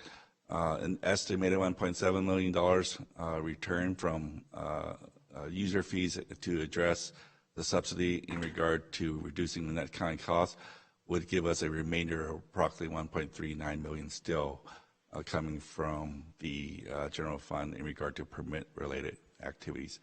So with that as in conclusion, staff recommends that you adopt a resolution to approve the building permit, amend the building permit fee schedule, amend the overall planning permit application fee schedule, amend the Mountain House planning application fee schedule, and then adopt a cost recovery fee schedule for code enforcement. And with that, Chair and Board, we're open for any questions you may have. Thank you, Director. Mr. Merlot, any questions from the Board? Looking to my left, nothing yet. Looking to my right, Vice Chair Nguyen. Thank you for that presentation. Appreciate the extent of it in regards to certainly bringing us up to date. A couple of questions in regards to the technology aspect of it, and you talked about the plan checks and all those particular things can be reviewed more expeditiously. As and I assume there's other software that you're going to purchase or implement to reduce time spent by staff in regards to processing all these applications and permits, et cetera. Will there be an opportunity in the future based upon a reduction as opposed to doing things manually or by hand or paper or whatever that we will revisit this and possibly reduce, because the time involved has been reduce our fees for some of these particular applications, permits, projects, et cetera. Is that anticipated in the future by the efficiency of the operation? I think so. At the same time, we've got a great hardworking staff, and the volume has been increasing. So we talk about the logistics projects, that volume has been increasing. The Mountain House application, that volume has been increasing. So these tools are helping us to make us more efficient, but at the same time, the volume keeps on increasing as well. So we're trying to keep that balance while we're having the staff and while we're adding consultants to help us maintain that balance. We're hoping all of these technology improvements also helps with that balance. But at some point, I think the balance is going to be offset a little bit or fall one way or the other, given the number of volume of applications. We are probably at, this year, the highest volume of applications we've ever been in the last 6 years, after coming out of the recession. But we do expect that these technology improvements will help us make us more efficient, and actually not just ourselves, but other departments as well, because it's not just about CDD getting these technology improvements, but it's also about public works and environmental health also being on the same page with this. Well, I agree. I think the fallacy of technology has always been, well, you can reduce time. I understand that it fills up. Any time you have spent is immediately filled. What I'm thinking of in terms of each individual application, as opposed to spending a day or two, maybe we spend half a day. So when you talk about either the flat fee or the valuation process, that eventually we'll be able, because of efficiency, reduce that time spent on each application, which would then reduce the cost.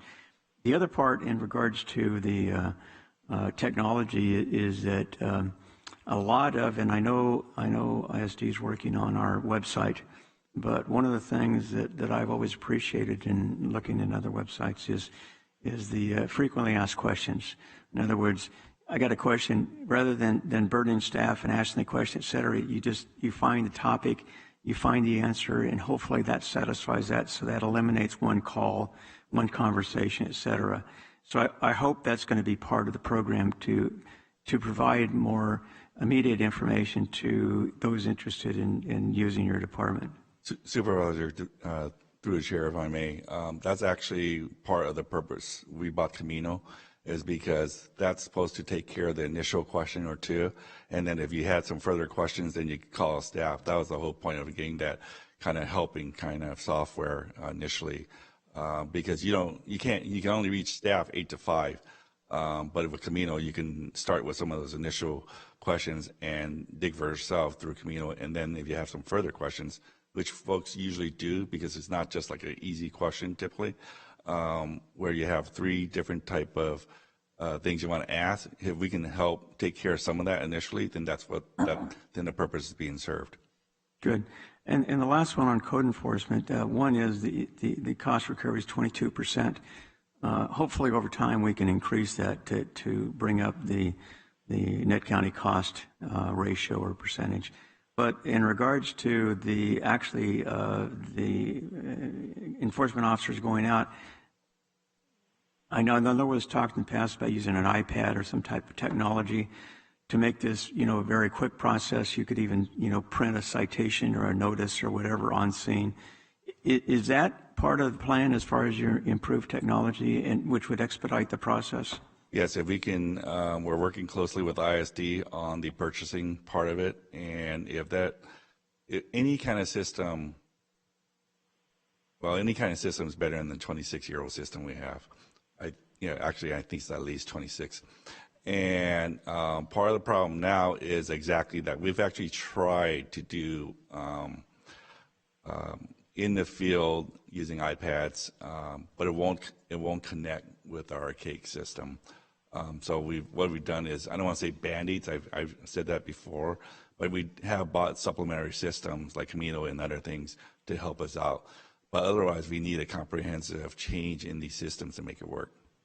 Well, one of the advantages of technology is that you can take that information that's been input to that iPad or whatever you're going to use, and you can download it in the office or even Wi-Fi or whatever, and then it's automatically entered into your system, so you don't have that person re-entering information. And also, if you have to pass this particular violation to either county council or the district attorney's office, it can be instantaneous. This thing about sending packages and letters and paper is just burdensome, and unfortunately it does create opportunities for mistakes, which can be very challenging. So I appreciate your efforts, certainly appreciate the update. It's unfortunate that for whatever reason we haven't visited this since either 2002 or 10 or 11, because when we subsidized our county department operations, that's coming out of our general fund in regards to, and that's everybody's money, which means county residents are subsidizing operations what they shouldn't have to. So again, thank you certainly for your strides forward. Supervisor Miller, any questions or comments? No, thank you for the report and such a thorough overview. It's always hard to raise fees, but not taking a look at any of this since 2010 and 11 is just makes it difficult, but it needs to be done. And thank you for doing such a laying it out so clearly for us. Thank you. Madam Clerk, any comments written to the board? Thank you, Chairman. We do have one public comment submitted by Bob Gutierrez, who writes, the San Joaquin Partnership would like to thank the Community Development Department, along with David Kwong and his team, for engaging a diverse group of stakeholders on this issue. We look forward to the structure being in place as we continue to recruit new companies to the region and continue the growth and development we have seen over the last 2 years. And that concludes our comments. Great, thank you. I have a couple of quick comments and questions, and commend you for certain on the process streamlining and coming forward with some amendments. What's next? What are we looking at? You mentioned that you're talking with ISD about acquiring some new additional tools, software. What's that look like? In the next, we're sorting out the responses to the request for interest at IFI that ISD offered. They're down to 2 companies, and if we're able to get the right software, that software allows us to be able to communicate out in the field a little bit better. It's the type of software also that we'll have to work with other stakeholders. So for example, fire districts, maybe even water districts and other folks out there, that if we can actually get them licenses, then everybody's able to respond a little quicker. But along those lines, we also have to create some rules of accountability in regard to turnaround times, things like that. It's one thing to have technology, but it's another thing to have rules around the technology as to everybody can commit to. So that's going to be one of those things, big things that we're working on next. And the technology fund will hopefully help us maintain some of those that effort as well. You will see also, as I mentioned, you will start seeing development title amendments before the board. We actually are bringing to the Plan Commission the truck parking ordinance to the Plan Commission in November. So it should be, that batch of changes will be coming to the board either late December or January. Might be January, but then after that, we're going to be bringing other development title amendments to you. The whole point here is that if there are actually changes that make sense, then actually let's not make them entitlements at all. I'm actually kind of, it's a little strange position because there's still work to be done. It's less work, but there won't be any fees to collect because if they're directly permitted by right or over the counter, there won't be anything to review except for a little bit of it. So those are the changes that Jennifer has been heading up, and we'll be working with our different consultant, and actually the staff's been working on that part of it as well. So we'll be bringing those changes to you very soon. Excellent. And I believe when you were at the city, I was at the time on the board of directors for the Stockton Builders Exchange, and we had engaged in multiple meetings, and they had really pared down the inspection process from 120 categories of inspection down to 40. And forget my numbers. I know you're right. I mean the ballpark though. You got a good memory though. But what we actually ended up doing was over time, what happens is there becomes a additive or cumulative type of building permit categories, and we had categories like up to about, I don't exactly remember myself, but about 1,400 categories of building types. And we reduced it down to about 800 type of categories, which is a lot, but when you reduce it by that significant amount, what that means is that we can make a judgment call on what building type it is and not sort through over 1,000+ type of building permits, and that takes less time. So if you can make an efficiency like that, then the staff's able to be a little bit more certain and predictable in terms of applying the process, and the customer ends up being the beneficiary of that certainty and process. So those are things that we can continue to work on as well. So have we streamlined the categories and process? And you're talking about buildings, but as far as the actual inspections, so that there's maybe not so many visits to and from? We have not on that particular category, but we can continue to look at to see if we should be able to look at less building permit categories.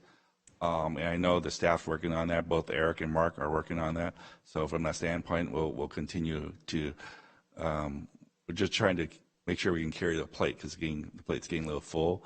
But I hear you, and to that extent, that's one of those things that we, once it's identified, particularly in terms of priority, we'll continue to work on it. It seemed to be very well received at the city, because we had brought in many members from the Builders Exchange, and they were just ecstatic by the process. I mean, as you know, and time is money. Yes. And every time you get a no, you have to come back, and the cavalcade of problems and difficulties that can be. And we certainly don't want to circumvent proper protocols and the safety mechanisms and all the different criteria that must be met.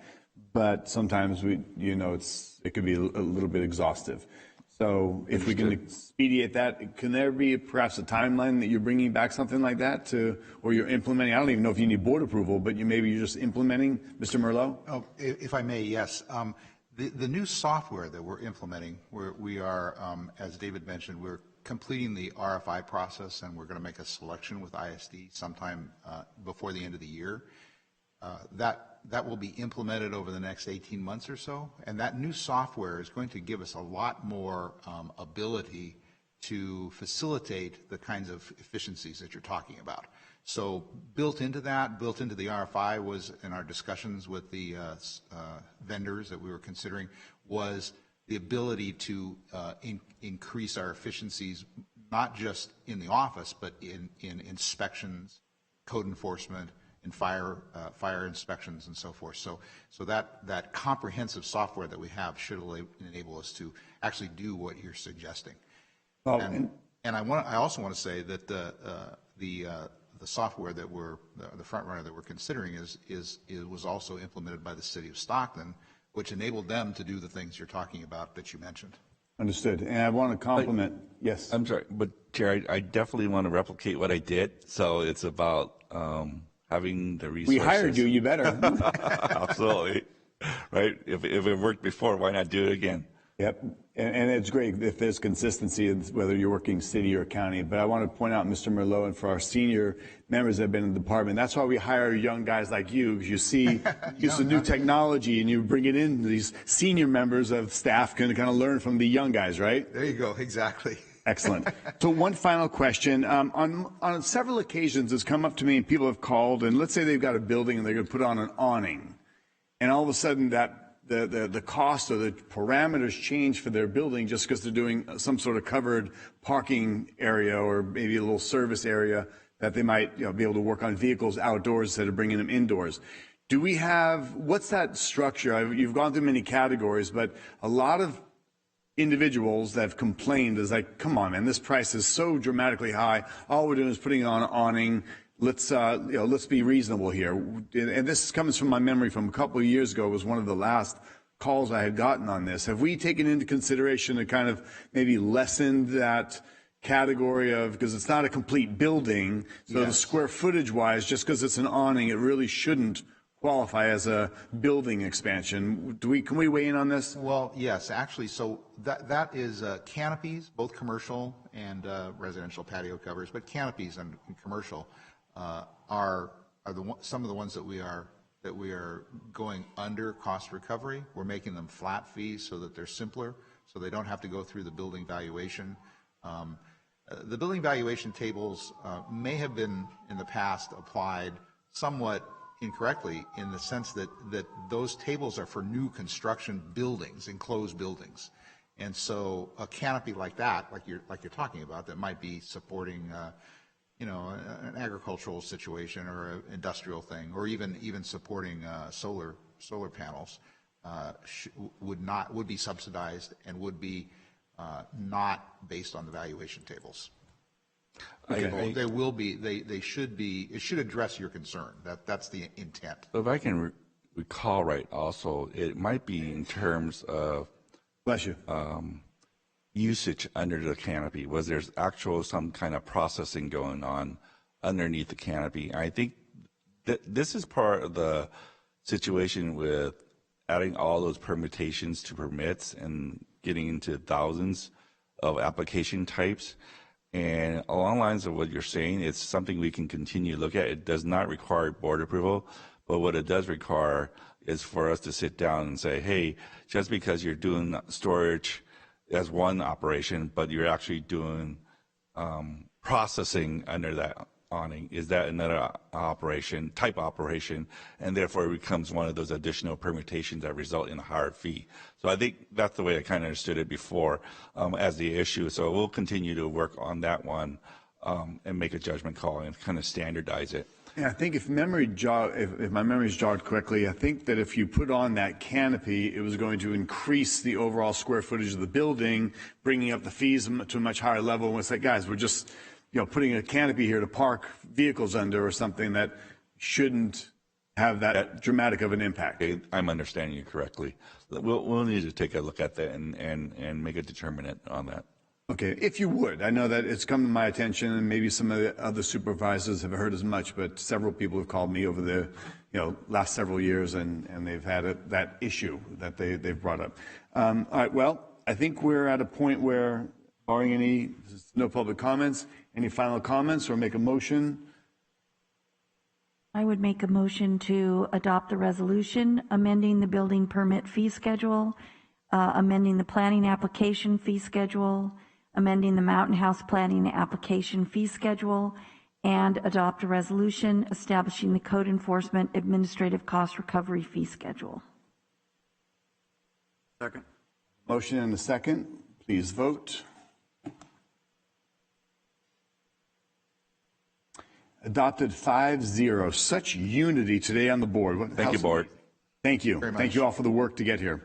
Next up, 9 a.m. scheduled morning item from public hearing. CAO conduct a public hearing to consider adjustment to the county facilities fee schedule for fiscal year 2021-2022 and accept report for fiscal year 2020-2021. Mr. Wolverdine. Thank you, Chair. I'd like to ask Adam Brooker to go over our fee adjustments for 21-22 and the methodologies behind the changes. Thank you, Adam. Great. Good afternoon, Chairman Patty, members of the board. Adam Brooker, County Administrator's Office. On October 12th, the board scheduled today's public hearing. I'm going to provide a brief staff report and recommendations. After receiving a staff report, it would be appropriate to open the public hearing, receive comments from the public, if any, close the hearing, and then bring the item back to the board for consideration.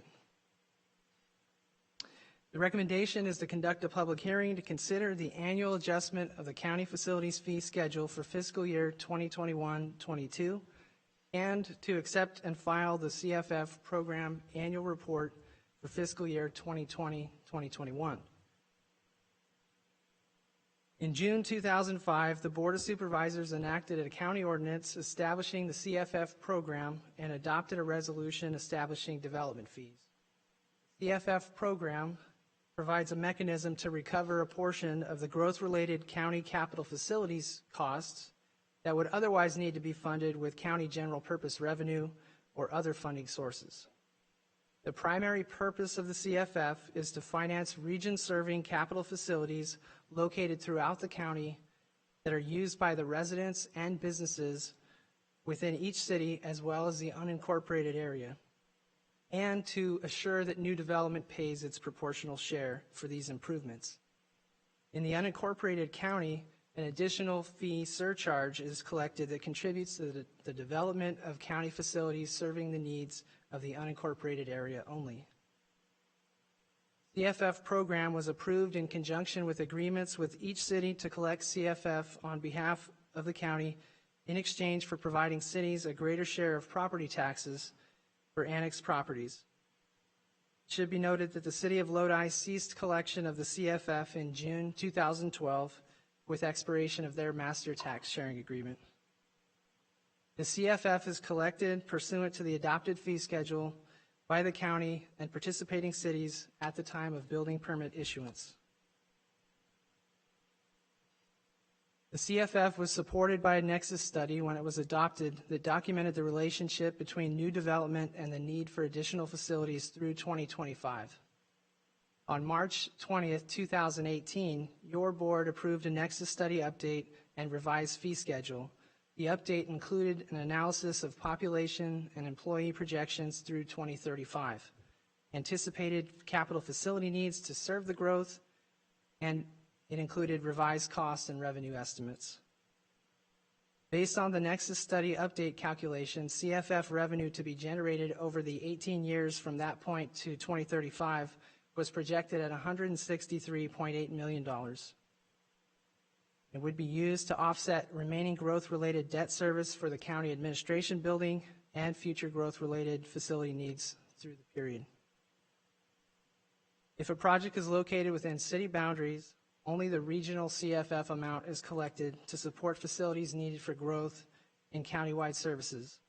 If a project is located in an unincorporated area, an unincorporated surcharge is also collected. CFF revenue must only be used to address the impacts of growth, not to address existing space deficiencies or enhancements in service levels. Some examples of facilities that could be funded with CFF under regional projects, general government facilities such as the county administration building, and our general government departments within, law and justice facilities such as probation, the DA, and unincorporated projects specific to the unincorporated area. Examples of those include public works, community development department, sheriff's department. Staff anticipates completion of a Nexus Study update to bring to the board for consideration in the 2022-2023 fiscal year. Annual inflationary adjustments are required by county ordinance and help to ensure CFF revenues collected are adequate to offset the cost of facility needs in between Nexus Study updates. CFF is adjusted annually for inflation pursuant to changes in the California Construction Cost Index published by the State Department of General Services. The Building Cost Index produced by Engineering News Record provides the basis for the index and reflects cost trends for construction labor and materials in the California market. Over the prior year, the index increased 10.84% due to increased demand for construction services and supply chain disruptions related to the COVID-19 pandemic. This is a significant increase. For comparison, the average annual increase for the preceding 5-year period was 2.78%. And this table on this slide shows both the current and adjusted fees, or fee schedule, I should say. There's kind of 3 columns there, pretty well defined, but on the left-hand side you have the regional column. That's the fee that's collected by the cities. The current fee there on the left-hand side and the adjusted fee on the right. In the middle you have the unincorporated surcharge, and then on the far right you have the county total, which is the regional fee plus the unincorporated surcharge. You can also see on this table that the fees are broken out by development type. So for residential, we have single family and multifamily. Non-residential has retail, commercial, commercial office, and industrial. Agricultural buildings, as defined by the California Building Code, are exempted by the ordinance from the CFF program. This slide has a couple example calculations for not all of the development types, but you can see for the regional component there, residential at 50 units, you're looking at a $14,250 increase. Retail commercial, 1,000 square feet, the increase would be $2,500. Industrial at 500,000 square foot example there, $5,000 increase. And down towards the bottom, you have the unincorporated surcharge. Now, again, if the project's located in the county unincorporated area, you would have both components. So, for example, the single-family residential increase would be $21,250. That 50-unit example.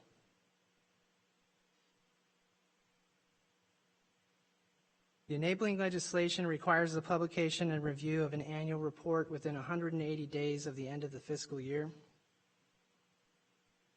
Revenues and interest posted to the CFF program during the July 1, 2020 through June 30th, 2021 reporting period totaled $10,529,768 and $360,376 respectively.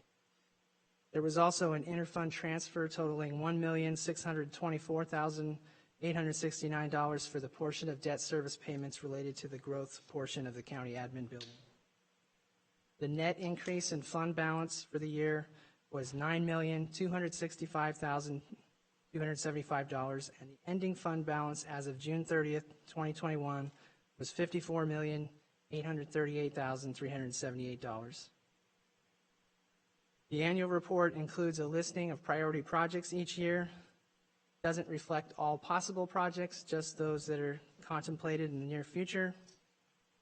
The annual report for this reporting year includes the county administration building remaining debt service payments totaling $24.6 million. And we have a broad category of projects titled the Facilities Master Plan Concepts, with a range of costs from $37.5 million to $56.3 million. This is from the updated County Facilities Master Plan that looked at a 10-year horizon. It was presented to your board on May 18th of this year. The update included an analysis of 4 focus areas involving a select group of county departments and programs, including the Public Defender, Healthcare Services Administration, Environmental Health, Community Development, Child Support Services, Emergency Medical Services, Law Library, and the Sheriff's Office. Depending on the project options for the concepts developed, the total cost ranges were from $140 million to $210 million. But of this amount, it is estimated that approximately $37.5 to $56.3 million would be eligible to be funded with CFF. The next step includes development of a comprehensive 5-year capital improvement program, which will really serve as the basis for identifying the proportionate share that could actually be attributed to growth and offset with CFF. Additionally, the Facilities Master Plan and the forthcoming capital improvement program will serve as a basis for the previously mentioned Nexus Study update, which will be completed, or is anticipated to be completed in the 2022-23 fiscal year. Chairman Patty, this concludes my staff report. I'm available for any questions, after which it would be appropriate to open the public hearing to receive comments from the public, and then close the public hearing for board consideration at that time. Thank you, Mr. Brucker. Any questions to my right? Comments? Seeing none. Any questions, comments? Supervisor Rickman, representing District 5. Thank you, Chair. Now, do these fees, you're talking about growth-related portion of the cost of county, regional, unincorporated area public facilities, and so every city has to pay for this, correct? So these fees are what we're talking about. And through the chair, Supervisor Rickman, every city does not have to collect these fees, but every city, with the exception of Lodi, currently has an agreement with the county to collect the fees, and that was negotiated along with their master tax sharing agreement. So master tax sharing agreement, is that the 80-20 split, that monstrosity that we have? In general, yes. So, you know, and I've had, I mean, I guess we won't, well, I've had heartburn over this for some time, being in my other position before I came here. And, you know, looking at like the 80-20 or sometimes 90-10, and there's some that's, I mean, the county collects all of it, you know. And so when we're talking about paying for additional public facilities, and it seems like the cities in my districts are, and one of the issues that I've had is that we're underrepresented, meaning that, I mean, behavioral health services or services that everybody pays into are all in the county seat, you know, and that's what the county seat is. But those services aren't available in, you know, the 5th district or the 4th district, for example. So why, if those districts aren't using those facilities, why should they pay more? I just think it's, you know, we just got done talking about equity and fairness and stuff. How fair is that? That there's services in outlying counties or outlying districts, cities, I should say, seems to be forgotten almost. Let me try to respond to that. So through the chair, Supervisor Rickman, the fees are collected by the cities, but the developers pay the fees at the time of building permit issuance. The Nexus study update looked at population growth over the horizon, which was through 2035, and it assigned the cost of providing additional county facilities, expanded county facilities, to serve that population growth. It assigned that cost to the different development types that are shown on the fee schedule. Okay, what about, let's just jump in, you talked about tax sharing agreement. I know this isn't the talk, so I won't get too much into it. But, and I know, Theo, we talked about this at all. I think we touched on it. But if there are cities who aren't getting the services that their citizens are paying for, I mean, I think, you know, hopefully the building doesn't fall down once I mention this. But, you know, shouldn't the tax sharing agreement be construed more evenly? I mean, if we're not getting services, shouldn't you give these cities more of the revenue back in order to have those services in their community? And I mean that's just a heads up, like a shot over the bow, because I can tell you that every city in this county feels like the 80-20 or 90-10, or like, you know, some places the county gets 100%, that they're not happy with it. And, you know, it's not fair. When I was mayor, that's one of the issues I had with it, is just that, you know, if you're not in the city of Stockton where the services aren't, it seems like their residents have a hard time getting it. I mean, Manteca just wrote a letter here a couple of months ago when we were talking about behavioral health services. So something to think about, and CEO, I guess that's a conversation we can have at another time, since it's not on this agenda or germane to this agenda. And even like parks, for example, you know, that's a facility. And the only region that doesn't have a park, a county park, is, what district is that? South County. Again, a fairness thing. Is that fair that our residents are paying fees or, you know, tax, and we don't even get to, you know, it's just something to think about. It's something, you know, I'll probably bring up on the agenda, you know, invite all the mayors and council in here so we can discuss this on an open session. So that's it. Thank you very much for bringing the rest of this. I appreciate it. Thank you. Okay. Any public comment on this, Madam Clerk? No, Chairman, so you can go ahead, open the public hearing. I don't have any written comments. I don't believe anybody's here to speak, and then you can close the public hearing. Okay. Opening the public hearing on this item. Anybody in the public here to speak? If not, we have no comments that have been submitted. Anybody from the public wish to come up and speak? No, not at all. It's going once, twice, 3 times. Closing public hearing. Bringing back to the board. Closing comments or motion? I'll make a motion to approve. Second. I have a motion and a second.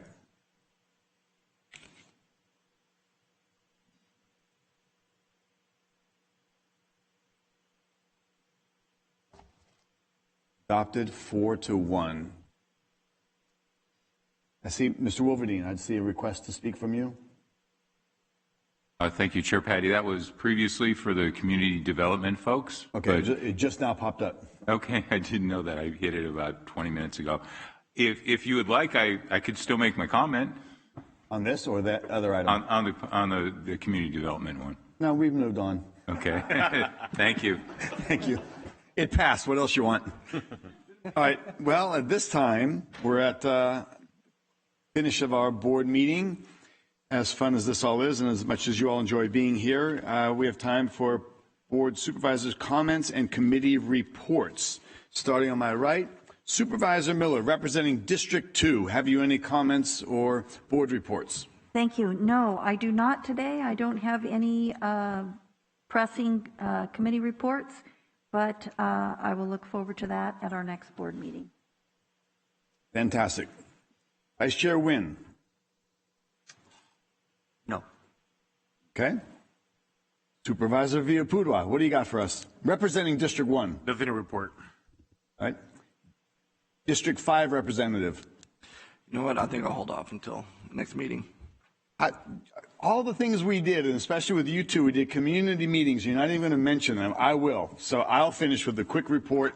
On Thursday the 14th, I was honored to participate along with Supervisor Rickman, who apparently doesn't recall, an in-person 6-chamber evening mixer at Great Wolf Lodge in Manteca. They've set up and structured a fantastic large operation. A lot of kids having fun, but there's also private little closed-off areas for meetings, the large gatherings, and even hosting mini conventions. So chambers that were present were Tracy, Ripon, Modesto, Livermore came over, Manteca, and the Hispanic Chamber all taking part. It was absolutely fantastic event. Supervisor Rickman brought a swimsuit, and he used the water slides apparently later on, but that was another party, I guess.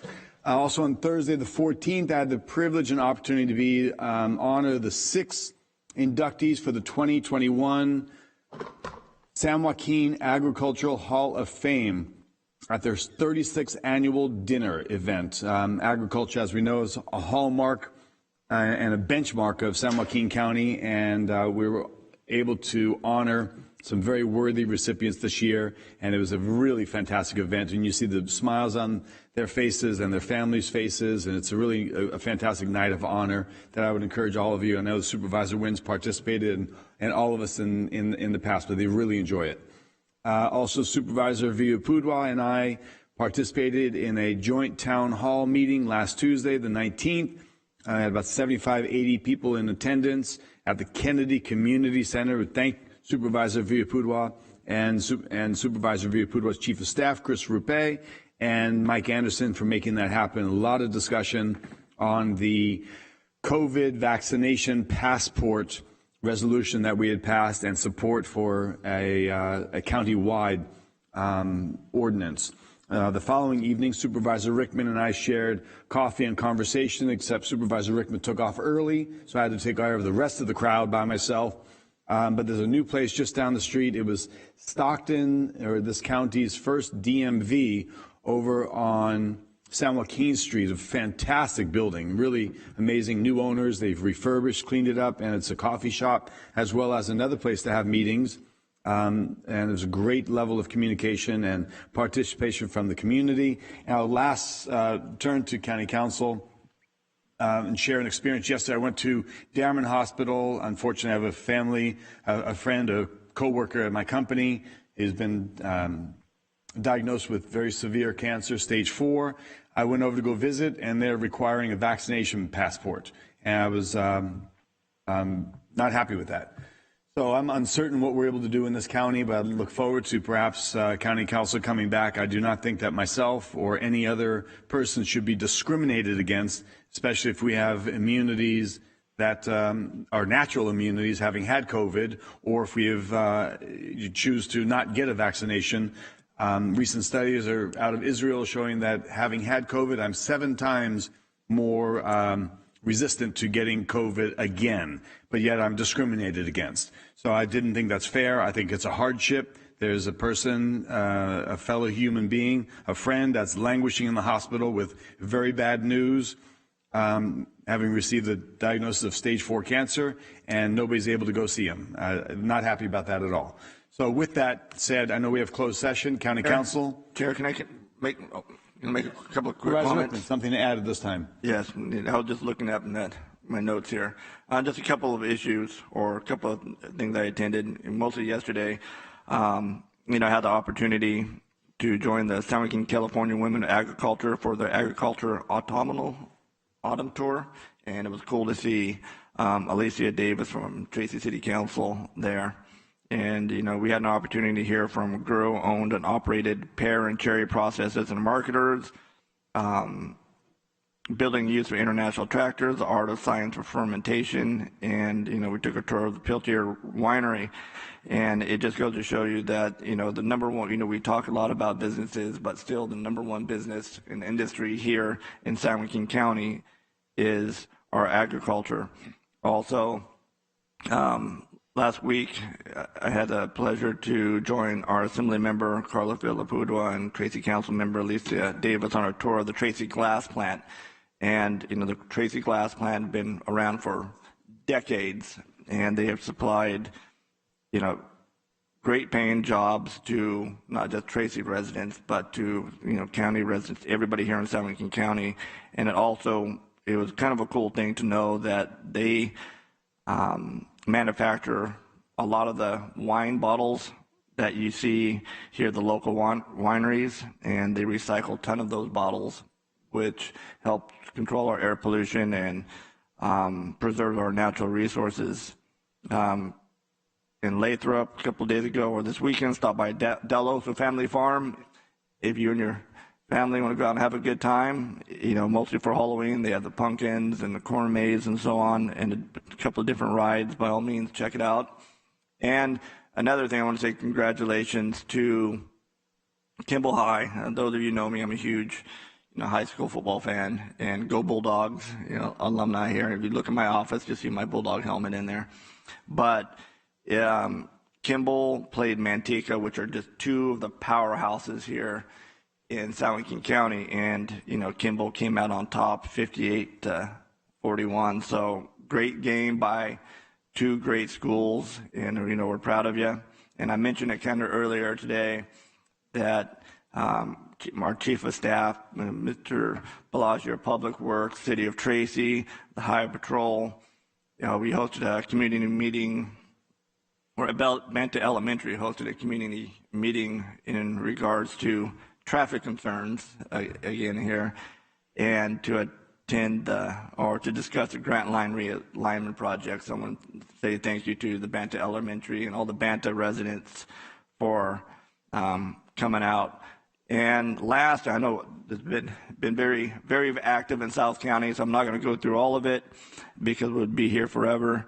But Supervisor Villapudua and I attended the installation of Christopher Callahan as the 26th president in the University of Pacific. So President Callahan, congratulations. If you haven't, this is the first time I went to an installation like that for a college. It was impressive. So congratulations on that. And with that said, I just have a poem I wrote. It takes about 10 minutes, but that is it. Would you like to share what you had for breakfast last week, by the way? What's that? Would you like to share what you had for breakfast so you've gone through your entire calendar? I was going to. I wrote this song that I'd like to share with everybody here. Moving on, County Council, closed session. The board will meet in closed session on the items listed on the agenda. There are no announcements expected coming out of closed session. Thank you, and I will close in remembrance of Mr. Chuck Palmer and his family as a Gold Star father and all that he and his family did for the community. Thank you.